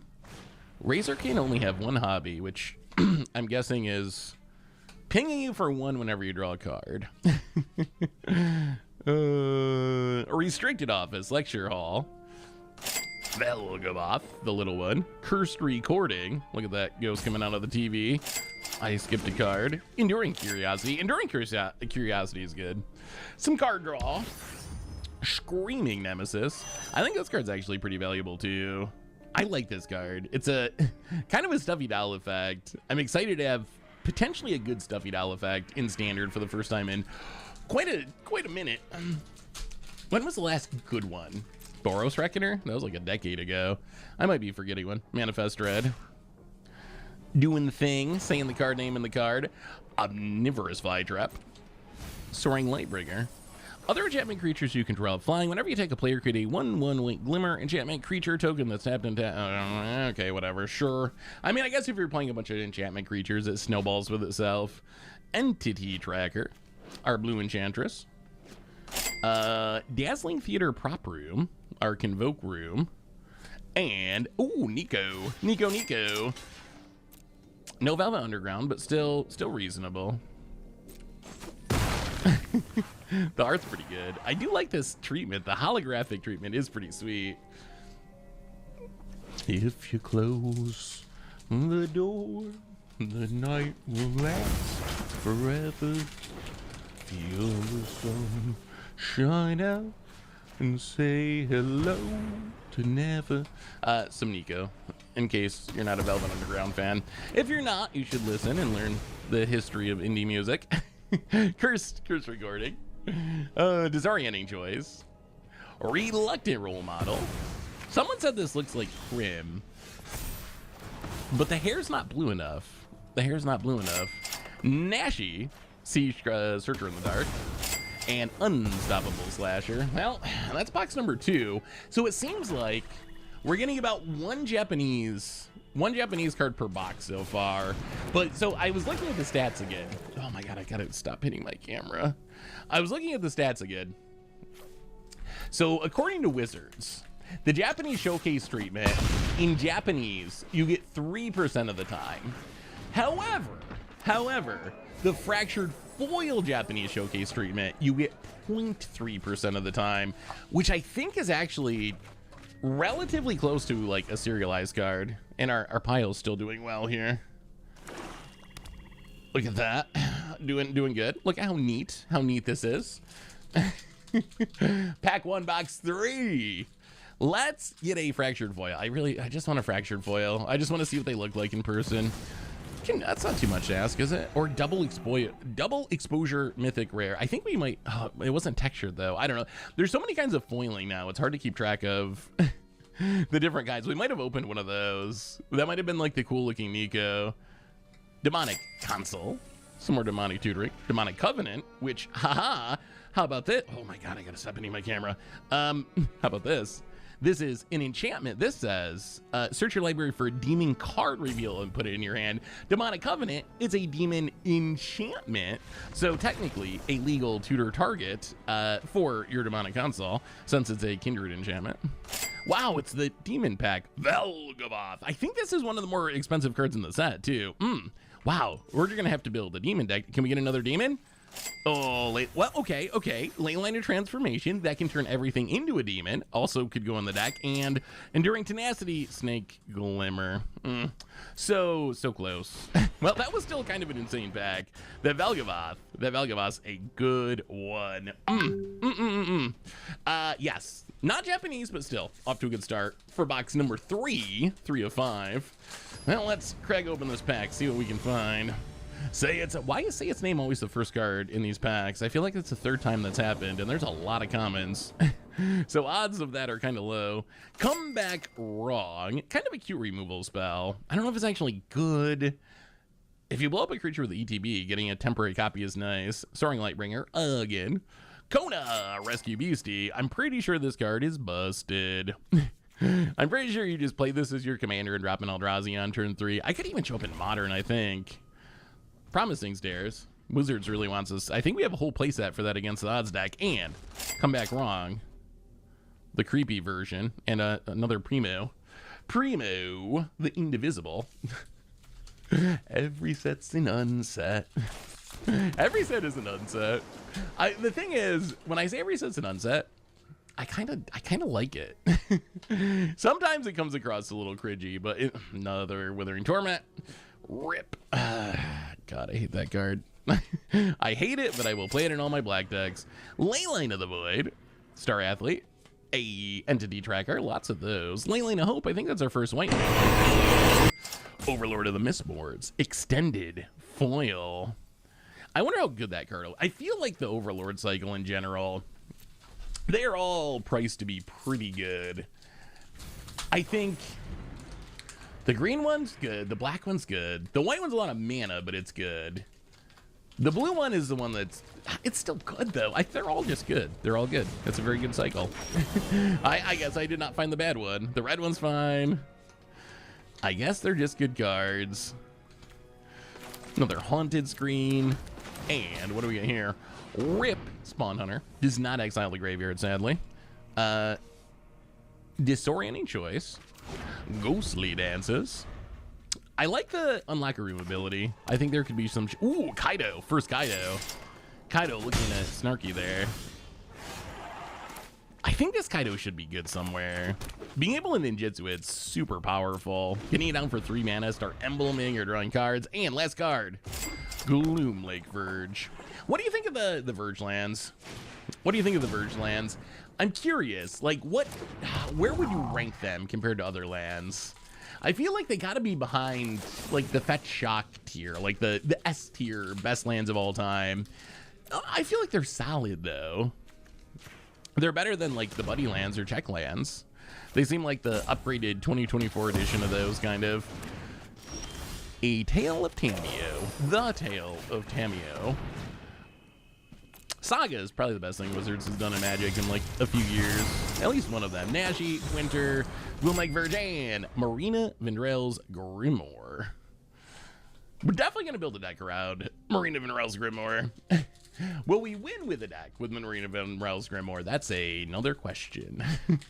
Perhaps no, but that deck's getting built. There's no doubt about it. It's happening. It's happening. All right, half of a box to go for box number 3. Nowhere to Run. Nowhere to Run's a cool card. I like the hate for Hexproof and Ward. I'm glad that they're giving us answers to that. Creepy Island. The Roller Crusher Ride. For having such a cool name and pretty sweet art, I think the card's actually kind of bad. It's too much mana. This card, so if you talk to Legacy players, when I saw the thing that drains whenever you cast Force Well, I thought that was busted. From talking to Legacy players, though, apparently Metamorphosis Fanatic is kind of insane. Like, really, really good. Like, perhaps, maybe, like, arguably bannably good? Obviously, it's silly to say that before cards even existed, especially for a format like Legacy. But, Miracle It for 2 mana, reanimate something, and get a 4/4 lifelinker is kind of insane in Legacy. Because in Legacy, you got all the brainstorms and stuff. Head Shredder. Another busted card. A Grievous Wound. I'm curious how good you think this card is. I keep going back and forth. This card's either insane and it's like a combo piece, or it is unplayable. Leyline of Resonance. I'm very confident this card's going to be busted somewhere. Just doubling up all your pump spells seems absolutely wild. Especially, we're already in a standard where people are playing Monstrous Rages and Heartfire Heroes, and like those cards are already... It's not like you have to build a janky deck around it. You can just play it in an already really good deck. Little toy token. Fear of Surveillance. I mean, that's a legit fear. Thanks, 9/11. The Wandering Rescuer. I feel like Wandering... Ooh, look at the mana symbol in there. That's actually pretty sweet. Wandering Rescuer. Pretty good card. I mean, a potentially free 3/4 double striker that protects your team thanks to Evoke is... Whew, a lot of stats. Gleeful Arsonist. Overlord of the Flood Pits. I feel like Overlord of the Flood Pits might be the weakest of the cycle. And even that, I think, gets still fine. Like, Impending for 3 mana... Draw 2, discard a card. It's still fine, but I think it might be a little worse than the other ones. Another prop room. We've opened a few of those, and wow, okay, the old double prop room pack. Well, I guess we're gonna have to convoke some creatures. Apparently, gonna have to do a little convoking, perhaps. Well, all right, next pack. We haven't got a Japanese card this pack, or this box. We're running slow with our Japanese. I want that Fractured Foil. I want the Fractured Foil. Fractured Foil Japanese Showcase. Oops. Nah, we don't want that card anyway. Bloodmire Verge. Curator Beastie. Unidentified Hover Ship. The fact that this gives back a face down 2/2 rather than one it exiles, pretty sure it makes the UFO a good card. Plus, as I mentioned before, Death Ray set incoming. Marina Vendrell with a butterfly face and Roller Crush. Oh, that's such a cool treatment. That's such a cool treatment. Unfortunately, it's on the roller coaster ride. I think that roller coaster ride was supposed to be like almost like a red meat hook massacre, but it's just 1 mana too many, I think, to really see much play. Maybe you can see Commander play. That's possible. That's always the cop-out, right? Oh, good Commander. Turn Inside Out. We're shouting out as another really good pump spell. +3/+0 for 1, and when the creature dies, you get to manifest red. I expect that'll be played with the red ley line in Standard. Hushwood Verge. Persistent Constrictor. Come back wrong. Would you rather? Razorkin Needlehead and Vel'Gavoth Lair. We're running out of time. 3 packs left. If we're gonna get our Japanese showcase card in this box, we're gonna have to open it quick. Only 3 packs to go. All right. Come on. Something big. Fractured foil. Fear of Burning Alive. Honestly, I would rank Fear of Burning Alive behind Drowning. I think for me, number 1, Drowning I think would be the worst. I don't know why. I actually think I do know why. Good in profit for warp spaces. Oh wait, is that like a fractured? Oh, that's a fractured foil. Haha, we did it. Or is that just the art? That's got to be fractured foil. I think is that a fractured foil? Look at how the lines, the white lines in there. Or is that just a normal foil and that's what the art looks like? This set's so confusing. I don't even know anymore. I would say, yeah, I saw a movie when I was a little kid about a submarine. I think at my grandmother's house, I'm pretty sure. About a submarine that, like, I don't know, it was World War II or something. But for some reason, their submarine got sank. And they were, like, stuck on the bottom of the ocean. And I was like, oh, man, I never want to drown. Let's try to avoid that one. Burning Alive would also, I'm sure, suck. Fear of Lost Teeth. That one hasn't really impacted me much. Swarm Weaver. Funeral Room, Awakening Hall, pretty good room. Room of Blood Artist and Mass Reanimation and Kona Rescue Beastie. Pretty good. Wait, wow, this style is super cool. Like, look at how those pink teeth. Somehow, it's like the mouth is over the characters. Oh, it's so good. I really like that treatment. That treatment's just so wild. We've never had anything like that in Magic before, and it really fits the creepy theme. Well, last pack. If we are going to get our Japanese showcase card in fractured foil this time, out of this box, it's going to have to come out of this pack. And, well, let's see. If it's going to be here, what is this? Fear of Immobility. Yeah, I guess that would kind of suck. B tier? Fear of Isolation. Oh, nah, that one doesn't really bother me. That's like F tier for me as far as fears. Ethereal Armor, good reprint. I mean, I'm at home playing Magic by myself most of the time, so that doesn't bother me. Head Shredder. Glitch Interpreter. I don't know how you interpret a glitch. Ominous Fine Trap. Not great.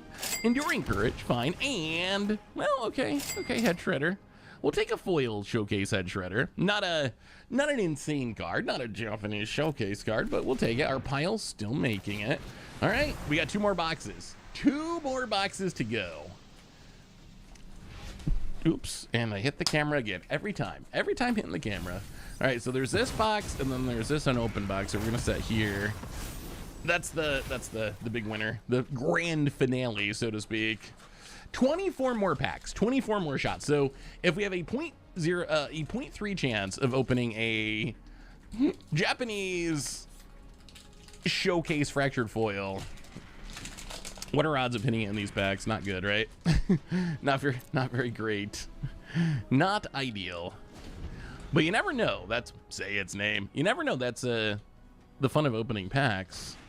Fear of Infinity. I find Infinity the opposite of fearful. I like the idea of Infinity. Marvin Murderous Mimic. Suspended Sentence. Maynard Vanderell, another prop, so many, I think prop room and a chainsaw. That always reminds me of the last scene of the original Texas Chainsaw Massacre, where he's kind of like swinging the chainsaw around his head. So good. One of my favorite horror movies. The thing that makes the original Texas Chainsaw Massacre so good is it's creepy even in the non-creepy parts. Just like the characters are so jarring and just like weird that they can like be riding in a van having a normal conversation and they just creep you out, which that makes for a great horror movie. Reluctant role model, see the monsters. The monster's gone. Our first one we had the monster. This one, the monster is missing. Convert to slime. Overlord of the Flood Pits, Blue Overlord. Enduring Innocence, very good card. Our new welcoming vampire that comes back as an enchantment. And, ooh, Nashi. Nashi. I like that Nashi gives us a Demure Enchantress commander. We've never really had Demure Enchantress as like a super supported theme. So I like that that's a thing that exists now. Well, let's see what we get in here. Fear Surveillance. Withering Torment. They even gave it a showcase treatment. Not only did they print Black Enchantment Destruction again, they gave it the showcase treatment. Peer Past the Veil. First one we've opened, but that's okay. That's not a very valuable card. Zamone's Hypothesis. Unidentified Hovership, the UFO.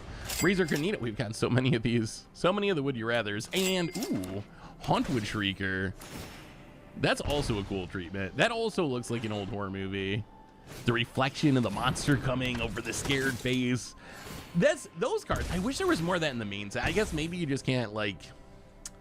Maybe you can't do that for all the art. Maybe it's too much. But that's a human that looks scared. Like that's not some high school kid going to a kegger. That's someone who's in a house of horrors and they're about to get it. So I kind of wish there was more. I don't know. I wish the humans would look more frightened of their peril, because they are in a pretty sketchy situation. It seems like. Gloomlike Verge and Ancient Cellar Spawn. Legacy Potential. Come back wrong. A Swarmweaver and Unidentified Hovership in foil this time. Oh no, I might have to start a new pile. This pile's getting too high. I don't know if we can fit another box and a half on there. If this all falls over, y'all are gonna. I'm trying to solve the problem of my messy openings by making this nice neat stack. However, if it all falls over in the video, it defeats the entire thing. The Return of Norin. This is one of those monster cards. I think the monster is like right up in the top left, but I don't see it there, so I don't think it's a monster version.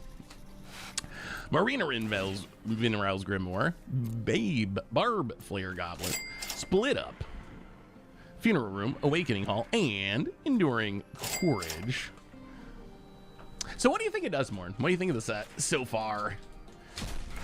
What do you think of the theme? How do you think they pulled off the modern horror theme? I will say like B+. I'll give them a B+. And it's a weird thing to grade because I would say that the monsters in the set are like A+ to S tier. Entity Tracker, Shriekwood Devourer, Omnivorous Flytrap, another Enduring Courage, and so many Razor. I swear there's other of these treatments other than Razor Could Needlehead. We just always get the Needlehead. The grade's kind of funny though, because I would say that the monsters in the set, the artwork, the flavor, the designs, like A+ to S tier, like really, really good. But then, as I said before, for me the humans are like C-. Like the humans just they don't intrigue me. I don't really like their look. Arabella. For Uncommon Legends, Arabella's actually kind of scary. Play a bunch of small creatures and just burn someone out of the game. Could even see some standard play. Fear of Falling. Honestly, as we were talking about fears, there was one I didn't mention because I'm so afraid of it I can't even talk about it. Which is not exactly true. But biggest fear is actually Fear Fights. My god. For some reason, plays my Verge and... Ooh, Victor. This is one of my favorite treatments. Just the way the art looks on these double exposure cards is so cool. It's so cool. They should do more double exposures, Wizards. Do more double exposures because they look really sweet. But yeah, Fear of Falling, by far my biggest fear. And that one, I have no idea why I know I'm afraid of drowning because that movie I watched when I was a little kid. Not sure why I'm afraid of falling though. As far as I know, I don't know. Maybe I was dropped as a head on the head as a baby or something. You don't know about it. Hey, our friend Razorkin Needlehead. Kind of looks like a Rob Zombie. Wasn't there a Needlehead in a Rob Zombie horror movie? The Lord of Pain, also pretty creepy. Velgavas Onslaught. Ooh, oh my god, something's coming. Leyline of the mutation, and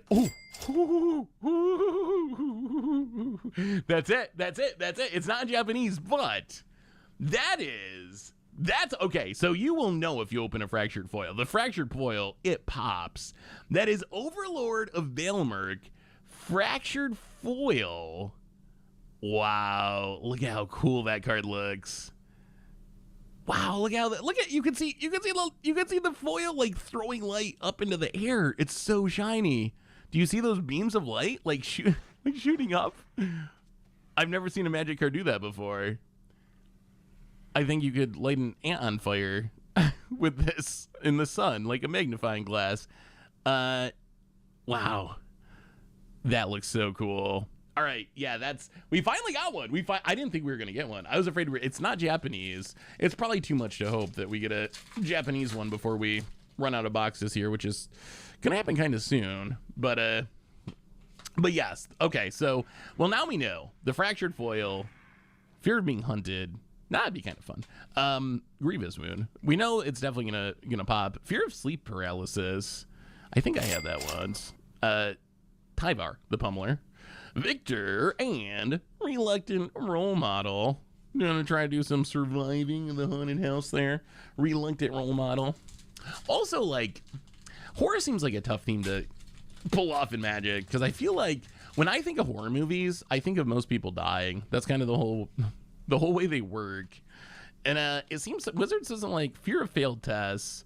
That I haven't been in college in so long, and occasionally I'll still have a dream that I like didn't go to this last test and failed college because of it. Overlord of the Flood Pits. Urine Monstrosity. Vel's Gavaslayer. Roaring Furnace, Steaming Sauna, and Maddening Hex. Okay, another special guest. Maddening Hex, I'm intrigued by having on Arena. This card's seen some legacy play. Whenever a player casts a non-creature spell, roll a d6, and then they take that much damage. I mean, technically, it does it to an opponent at random, but if you only have one opponent, it's always going to hit them in a 1v1 format. Well, 2 more packs and then 1 more box to go.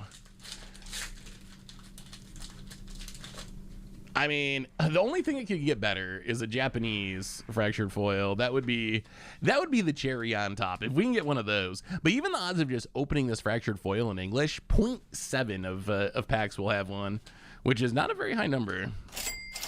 Downmaker Shop, Porcelain Gallery, Giggling Skitter Spike. This card is so creepy. It looks like Toy Story. Isn't that the toy from Toy Story? I didn't realize Toy Story was a horror movie, but now that I think about it, I guess it kind of is. Leyline of Residence, Silent Hallkeeper, and Wandering Rescuer. Double exposure treatment is so good. If you're watching this, Wizards, do more double exposures and do more of these. I know it might not look like a Magic card. It looks like, I don't know, Digimon or like some other TCG, but you should make more of them because they look really cool. All right, last pack of the box. Last pack of box number 4. Let's see what we can find. Marina Vinra. Ooh, wait. Oh my God, I think I messed it up. Winter. I think I saw some Japanese back there. Demonic Console. Our Demonic Tutor. The Jolly Balloon Man. And not fractured. It's not fractured. But that is a Japanese Enduring Curiosity, I believe. Looks like Pikachu. Is that a Pikachu? Do we actually are we actually Pokemon now? We might be Pokemon now. All right. Well, I mean, is that the third time that we've managed to hit a Japanese card in the very last pack of the box? I feel like it is. All right, 1 box to go. So all we're missing for this to be the dream is Japanese. If we could mash these 2 cards together, and have Japanese fractured foil, then we're good. That's the last thing. We have 12 packs to do it. The math does not suggest it'll happen, but you never know. All right, let's see what we get here. Get through these commons and uncommons. Arabella. Stay hidden, stay silent. I wish more people in horror movies knew to do this. I feel like most people in horror movies die because they're not very smart. Overlord of the Mistmores, and just they do the obvious, like, the thing that'll get you killed. Balustrade Worm.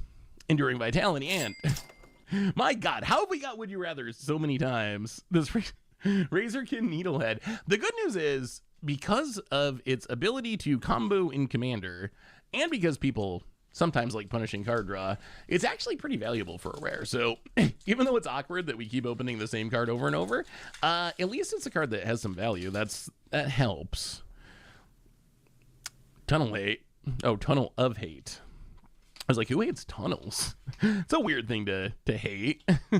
What went on in your life that you ended up hating tunnels? Enduring Curiosity, Glitch Interpreter, Minority Around Riles Grimoire, Hushwood Verge, and Peer Past the Veil. Pretty sure that's just a bulk rare.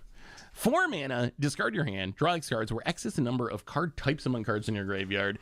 So, I mean, if you can build it in, like, the right domain deck, I guess it could be 4 mana, discard your hand, like, draw 6 or 7. And it does fill the graveyard, because you're discarding cards. Still, I don't know. It seems like there's some hoops to jump through to actually make it work. Island, Enduring Courage, Soaring Lightbringer, Ghost Vacuum, like the Ghost Busters, Marvin, our friend Marvin, the Murderous Mimic, and Grievous Wound. Marvin's such a cool card. It's a cool looking card. It's a creepy looking card. Also, I did start a second pile. I chickened out. I chickened out because I thought the pile was going to fall. I'm not much of a Jenga player, apparently. All right, here we go. Kind of looks like Woodland. Oh, Strangled Cemetery. It's like, wait, Woodland Cemetery's not in this set. Fear of Abduction, that's one I never have to worry about. Unidentified Hovership, Demonic Covenant, Leyline of Transformation, a Lecture Hall, Restricted Office, and Hushwood Verge. Yeah, these lands, I mean, we've opened a bunch of them, which is good. I think they are standard staples. I think they are Commander playable. I think they will see Pioneer play, and I think they can see some Modern play. They're very unique for dual lands, because dual lands typically, the question is, does it enter tapped or untapped? The question with these lands is not that, because they always enter untapped. The question is, do they make the right color of mana on turn 1? So, like, if you're a deck that needs to play white drops on turn 1, or white cards on turn 1, this card is kind of bad. If you're playing green stuff on turn 1, the card's great. So it's going to be I'm very interested in seeing how these play out. They seem like very, like, skill testing lands, as weird as that sounds. But, like, in deck building, the skill testing comes in deck building. Hauntwood Shrika, Lord of Pain, Overlord of the Hauntwoods. Almost got a playset of those, which is sweet. I swear we have like 10 of these. Is this the only card in that treatment or something? Why are there so many Razorkin Needleheads and Overlord of the Baelmerk? We have got a bunch of those, but I'm kind of okay with that because I feel like this card's really good. I feel like the 2-mana Impending is so huge that that's going to make that card very, very playable. Well, we have about half a box to go. Can we get our Japanese, Fractured, Foil, anything? We don't even care the card. Comeback Rog, Disorienting Choice, Waltz of Rage, Zamone, Head Shredder. I feel like Head Shredder is going to be valuable. I cannot shake the feeling that Head Shredder is just like an incredibly broken ramp card. You do got to build around it. You do got to build around it. But if you do build around it, it's like, cast to Traumatize, ramp half the lands in my deck or whatever. It seems so easy to turn it into like a busted card. Fear of Being Hunted. And Bellstride Worm. And Metamorphosis Fanatic. I feel like this card could end up being, if it's as good in Legacy as people say, this might be one of the more valuable cards that we open. I mean, discounting the special treatments, but Enduring Curiosity, Downmaker Shop, Porcelain Gallery, and Leyline of Mutation. We've opened, I'm pretty sure it's that Razorkin and the Leyline of Mutation. I feel like those are the cards that we've opened the most in our over $1,000 of booster boxes, almost like $1,200 almost. So much Dustmourn. Ghostly Dancers, Kayan, Curse Recording, Nashi, and Unholy Annex Ritual Chamber. This card's good if you have demons. If you have demons, it's really good. If you don't have demons, the card draw mode is going to be a little painful. I know it makes a demon token, but I don't think just the demon token is enough. I think you need additional demons on top of the demon token for it to really be worth it. Thankfully, we did get a lot of demon support, so maybe it'll be possible. I mean, obviously demon commander decks, but maybe in standard. Steaming Sauna in Roaring Furnace, Star Athlete, Entity Tracker. I feel like we've gotten a lot of those too. Gloom Lake Verge and the Mind Skinner. Do a little millin. A 3-mana 10-1 is a ridiculous stat line. Just that stat combination is so insane. Of course, it comes with the damage being prevented, so it's kind of not really a 3-mana 10-1, but still, it's kind of a ridiculous stat line. Fear of mobility. All right, what do we? Live or die. Make the choice. Unstoppable Slasher. There's definitely a Saw fan that works at WotC because there's a lot of Saw references in here. Curator Beastie. Reluctant Role Model. Grievous Wound. Oh, the Fly Trap. The card we want to open least. Look at that gremlin though. And a Glimmer. It's kind of a cute little gremlin. Well, 2 packs to go. 2 packs. Oh, I was doing so good. Oh, the cards are falling. Okay. Stay. Okay. Just gotta treat it like Bear, like my dog. Stay cards, stay. down cards, down. Oh, all right, 2 bags to go. 2 bags to go. Can we get our Japanese fractured foil? Japanese fractured foil. We have 2 more shots at it. 2 more shots. Withering Torment. Boo. Planes. Leyland Mutation, of course. Always. Seance Board. Head Shredder. That's fine. We'll take a Head Shredder. Leyland of Hope. And Zamone. All right. It comes down to this. Our last pack out of our 5 collector booster boxes of Duskmourn. I mean, we've had some good hits. I think we're doing okay overall. I don't even know. We'll see once we try to figure out the prices here, but I think we're doing all right. But this last pack could really put it over the top. Can we get, can't say its name, can we get a beautiful Japanese fractured foil showcase card, Promising Stairs for Against the Odds, Gleeful Arsonist for annoying people, Kona to be busted in Commander and maybe Modern, Hauntwood Shrieker, cool showcase street. Wait, last time we got one of these, did we have something good behind it? Oh,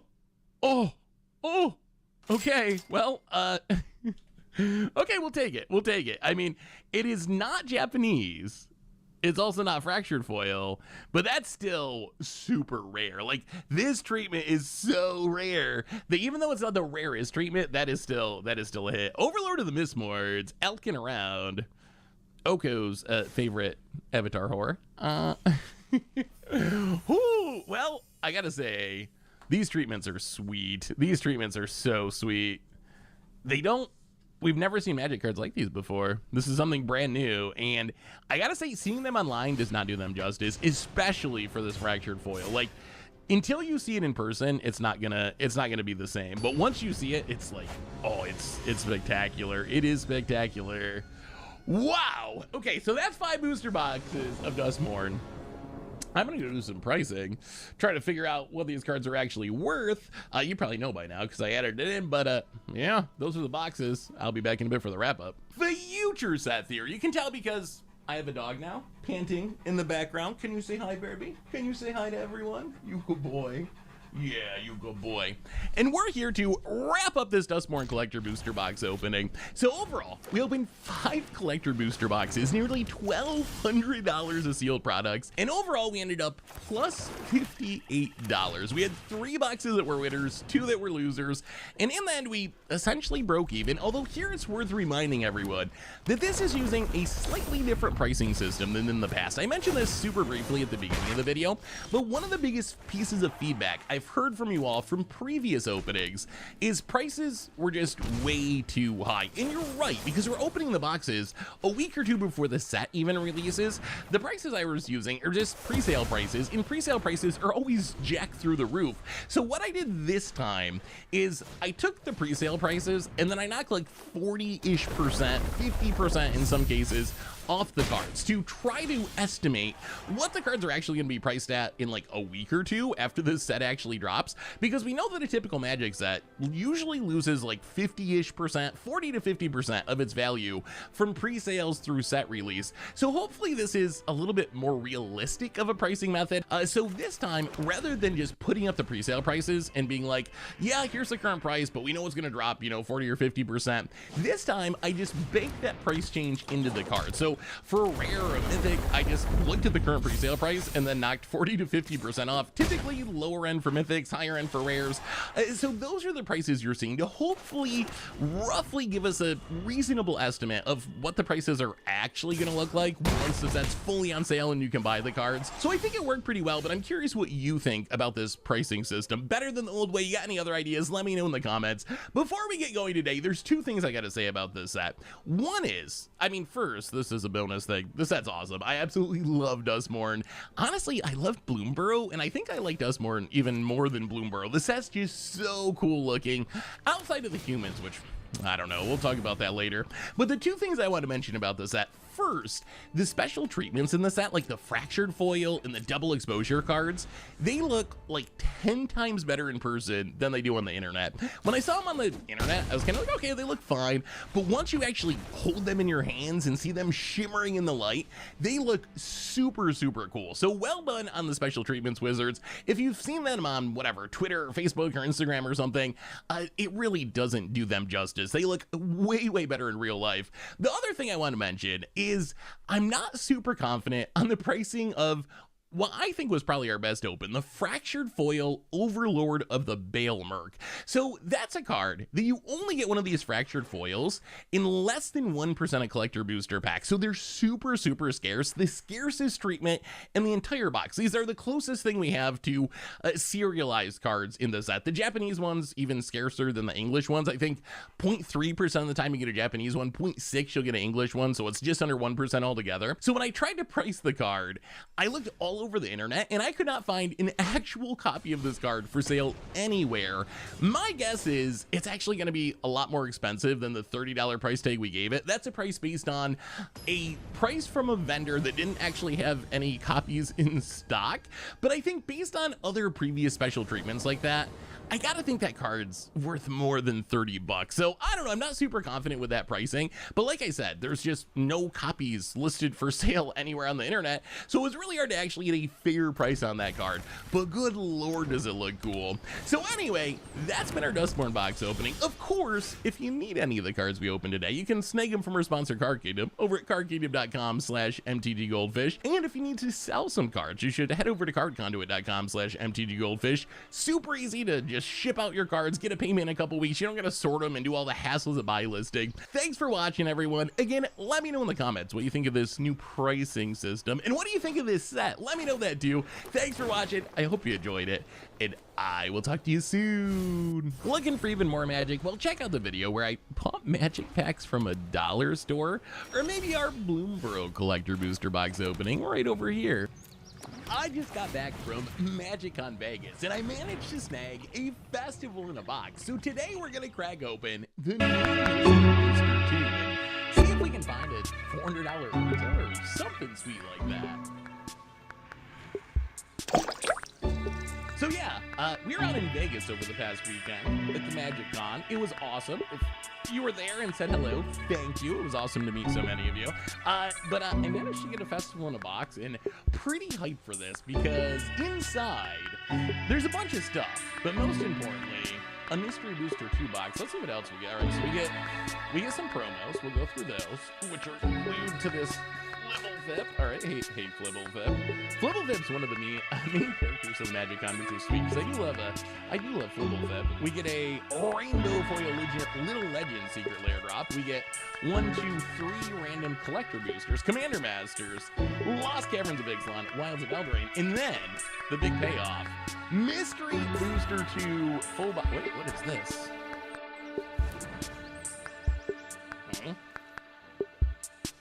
Oh, I remember. Yeah, I got this token from someone, and I didn't have any place good to put it, so I slipped it in the edge of the box like this while it was sealed, and it must have got under there. All right, so let's start cracking this stuff open. So I think let's start with the promos, and then we'll go to the packs. So the promos, I don't think they have any value. The value on these is going to be interesting because this set, the Mystery Booster 2 set, is super big. You only get 1 foil per box with a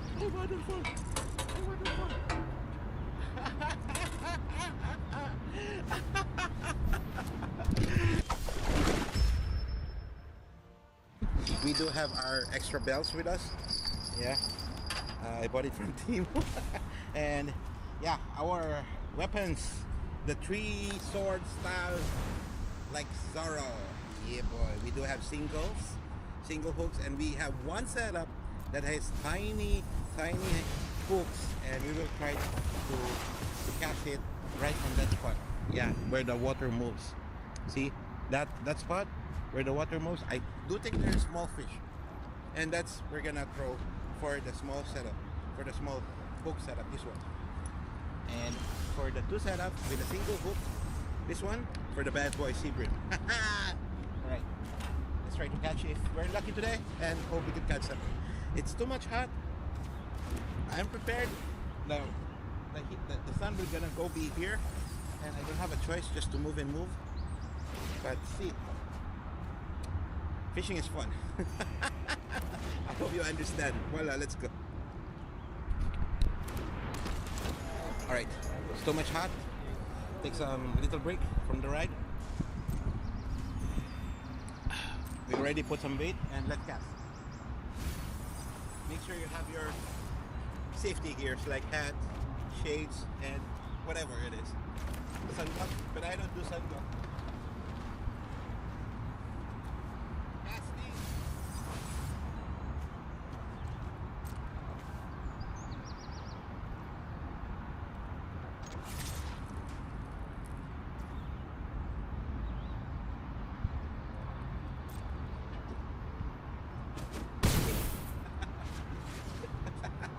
Too much hot. Aywa. Really too much hot.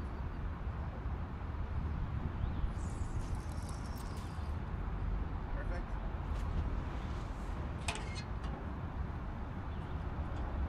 Now for the 3rd run.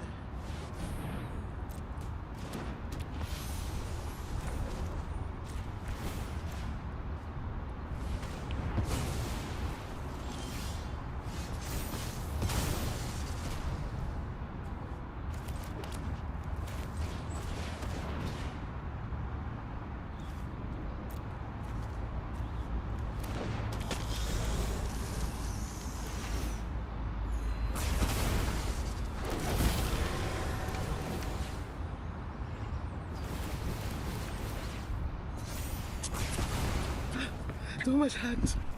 Yeah, so it's hot.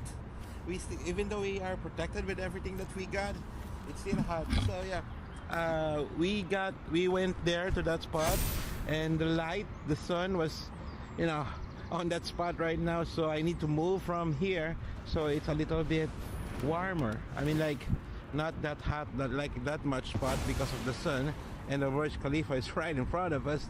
But see, right now we don't still have the fish, but we'll see. Hoping that we get some. I saw some activity before there, like some fish were swimming on top of the water. So yeah, let's try if we could catch that fish, but it's very agile and it's very hard to find. I think this kind of bubbles, ripples, but let's try to catch with this one, like that one also. I do think they have fish with that kind of wave, right? That kind of wave. It's from the pillars, but see, it's moving on their own. So I think there's a high chance that there's fish right in front of us playing. Let's see, guys. Let's see. Yalla. Let's try.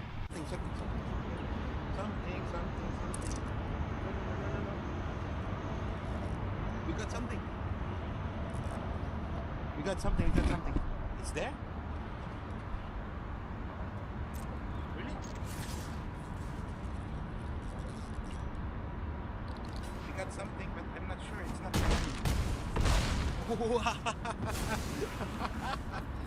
we got something. This is first catch. Oh my god! Wow, it's a big hit though. Unlucky. Oh my god. Oh my god, too much big catfish. Voila. Too much big catfish. Oh my god. Yeah, bro. This is my first catch here in D3.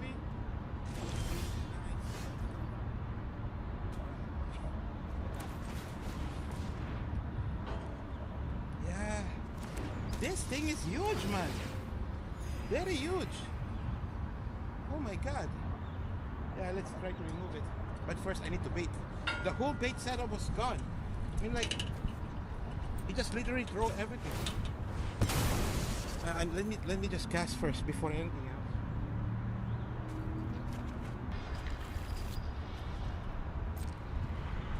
Yeah, back to business.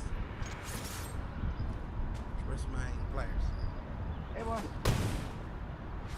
My pliers is not here. It's here. Okay, I need to get it. We have some action. Hey, boss. How are you? Good, huh? We got some action here. We got some little bites.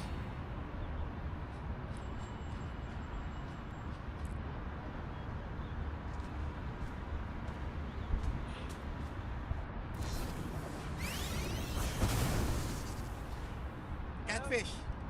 First catch. What? Yeah, catfish. Huge, huh? That's first catch.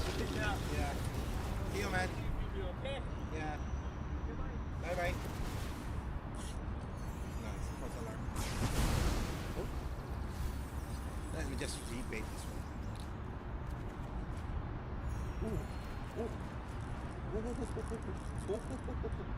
Yeah, we get something here, but not that big. Not that big, guys. I think it's another catfish. Oh no, it's not.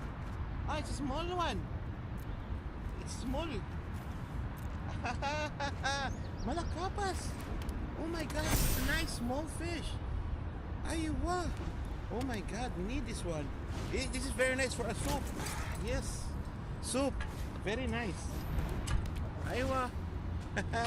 Second catch. Oh my god, what's this? Oh shit! Man, what's this? This is too much strong.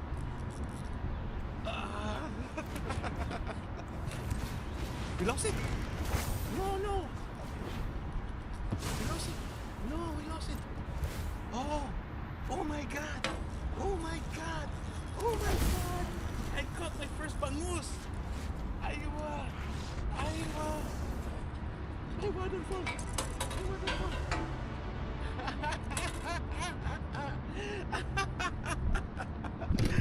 Oh my god. Woohoo. Yeah, boy.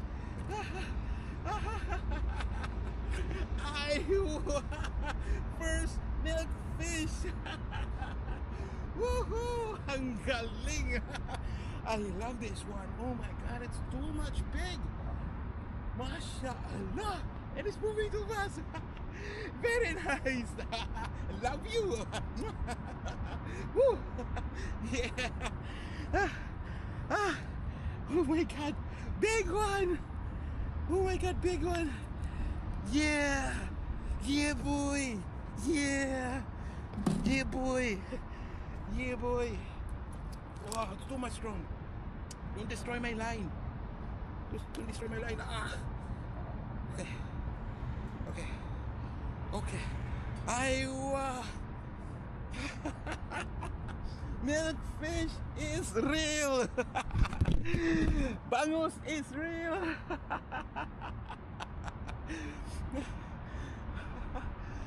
Guys, you won't believe what I got today. Oh my god. See, milkfish is real. Too much big. MashaAllah. Oh my god. Nice. I love you. Thank you, Lord.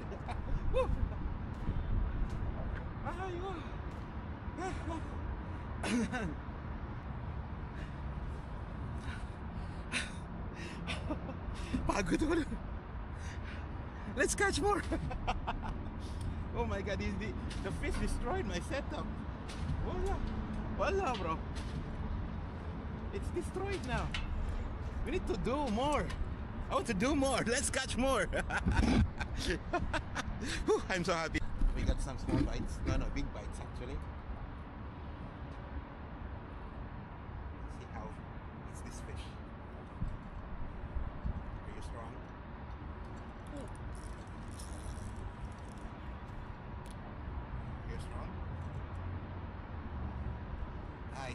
probably catfish. It's a catfish. I know this movement. I know this movement. This is a catfish. Small one. Yeah, small one. Wow. This is a catfish. I know. I'm sure. No, it's not. I'm wrong. It's a helicopter. Helicopter. Oh my god. They call this one a demon fish. Yeah. The evil fish. Because of the horn. Hey bro. Hi. Yeah. So we need to release this one. This is not edible, guys. This is not edible. Not for eating. Alright? Yeah, I need to remove. Kill the skin. Because the fish don't eat the skin actually. They don't like the skin. So we need to remove the skin of the shrimp. And put a little bit of tiny slice in it. Because, you know, bite size. So that fish can eat it. If it's not bite size, they don't care. Voila. So we need to remove the skin and then cut it into pieces and leave it for a little bit, so have a little bit of hardening, because the fish, the water wants something hard to bite. We don't want to get the fish like it dissolves softly. So what we do usually is like we cut it into pieces, let it harden for a bit a while, and we put it on the bait, on the hook. What I'm trying to say, I'm just excited to get the milkfish. That was my first one since ages. Yeah, that was my first one. This year, that was my first one. Yeah. Right. Let's check our favorite setup for today. This is our favorite one. Oh, nothing. This is our favorite setup of the day. It has a small hook, 3 small hooks, but the fish bite it so fast, especially small ones. We don't want the small one, we want the big one. The milkfish, my friend, milkfish. Yeah. So, as you can see, there's a difference when it hardens. I will just explain to you. This is the softly cut bait. Softly cut bait, and this one was the older bait that I cut previously, like 30 minutes ago. So it's like a little bit hardened, soft but hardened. Yeah. So cut into pieces, small size, small bite size, not that big. See, not that big. That's how I got the milkfish. And you will see if it works. It does, but I want you to know, every time when you do like this, there's always fish. Just trust the process. Yeah, and repeat it 5 minutes. Every 5 minutes. Yalla.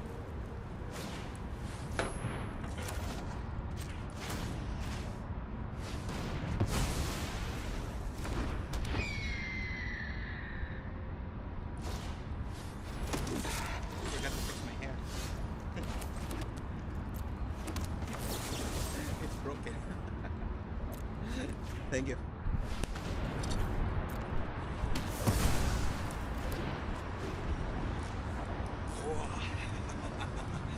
We got something again.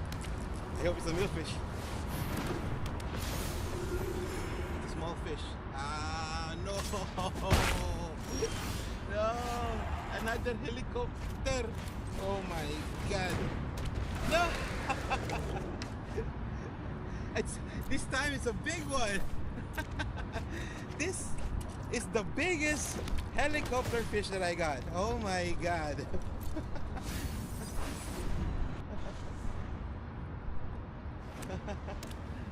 Yo. Let's cut the shrimp baits into smaller pieces. Too much more. That's this. Right.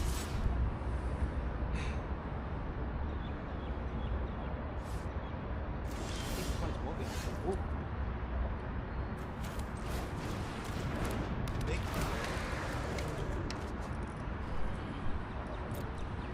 Not helicopter, please. Not helicopter. This is one small. Ah, we lost it. Ah, we lost it. Yeah, we lost it. It's big. Really big. Again, this is a triple hook setup, and caught the milkfish today, and hope we could catch our second one with this setup. I want to make this kind of setup more because it's cost effective. Right now, you can catch any kind of fish, not just sea bream, but everything. Let's try to check again. I hope there's no more catfish and helicopter this time.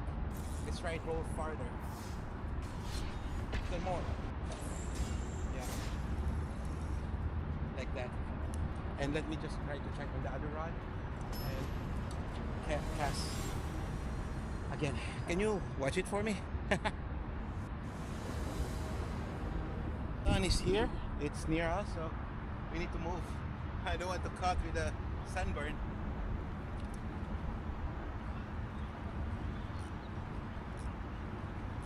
Let's move there. It's better, I think.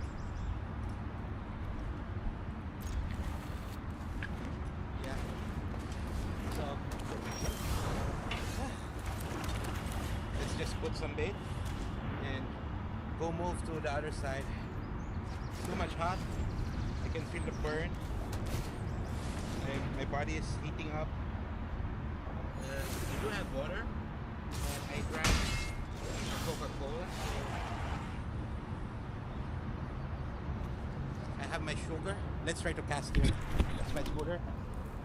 My daily transport. Let's cast from here. It's so much hot. I'm sweating too much now. I got my extra shirt.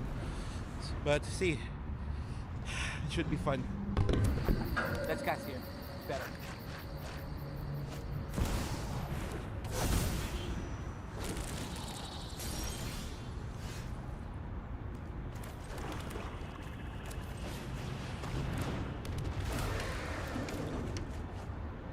Yeah, that's it.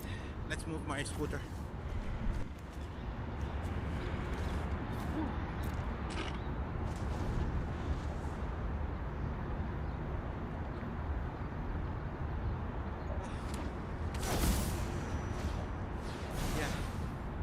I'm hungry.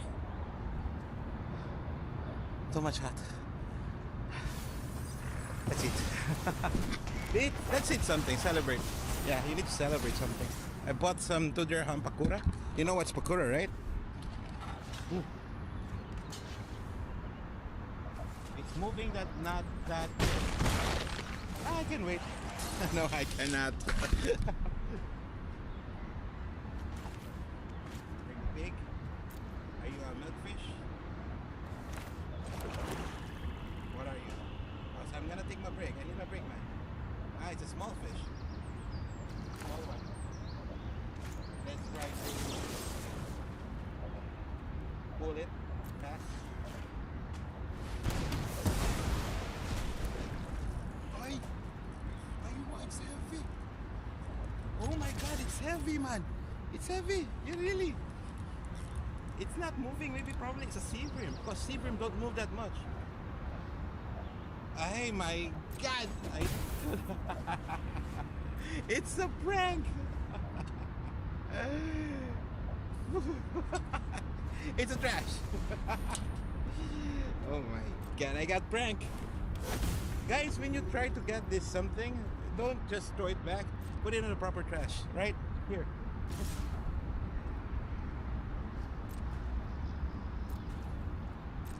I got pranked. Literally, I got pranked. Come on, fish. Alright, we got 2 baits still in.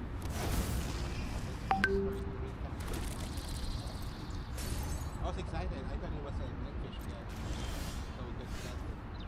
We could have a second one. I'm gonna throw this, even without the 3rd bait. So let's just see if it's works or what. My bait is still there. Right, so let's go. Ah, it's a prank! Milkfish got pranked. No, Opaw Daily got pranked. I was to eat my snacks. My god. We got our pakura. You like pakura? Mmm. Yummy. Excellent for a snack. Fishing snack. Very good.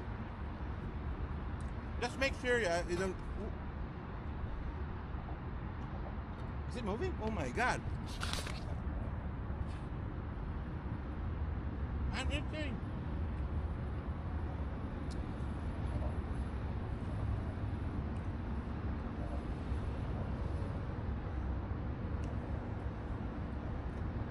See, I'll do multitasking. Fishing anything.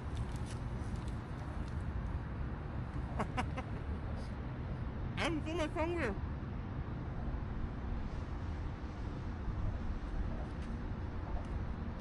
I got pranked again.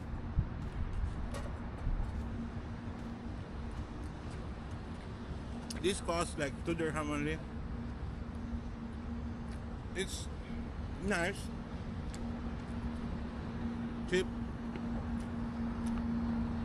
Not for everybody, but it's okay with me. I like it. Yeah lah. Oh my god.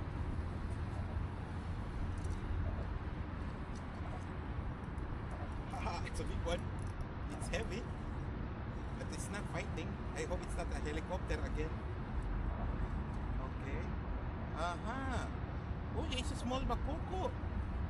Oh my god. Small one, huh? Small bakoko. Alright. Oh my god.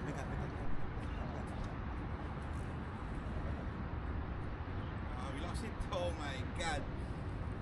Midfish? Is that you? I don't know.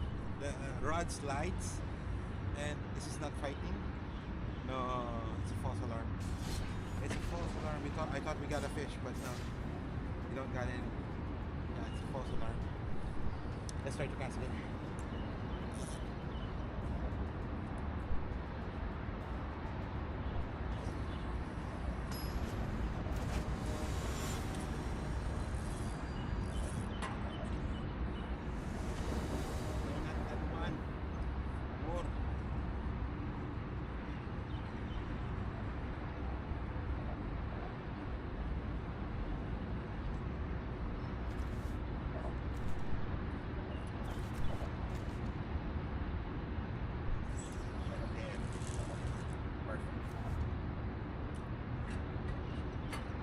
Don't slide. I heard a bell. Yeah,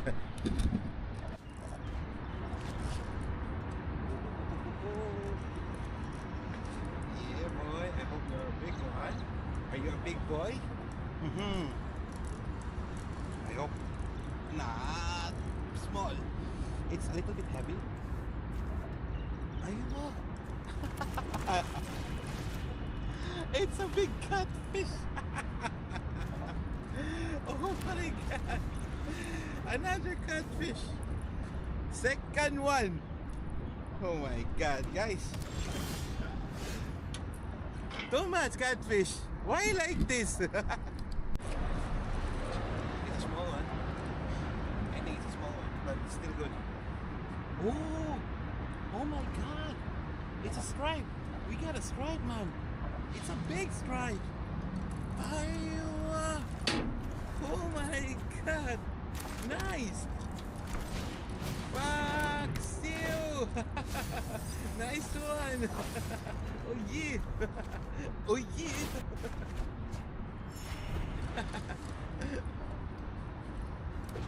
Nice.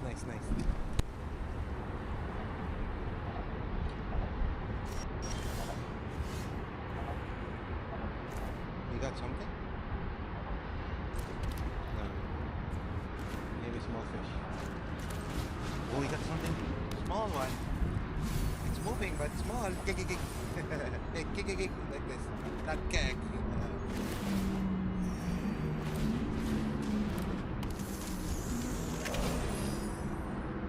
No, small. I don't want small. You know, one of the beautiful thing in this spot is that thing. The sunset. You can see? You want to try to zoom in? Very nice. Under the bridge.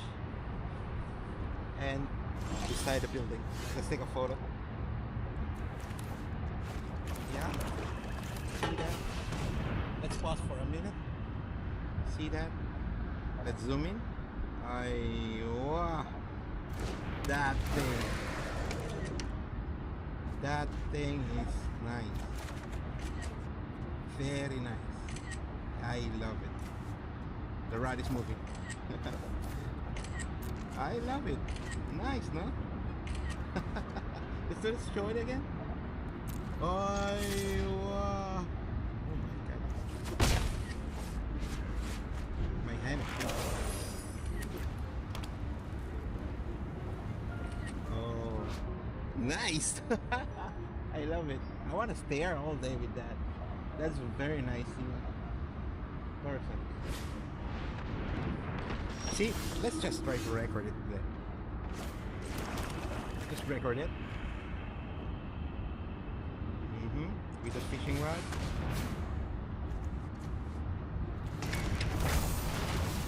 I wonder if I can do this. Only for X9. Oh, still good.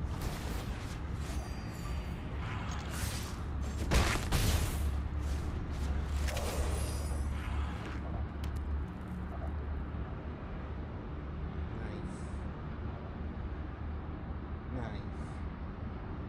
Oh my god. Isn't that perfect? See, it's too much perfect. Oh, we got something. We got something. Oh, it's still there.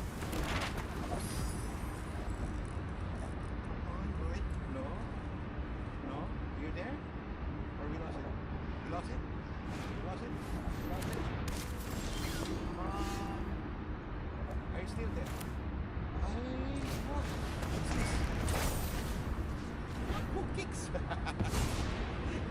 You make me nervous. Oh, you make me nervous. I'm having a peace of mind. I was about to get Senti. You know Senti? Yeah. Sunset. I love it. Nice. So we got a bakoko. And it's about to get dark. But still, we're still gonna fish because after the sunset, the sea bream will come. Bro, how are you? I want to tell you something. You know why I love fishing?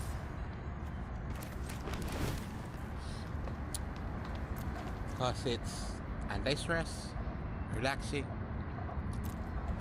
whatever you might think of. Why you fish, why you love fishing. But see, I will tell you one thing, and I'm honest with it. You know why I love fishing? Only one thing. All of the reasons, all of the things you believe about fishing, I do believe in that, but there's one thing, another one thing that I believe that it's nice to do fishing. And that one thing is this view.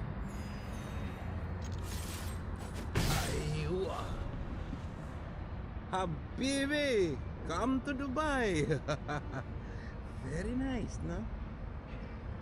Simply amazing. Right? Wrong. I think I'm right. Enjoy.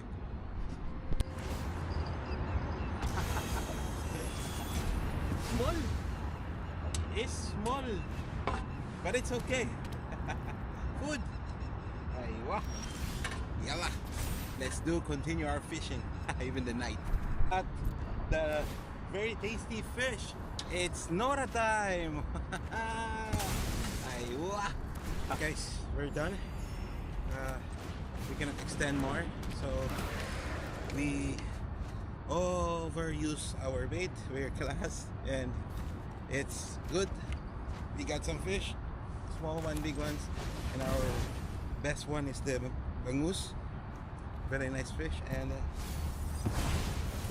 alright, so yeah, everythI is clean, and see you on my cooking video. Yeah, my setup, this is my bike, I mean like my scooter. It's G2 Max, sorry, it's G2 Master yeah, I sold my G2 Max already. So this is my ride. I'm gonna go home and see you on my next time. Right, happy fishing and see you on my next video. Bye! How much I got today for this today's fishing? Too much work. Whew. Yeah. Alright, let's flex the fish before I go low. But 21%. We still have our bait. And this is what we got today. The highlights of this one is the milkfish. Oh, still there, still have. Yeah, we got some milkfish also and some catfish. All kind of fish we have today. God, so much.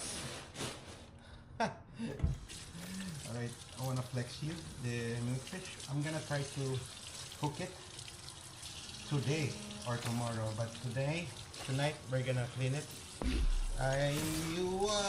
So much big. Right, too much big. Probably around 1.2, yeah, or 1. Very nice. This one is expensive here, you know. Very nice.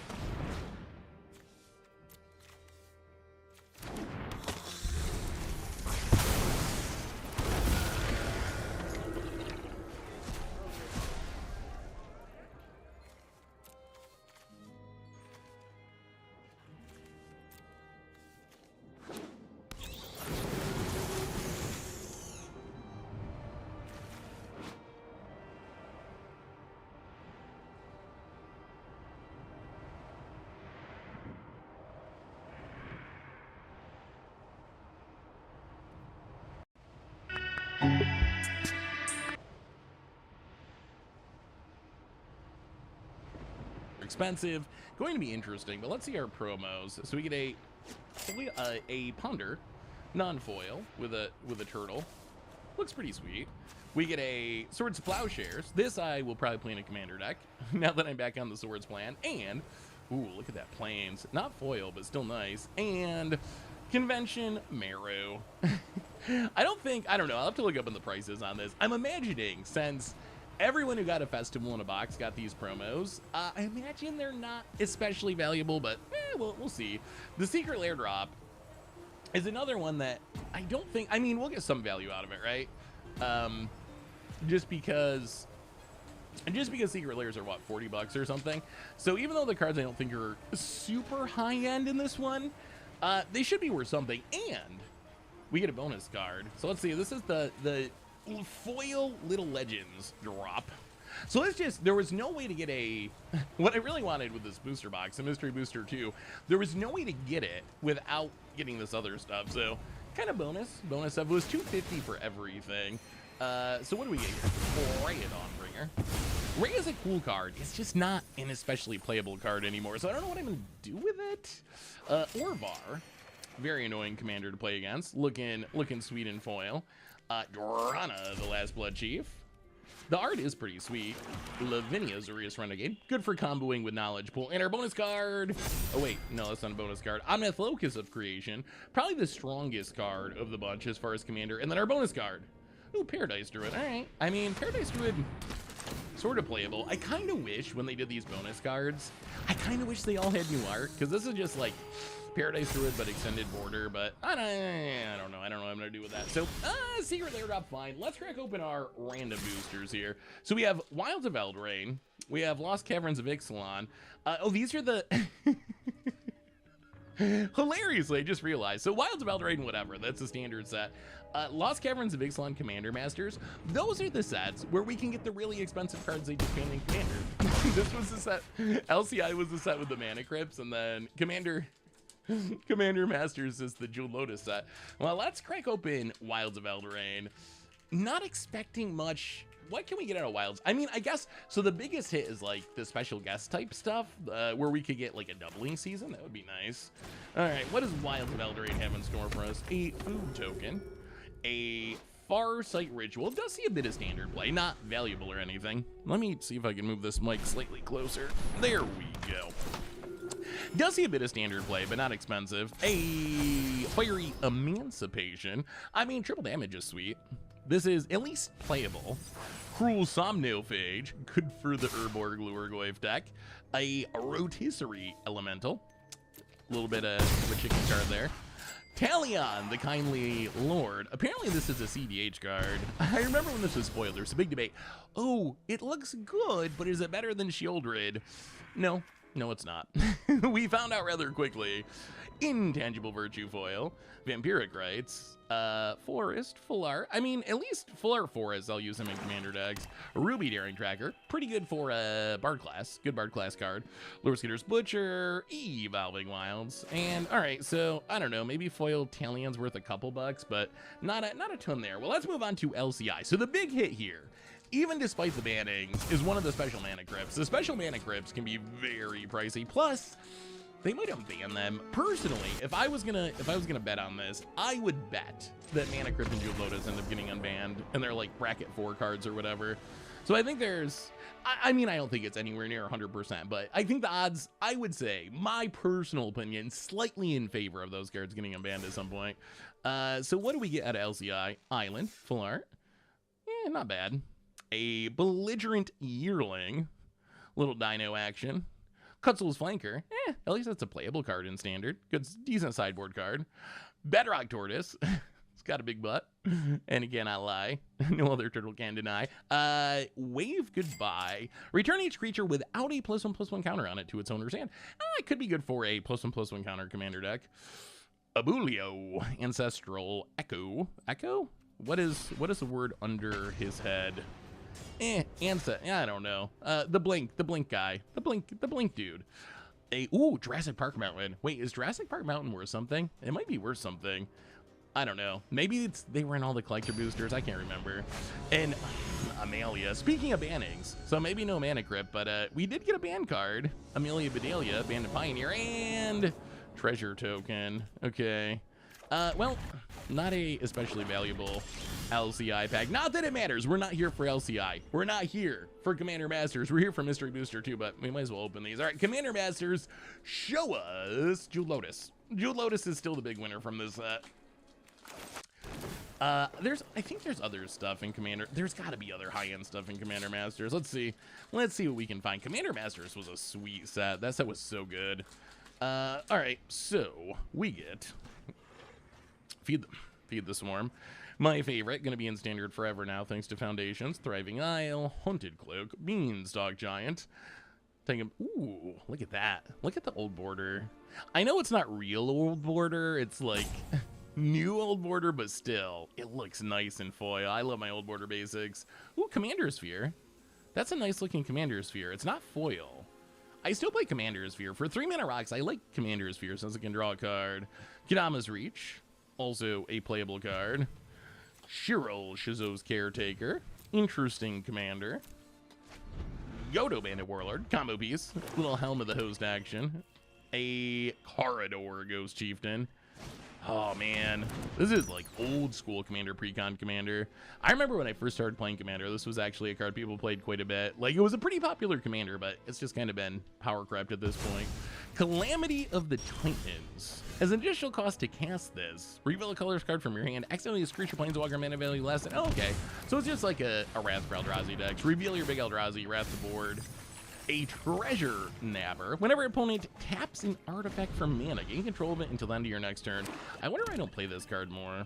I guess it doesn't work against treasures. In Mana Rocks, I think are on the downswing in Commanders. People realize that Land Ramp's just better, so maybe that's it. And, ooh, okay, that might be worth something. A foil profile Omnath Locust of Mana. OG Omnath. It is pretty sweet. It's mono green, so it's not as popular, but boy, this card, the fact that you don't lose your green mana as steps and phases, can it do some ramping? It can do some ramping. All right, well, now for the main course, which is Mystery Booster 2. So this set is very, very interesting. It's a huge set. Let's get these lovely scissors here. Ooh, I'll cut into that. Very big set. The gimmicks of this set are 2. So we have white border cards, and then we have future sight border cards. Actually 3. There's also alchemy cards. This set is very different. You only get 1 foil per pack, but that foil can be very expensive, and the alchemy cards are incredibly scarce. You only get alchemy cards, what is it, 1% of packs or less than 1%? It's very, very low rate, but those can be very expensive too. So let's see what we can find. Yeah, pack number 1, Mystery Booster 2. So yes, only 1 foil per box, which is kind of wild. What do we get? Also, there should be some good playable stuff here. Spirited Companion, Last Breath, Spike-tailed Egg, Trillion Interior, Fleshbag Marauder, Skullport Merchant, Ancient Hydra. There are some valuable commons and uncommons, like Lotus Petal's really good, Sensei's Divining Top's really good. Not a ton of them, but there are some. Razorfin Hunter, also the playtest cards. Garth One-Eyed. So we kick things off with a Mythic, not an especially valuable Mythic, but a Mythic. Ooh, I want the white border cards. I really wanted this box just for the white border cards. I mostly just want to hit commander playable stuff that's white border and future sight border, because look how cool that, it's so trolly. Leyline of the Void looks especially jarring because it's a black card, and having the white border around instead of the black border just looks so funny. And Ancient Stirrings. Future sight border looking good. And playtest card, Essence of Ajani. Pretty sure none of the playtest cards are actually worth anything, or worth more than like a couple of bucks or something. There's not any high-end ones, I don't believe, because they're not actually legal anywhere. But all right. So not a high-end first box, but or first pack, but not bad. Do we get anything in the lower rarity slot? What is this? Virtue. Oh, destroy all white creatures. It is cool to see some of the portal cards get reprinted. I don't think this one's especially valuable, but I feel like this used to be legacy playable. So you play it to like get death and taxes or whatever. Blaze, Wirewood Guardian, Curian Ranger, playable in Legacy Elves. Spite-Mare, kind of a bad version of Boros Reckoner. Herald of the Secret Streams. I played this in my Marchesa Commander deck. Ooh, Path to Exile white border. That's not bad. That's not, I mean, I don't think it's super valuable, but I like it. I will play it. A Walking Ballista Future Sight. The Future Sight border looks so cool. I'm glad they bought back the Future Sight border. It just like, it's so unique. It's just like a super unique, different border. And then Noble Ox. Yeah, I don't even know. What do you do with your playtest cards? If you open Mystery Booster, what do you do with them? Do you try to rule zero them in your commander games? Do you use them as coasters? Throw them at passerbys? Pack number 3. What do we find? Nothing in the, ooh, Price of Progress. Oh god. I feel like this is one of the cards that has killed me most on Commander Clash over the last season. Richard loves his Price of Progresses. Rise of the Ants. Cartouche. God Pharaoh Statue. Pretty good stacks piece for a modern card. Bad Moon. Not as good as a Blood Moon, but still. White Border Were Spheres. This card's so brutal. Gaining control of target player's next turn is just such a brutal effect. It's not the strongest way to win a game, but it might be the most brutal, most demoralizing, because it's just, I love cards like this because it incentivizes you to play someone's turn as poorly as possible, which is just so funny. And wow, Future Sight Mem Knight. This card, vanilla cards just seem like they're built for this border. You get the big art, like the cool layout. It looks really good. And Liliana's Other Contract. All right. Well, haven't hit our foil yet. Like I said, 1 foil per box, which is wild. Usually, one of the funny things about Modern Magic is the proliferation of foils. Foils used to be exciting, right? Anytime you get a foil, you'd be hyped because they're so rare. And that was like the most chased version of the card. But now we get so many different versions of cards. Model the Mixture might be worth a little something. We get so many versions of cards, Dothi Embrace,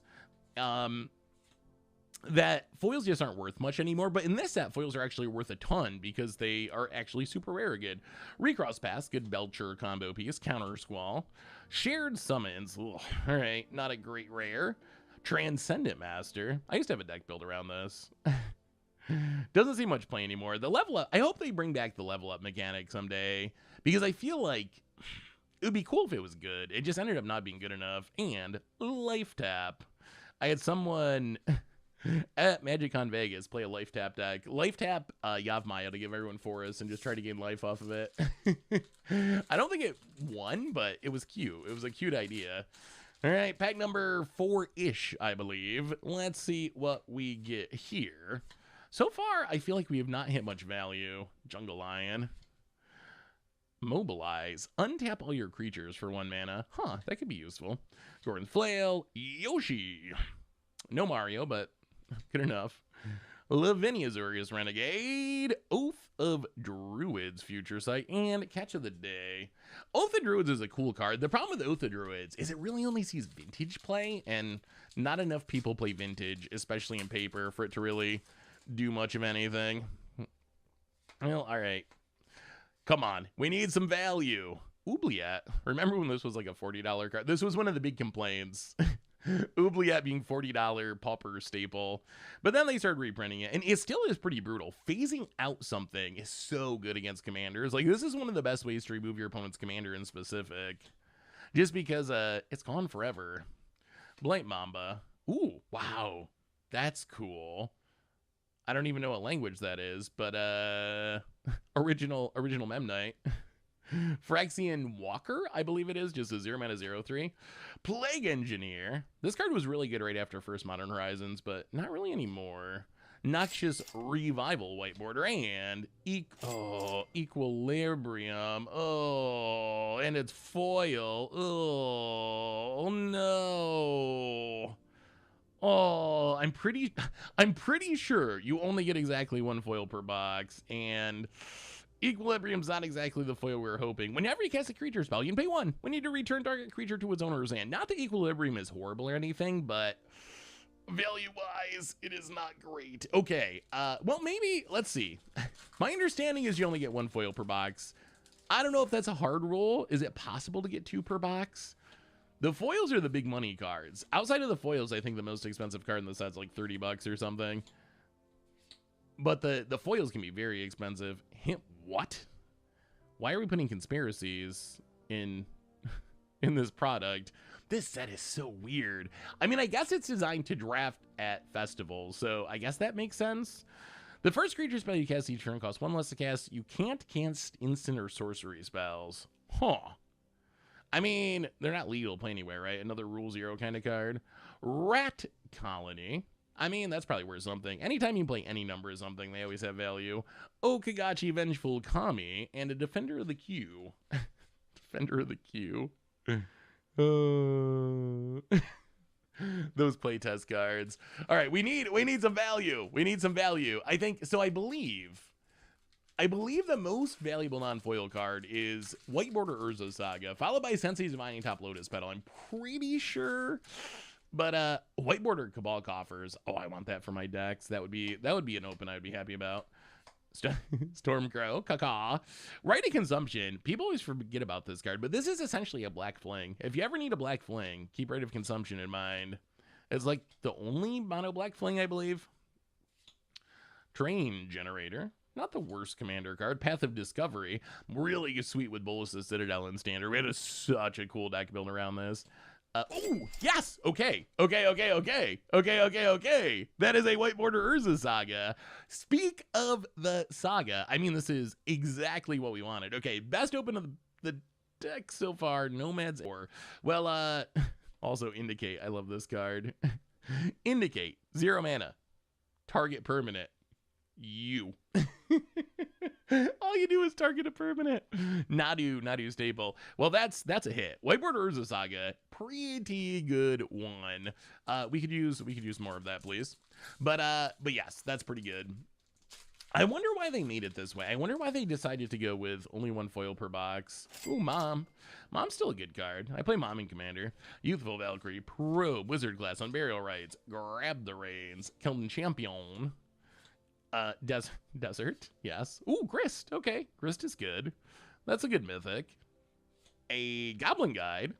Still sort of modern playable. It's so funny. The Goblin Guide was long thought of to be the best red 1-drop for aggro decks, at least of all time. Now it's kind of like fringe. Like, is it even good enough? Is the saga better? Like, ugh. And a static orb. So brutal. As long as it's untapped, players can't untap more than 2 permanents during their untap step. Honestly, almost. What is this? Teferi Druid of Argoth? What? Wow, this is mono green Teferi. Huh. I don't know how that happened, but static orb is like winter orb level brutal. It's so insane. So insane. Very good in Urza deck, so you can tap it. All right, what can we find here? Tolarian, is Tolaria West worth anything? It might be worth something. I've always loved Nezumi Grave Robber. I don't know if it's good. I've never really made it good, but it is just, it's a cool card. Fire Imp, Battle Card Goblin. Batwing Broom, Crystalline Crawler, rare number 1, white border card. Ooh, Tendrils. Have to give this one to LSV. Make sure he's got it in his sideboard. And a Hoodwink. Return to artifact, enchantment, or land to its owner's hand for 2 mana. Ooh, huh? Why do I not play this? Bouncing land is sweet. Artifact and I guess you can't hit creatures. Okay, that's probably why. In a Magus of the Chains, it's Chains of Mephistopheles. The playtest cards. I do like the playtest cards, even though they don't really do anything for us. I think they had a cool twist to limited, which I like. I think that's one of the biggest upsides. But we need some. We need some value. We need some value. $250 on. Oh, wait, why is this a? What? That was just a backwards card. Okay. Backwards Falcon Wrath Noble.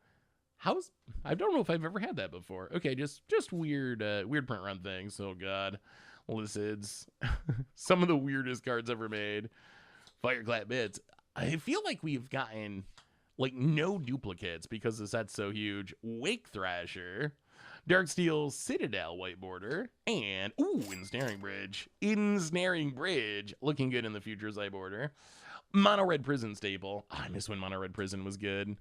That was my paper modern deck. The one modern deck I put together was Mono Red Prison. I always felt so bad because I'd go to a con and someone come up and be like, "Hey, you want to play a game of modern?" And be like, "Yeah, sure." But my only deck is looking to turn 1 Blood Moon you and then play Ensnaring Bridge and Chalice of the Void. So yes, let's have a fun casual game, fan. Oh. This card, banned in China. They had to redo the art. This is one of the censored art pieces that they couldn't actually release.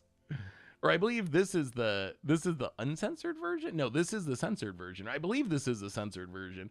Bogar Harbinger, Corrupt, First Day of Class, Hornsliver, and Bounce Land is a Boiler Works. Blatant Thievery, pretty brutal commander card. Just yoink a permanent from everyone. Hey, Urotitan Nature's Wrath, white border. I hope they do more in white border. If you look at prices, future site border worth more than white border, but white border just way jankier looking. And Crashing Footfalls. All right. I mean, Uro's got to be worth something. I don't think it's super expensive because it's banned in so many formats, but it's still a decent commander card. Not bad. Not bad. All right, where's our Disrupt? I feel like we're doing bad value-wise, though, unless there's a bunch of, like, $5 uncommons. Like, I don't know about these Portal cards. My assumption is, whenever, like, Portal cards, starter cards get reprinted, my assumption is their price drops to basically 0. But maybe that's not always true, so maybe they're worth a little something still. Tainted Wood. Murderous Rider, one of the better adventures from Standard. Nature's Claim, at least it's playable. And, hey, there we go. Not foil, because I think we only get one a box, but Sensei's Dividing Top Future Sight. So, okay, we managed to hit, I believe, the 2 most expensive cards. Urza Saga White Border, Top Future Sight. So maybe our box is going to be okay after all. We might be okay after all. Maybe. Well, let's see what we get here. Still got a few packs to go. Oh, Peregrine Drake. So easy to combo with Bubbling Muck. Card can do some cool things. Skull Muncher. Chainer Nightmare Adept. Hey, Teferi, Hero of... I'm going to have to send this one to Crib. The white border Teferi, Hero of Dominaria seems like a very Crib card. and Pyroblast. I mean, I bet this is worth something. Pyroblast probably like $5. Like, it's just very legacy playable and like CDH playable. Plus Future Sight. People like their Future Sight borders. What do we got? Like 10 packs left? 9 packs? All right. A few more shots at goodies. Very curious if we can hit another foil. I'm not sure if it's you usually get 1 foil per box or it is a hard limit of 1 per box. Sublime Epiphany. So much value if you can actually manage to cast a 6-mana counter. Flickering Ward White Border. Ooh, Flusterstorm. Flusterstorm Future Sight looking good. And a Microscope. Surveil. Target permanent graveyard becomes a 0/0 black term creature token. Target permanent card in a graveyard. Oh, that's actually kind of hilarious. Okay, so you can turn a non-creature permanent into a creature, so you can reanimate it, and then when it leaves the graveyard, it goes back to what it was. That's actually kind of cute. I mean, Flusterstorm Future Sight's gotta be good. That card's playable at least. I know Richard wants a Pact of Negation Future Sight, so if we find one of those, that can go to Richard. Ooh, Generous Gift. Very, very playable commander card. Bushwhacker, Land Grant, Nintoku Vigilant, Guildless Commons, Bounce Land, a Johnny the Great-Hearted, one of the War of the Spark Planeswalkers, Kenrith the Return King White Border. I kind of feel like this card shouldn't exist, but if it's going to exist, it should exist in White Border. And RIP. Rest in peace, Future Sight. I think I would play the Future Sight versions over just about anything else. I'm pretty sure. I think that's just my favorite version of most of these cards. RIP might be worth something. Couple bucks. It's been reprinted a lot, which is a good thing because we need cards reprinted. One with Nature. Whenever enchanted creature deals combat damage to a player, search your library for a basic land card. It's not bad for 1 mana. Why do I never play this? So if you can get 1 ramp off of this, it's fine. If you get 2, it's great. And more than that, it's just like insane. I wonder if that's worth trying more. Huh, I might have to try that more. Kozali Ambusher, potentially a free creature. Elsha, the Infinite. Well, now we know what to do with our Sensei's Divining Top. Put them together and go infinite. Pitiless Plunder White Border. That might be worth something. Pitiless Plunder, for being an uncommon, is pretty decent. And Rain of Daggers. Destroy all creatures target opponent controls. You lose 2 life for each one destroyed this way. 6 mana. It has the stamp. That's kind of cool. Has like a Pro Tour stamp or something. That seems very bad. 6 mana to only destroy 1 player's. I mean, I guess the upside is you don't lose your creatures.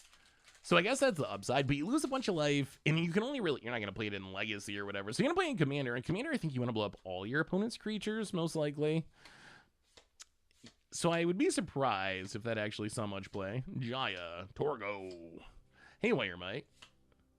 Surrogate Mender, Gyrid, Conclave, Exiled. Pretty sweet commander. Hey, wow. Both Teferis. Both White Border Teferis. Okay.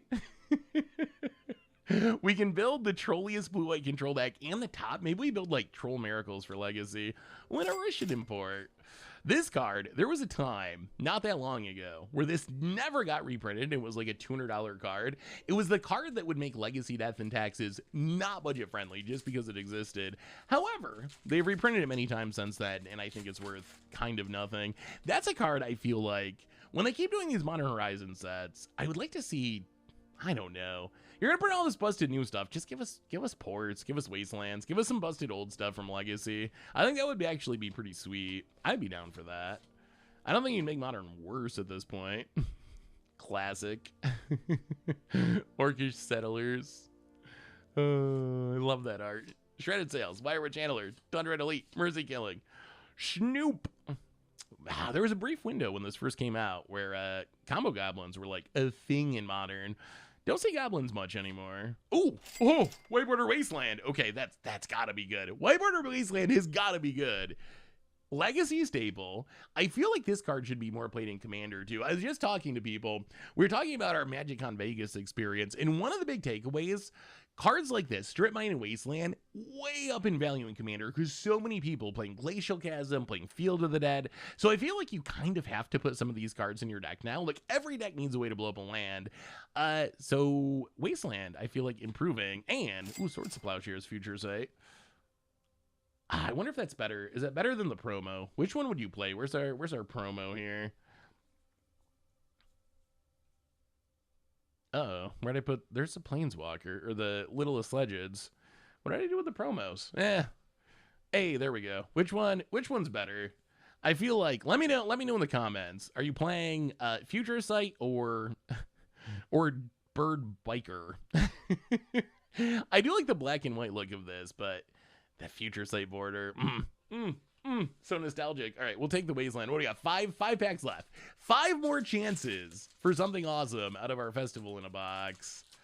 Come on. I don't even know. If we can't get a foil, I don't know what we want that we haven't opened yet.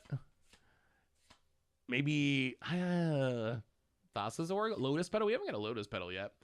Rapid Vigor, good budget protection. Witch of the Moors, Simian Spirit Guide. Banning this is what killed Mono Red Prison in Modern. When this existed, Mono Red Prison was good. Then they banned it, and oh, it got so much worse. My favorite. I hate Ragavan, the stupid monkey. This is my favorite monkey. Simian Spirit Guide. That's the good monkey. And a Goblin Lackey. Goblin Lackey, pretty good in Legacy Goblins, I think, or it was. Maybe it's not anymore. Just being able to dump like a Siege Gang or a Muxus into play on turn 2 is pretty good. Come on, value. We need something. We need something good here. Acidic Soil. Come on, Primal Rage. Savala. Showdown of the Scalds. Playable card at least. Arcane Lighthouse. I never played that card. Kind of jank.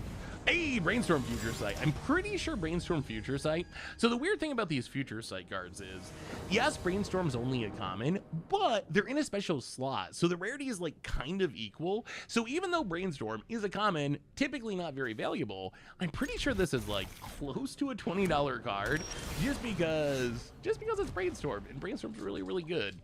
All right, 3 packs to go. Well, that's a hit. I wonder if we're gonna do all right on this box. 250. I'm guessing. I think whiffing on the foil is the brutal part. I think a box being a winner value-wise is mostly gonna come down to how good your foil is. But maybe our janky foil is better than I realized. Symbiosis, Golgari Charm, Timeless Dragon, DRC. I mean, Dragon Rage Channeler still sees a lot of play. The MH3 Power Creep, looking good in the white border, and Cunning Wish, Future Sight, probably worth a little bit. Pyromancy 101, deals 1 damage to any target teach. Then exile the spell, taught to the creature you control. For as long as the card remains exiled, you can tap. Oh, that's actually a cool mechanic. So you can cast a spell, kind of imprint it on a creature, and then it has tap to cast the copy for its teach cost. Huh. I could see that being a real mechanic. I wonder, sometimes with these playtest cards, we see a sneak peek at stuff that comes in the future. So, well, 2 packs to go. 2 packs to go. Can we get something else? Something else of value? Gamekeeper, Scurryoak, Conclave Mentor. Ooh, Goblin Goliath. Wait, is this a... Oh, no. So the alchemy cards are super valuable. This is not alchemy, though. This is just like a starter card. It still might be worth something. 6 mana, 5/4. When it enters, create a number of 1/1 red goblin creature tokens equal to the number of opponents you have. So in Commander, you make 3. And then pay 4, tap it. If a source you control will deal damage to your opponent this turn, deals double damage. Oh, man, that doesn't feel very good. That's a lot of mana. 6 to cast and then 4 to activate. That is, and you got to tap it so it can't even attack. Yeah, that's pretty bad. Basking Rootwalla and Pox. Speaking of brutal cards, Pox is about as brutal as it gets. Each player loses a third of their life, discards a third of their cards in hand, sacks a third of their creatures, then sacks a third of their lands, round up each time. I don't think I can get away with playing that in Commander. The Colossal Dreadmaw. 6 mana, 6/6 trample. I like the shades. That's how you know. And the skateboard. Oh, you may cast creature cards from your hand as though they were the card Colossal Dreadmaw. That seems like a negative. I think I think I would rather have my cards be my cards rather than 6 mana 6/6s. But thank you, Wizards. All right, last shot. Last shot at something big out of our festival in a box. Let's see how it goes. Come on. All right, Sir Conrad, playable card, Rending Volley, Lava Dart, Spike Colony, Acid Moss, Acid Moss, Archway Commons, Golgari Grave Troll. Speaking of banned cards, banned in Modern, still see his legacy play. Dak Faden, okay. Cube All-Star, vintage playable, pretty good Planeswalk. I feel like I should play this more in Commander. 3 mana Steel Artifacts already pretty good, and then sometimes you loot, and if you ultimate it, it's wild. And Future Sight, Hogak, Arisen Necropolis. Boy, it's the band pack, and Champion of the Harish. Well, I'm gonna say this set's sweet. The cards just look so sweet. The white border looks good. The Future Sight border looks good. My guess, and I'm gonna have to go through and do the prices, and I'll come back with the wrap up. My guess is because our foil sucked, our box probably not great value, but I hope I'm wrong. But you probably already know because I'm putting the prices up, but I'm going to do the prices, do a little editing, and I'll be right back with the wrap up. All right, Future Seth here. You can tell by the hat to wrap up this festival in a box. And I got to say, overall, we did better than I thought we had done. So I thought, because we whiffed on our foil, we probably got a bad box, because the whole gimmick of this set is you get 1 Future Sight foil per box, and the best of those can be really expensive, up to like $400 for the Urza. There's several that are over $100. We got kind of a dud. It was still $30 just because it's so rare. They're all so rare. But I was thinking, all right, we didn't get a good foil, so we probably didn't get a good box. But if you add everything together, the bonus promo cards, the secret layer cards, the extra collector booster pack cards, and the cards from the box, we actually ended up plus $36, which I guess if we sell the cards and gotta pay shipping and buy list prices, I don't know, we probably break even, maybe a little negative, but really we did way better than I thought we had done. So it was actually a plus EV box. Although the big thing I learned while looking up the prices is I think I played this completely wrong from a financial perspective. So the thing I learned is the Mystery Booster 2 booster boxes sealed are selling for around $350, and there's actually a bunch of completed listings on eBay. So it's not just like someone's asking this price. People are actually paying this price for them. So I think from a pure financial perspective, discounting the fun of opening booster boxes, the best thing to do financially would have been to go to the Magic Con, wait in the merch line, buy the max number of these festival in the boxes, which is 3 for $250 a piece, and then come home, pull out the secret layer drop, pull out the bonus collector booster packs, pull out the promos, and then just sell the Mystery Booster 2 box online for like $350. Doing it that way, you basically get $150 of profit per box guaranteed, and there's no variance, right? Because you know exactly, well, outside of the 3 bonus collector boosters, but you know exactly what you're getting. You're not trusting in hitting that good foil or anything. So in theory, I think I could have made almost $500 just by going to the Magic Con by doing this. Just buy the max number, pull out the extras, sell the boxes, call it a day. Of course, that's way less fun. The fun part of boosters is cracking them to see what you get, and maybe you get that big foil, maybe you get something for your decks. So it would have been way less interesting, and honestly, I don't think I'd have the discipline to do it, because if I see a booster, I just want to crack it because it's so much fun. But something to keep in mind in the future, if there's ever these con-exclusive booster products, because remember, with these Mystery Booster 2s, you can't just go to your local game store and get them. You can't go to some big box store and get them. The only way you can get them is at a Magic Con, or they did that little festival in a box online sale back in August. So there's just no easy way to get these. So if you ever see an exclusive product like that, keep that in mind, because it might be worth picking up, even if you don't really want it yourself, just to sell to other people who can't get to the con, and you might actually make a little profit off of it. So I think that would have been the best way to do it, but like I said, way less fun than cracking it open and seeing what's inside. So anyway, that has been our festival in a box Mystery Booster 2 opening. That's our video for today. Thanks for watching, everyone. I hope you all enjoyed it, and I'll be back for another one soon. Until then, have an amazing day, and I will talk to you soon.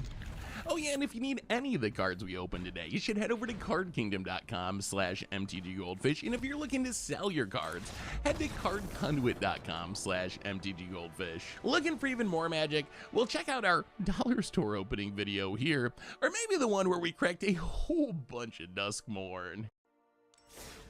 Costco Magic's back, and now it's cheaper than ever. So today we're going to crack open a couple of these deluxe commander kits and see if they're worth picking up now that they're 33% off. All right, so let's start cracking these open. Let's start with what I think is the boringer of the two, which is March of the Machines. So March of the Machines, and unfortunately this box is too big to really fit on screen. What do we get? Oh, how do we open this? Oh my god. So it's kind of funny. March of the Machines, I think, is a set that was massively overprinted. Okay, so we get the Commander Precon, which we will open. And then we get I believe 3 boosters, if I can open this successfully. There we go. Haha, look at that great opening skill. We get three booster packs, 2 promos. So hilariously, just recently, Wizards has actually been sued by some investors who claim that they overstocked their products last year and then misled investors about it, which I have no idea how legit that is. That's my understanding of this lawsuit, though, which is kind of funny because it does line up with seeing sets from last year showing up at places like Costco at a massive discount. So this was $30 for this, which I think is already kind of like a really good deal, because if you look on like TCG or eBay, just as Commander Precon itself in the box sells for like 27, 28, 30 bucks. So essentially you're paying retail price for this Commander Precon, which was like 40 bucks, 45 bucks only a month or two ago before this big discount. So you're paying retail price for this Precon. And then you're getting these 2 promos and also 3 booster packs, which kind of sweet, The promos aren't really worth anything. We've seen these before. Johnny and Jace Memory Adept, traditional art. They are in foil, but not really valuable. But a couple planeswalkers for your collection. I guess we'll crack open this deck real quick. I will say, the Commander Precon itself, it sells 30 bucks retail. There's not a huge amount available. I believe there's 2 cards. I'm butchering this box. I believe there's 2 cards in this Commander Precon that actually have meaningful value. What is this? I'm not sure. It's not right. That. Oh, it's planes. March of the Machines. Okay, collector booster sample pack. We get some planes for Plane Chase, which honestly, Plane Chase is pretty fun. I've never played Plane Chase. Would I want to always play Plane Chase? No. Do I like having the option to play it once in a while? Yes. It is fun. So the Commander Precon itself, Kesla, the Broken Halo. It's kind of the Convoke, Jeskai Convoke Precon.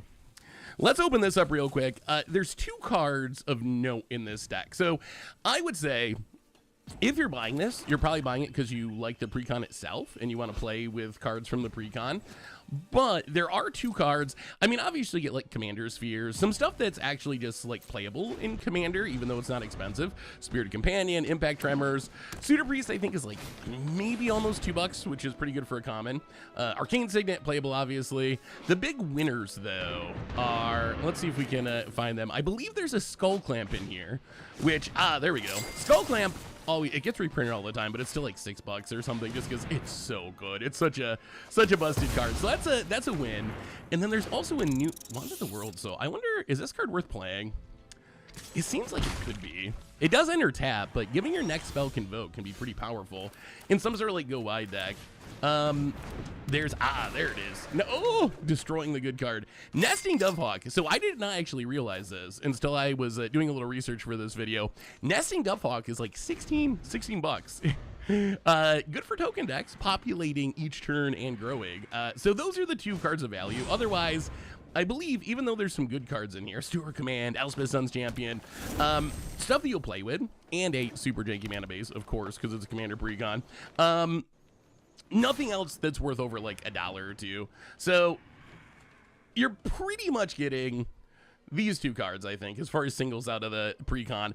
But remember, the pre-con itself is $30. We got the couple of promos. We get this this bonus pack. I don't know, can you actually get good things out of these bonus packs? I don't know if I've ever opened anything good out of a sample collector booster pack. It is, I like them. I like that it's a little bonus. It makes opening a pre-con a little more fun because at least you get a booster out of it. So what are there? 3 cards. Okay, first we get Friday Night Magic. Sweet. Make some new friends. We get, ooh, Ancient Imperiosar extended. I remember when this card was like kind of the hotness for a minute. It was never like super good, but there were definitely decks built around it where you just like powered out super quick and just smash people with like a 20/20 trampler. And Rada Coalition Warlord. All the uncommon legends. So nothing super notable there. I don't think Ancient Imperiosar is worth anything. And then we get 3 booster packs. So Commander Master set booster, March of the Machines set booster, Bloomborough play booster. I think I would rank them in this order. I think Bloomborough is probably the worst since it's a play booster. March of the Machines set booster next, and then Commander Master set booster probably the best. But really, if you get a $30 Commander Precon, you get 3 booster packs that are what? $3-4 bucks a piece, and then a couple of promos. Yeah, you're kind of getting like $40, $42, $45 of retail value for 30 bucks, which seems reasonable, especially if you're going to use the precon. Like if you're going to actually like upgrade, build, use the precon, then I think this becomes even better. Well, let's see what we get out of our Bloomborough play booster. So a bunch of comments, not going to be worth anything. Deep Harvest, playable.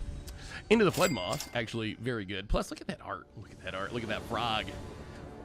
Daring Wave Rider, Sinister Monolith, Shriek Force. Rare is a Fountain Port. Okay, that is that is actually a hit. Fountain Port is one of the best lands in Standard, and I love this card. That is a good one, and a nice island, full border island, and a Stormcatcher Mentor. Okay, so we got a foil, and it's actually not a bad uncommon foil. Stormcatcher Mentor, the combination of being a on-curve prowess threat and reducing the cost of your spells, pretty nice. And a fish token.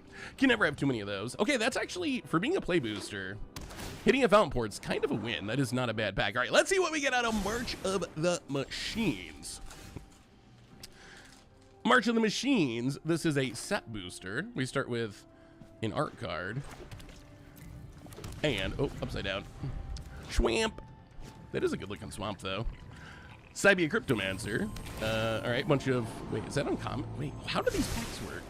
That was like land art card, 2 commons, and now we're into uncommons, and then back to commons. Okay. Little battle action, Invasion of Urgamon. I wish battles were better. I thought battles were going to be better. Rush Me and Ragavan. Not valuable, but kind of a cool commander. Tetsuko Yumizawa. Pretty good in like high toughness, low power commander decks. Tisa Karlov. Showcase treatment. Oh, there we go. Itali Primal Conqueror. This card is so busted. This has got to be one of the most busted commander cards they printed in a long time.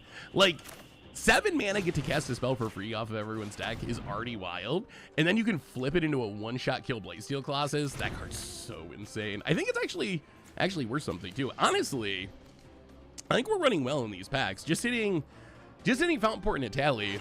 I guess that shows at least that you can get good cards in these packs, right? It's not like these packs, I don't even think it's possible in 2024, but it's not like they're searched somehow or whatever. All right, Commander Masters. Let's see what we get. Eldrazi Spawn. Padim, thankfully an uncommon. Wrath of God. Yeah. Wrath of God's not that playable anymore. I mean, it's still fine, but it's far enough down the hierarchy of Wrath that I don't usually play it in Commander. Endrichar, Master Breeder, gonna make some Thralls. Rishkar, Gonti, Havoc Jester, and down to the lower rarity stuff. All right, so Commander Legends, not, ooh, Kemba. That's a nice, I like the profile cards. They do look cool. And Old Border Island, non-foil, and another art card. All right, well, I will say that was not bad. Like, the Commander Precon is fine, and then the packs that we opened were actually pretty decent.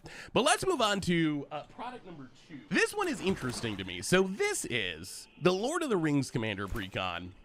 So this Commander deck, the Galadriel deck, it was like 70 bucks the end of August. It is now down to like 45 bucks. This costs $55. So you're paying 55 bucks. What do we get out of this one? Well, let's see if we can crack this open in a way that makes sense. So we get some promos that I think are kind of worth this. See if we can open this up without hitting the camera. All right, so we get a Commander Precon, which we'll look at in a minute. And then we get, a couple of booster packs. These are what? Set boosters from Lord of the Rings. That means we could hit a One Ring. There is value. One Ring or Bowmasters. Those are value. And then some promos. Let's look at these promos real quick. So, I'm throwing the packs on the ground. If there's a One Ring in here and we just damage it, I'm going to be very, very sad. I'm going to be disappointed. All right, so promos. Frodo Determined Hero. So, pack art, but in foil. You get the promo set symbol. Gandalf, White Rider. I believe this Gandalf was an uncommon, right? Was this Frodo also uncommon? The Balrog, Flame of Uden, and Gollum Scheming Guide. So I'm pretty sure, I don't know, correct me if I'm wrong. I know this Gollum. I'm pretty confident this Gollum was uncommon. I'm pretty confident this Gandalf was uncommon. I think these... Actually, I don't know. The Balrog might have been rare. This Frodo might have been rare. There were so many Frodos in the set, in Balrogs, it's hard to keep track. My guess is, and I haven't, look at that sword shimmer. That sword looks sweet in foil. My guess is, these are not actually worth anything. Like, that's the problem with these mass-produced foils, right? Like, when you mass-produce foils, you end up in a world where everyone who gets this product gets those promos, and then, did I say foils? I meant promos. When you mass produce promos like that, they end up not being very valuable. They're nice bonuses to play with, although, like, I don't know where you're playing those cards, but they're nice bonuses to play with, but as far as actually being valuable, very unlikely when everyone gets one just for buying the product. All right, so we have our Commander Precon. No bonus. No bonus booster? Did they not do the... Wait, the envelope? Hey, there we go. Okay, this is going to be the fancy One Ring. We get a spin down in there, or not a spin down, but get a life counter in there too. Okay. So let's see what we get here. Let's start with the Precon itself. This deck, if you're going to buy on the secondary market, we talked about this. It's around $43, $44. So this was 55 plus tax. So I think value-wise, the Lord of the Rings bundle actually a little worse than March of the Machines. We're getting, in this one, a $42 Commander Precon, and then two Lord of the Rings set boosters, which are probably, I don't know, another 10 bucks between the two of them or something. So we're paying about retail prices for this product and hoping we run well. Plus we get the promos. The March of the Machine ones, I think, are actually more plus EV. So, all right. So what do we get in this Precon? Gandalf, Lord of the Rings stuff. So I think the big winners in here, it is a cool deck. The Lord of the Rings Commander Precons were all really good. This one, I don't know if it's one of the best ones. I will also say, I don't know if you see other options. I think this is one of the lower value of the Lord of the Rings Precons. Devastation Tide, Mystic Confluence. Used to play a lot of Mystic Confluence. Swan Song. I mean, there's a lot of playable cards in here, and you get new art on literally everything. Elvish Archruid back in Standard. A bunch of Elves, Genesis Wave, also back in Standard for the first time in forever. So what is actually valuable? The mana base, I think, is even, like, it's better than Magic Precons. Sure, you still get a Snarl, but, like, Rejuvenating Springs is a legit land. Lore Unrevealed. Modern All-Star. Beast Within. Maybe the best removal spell in Commander. This is just like you get a lot of staples in this deck. That's one thing I like. Even like the lower value cards in these Lord of the Rings decks, almost every card Lightning Reaves. That is some value. Soul Ring, always worth a couple of bucks. But even if you don't get a ton of like high-end value, are these all lands? Did we just skip past where are the valuable cards? Tokens, lands. Wait, I know there's value in here. I must have went by it. Gildagoin. Let's see. Rex Sage, Paradise Druid. I know there's at least some $5 cards. I don't know what Rejuvenating Springs is now. Probably not that much since it's been reprinted quite a bit. Even though it is like one of the better Commander lands. So what are we looking for? Heroic Intervention. That's a hit. Swan Song, reasonable. The big winners, we went right by them. They are Swan Song, Heroic Intervention. These are each just over $10. And then the other one is Raise the Palisade, which is where's Raise the Palisade? Is also around $10. If we can find it. So I mean, I guess that's not bad, right? You're getting like 3 $10 cards. Getting 3 $10 cards, or you can just like play it as a precon, upgrade it. There it is, Raise the Palisade. 5 mana, choose a creature type, eternal creatures that aren't the chosen type to their owner's hands. I mean, so really, out of this precon, there's also some other like Asceticism, Lightning Greaves is like $5. So there's a few other like $4 or $5 cards. Arwen's worth about $4. So I think the value is actually pretty solid. Like 3 $10 cards, the promos, a few $4 or $5 cards, plus some booster packs to open. Let's crack open these boosters and see how we do. Let's start with our bonus collector booster from the precon itself. I really want a One Ring. A One Ring makes this all worth it. It makes it all worth it. I mean, that's part of what we're getting, right? Is a chance to open a One Ring.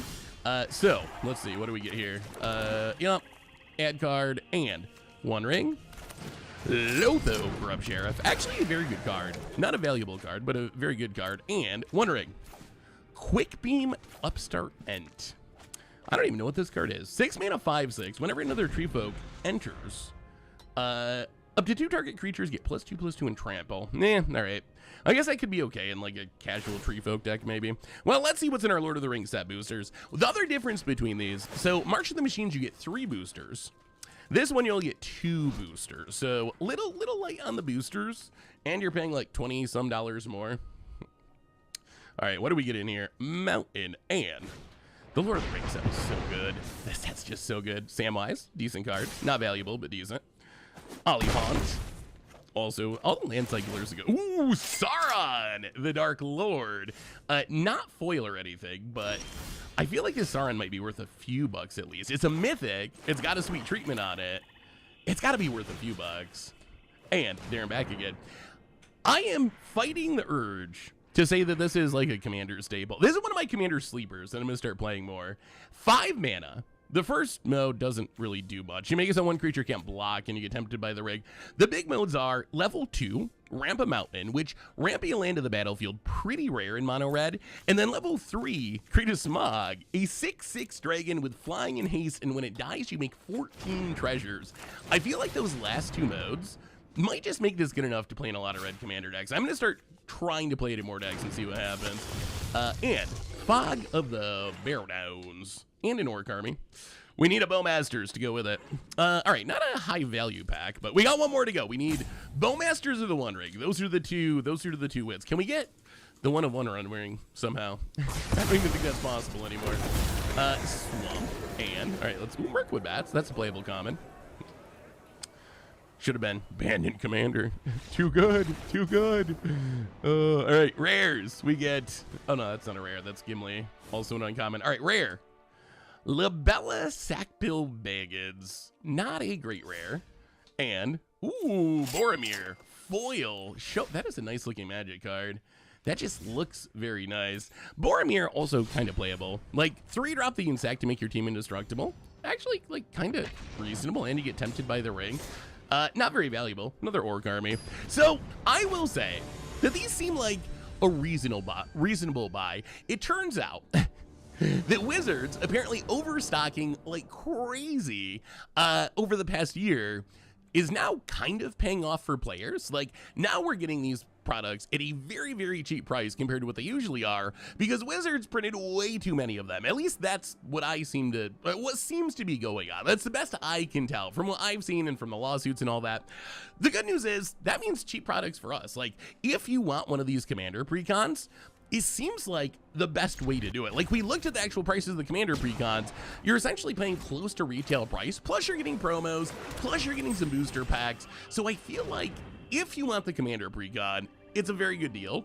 If you don't care about the commander precon, would I just buy this as like, I don't know, to build my collection or as a financial investment? That's where I'm a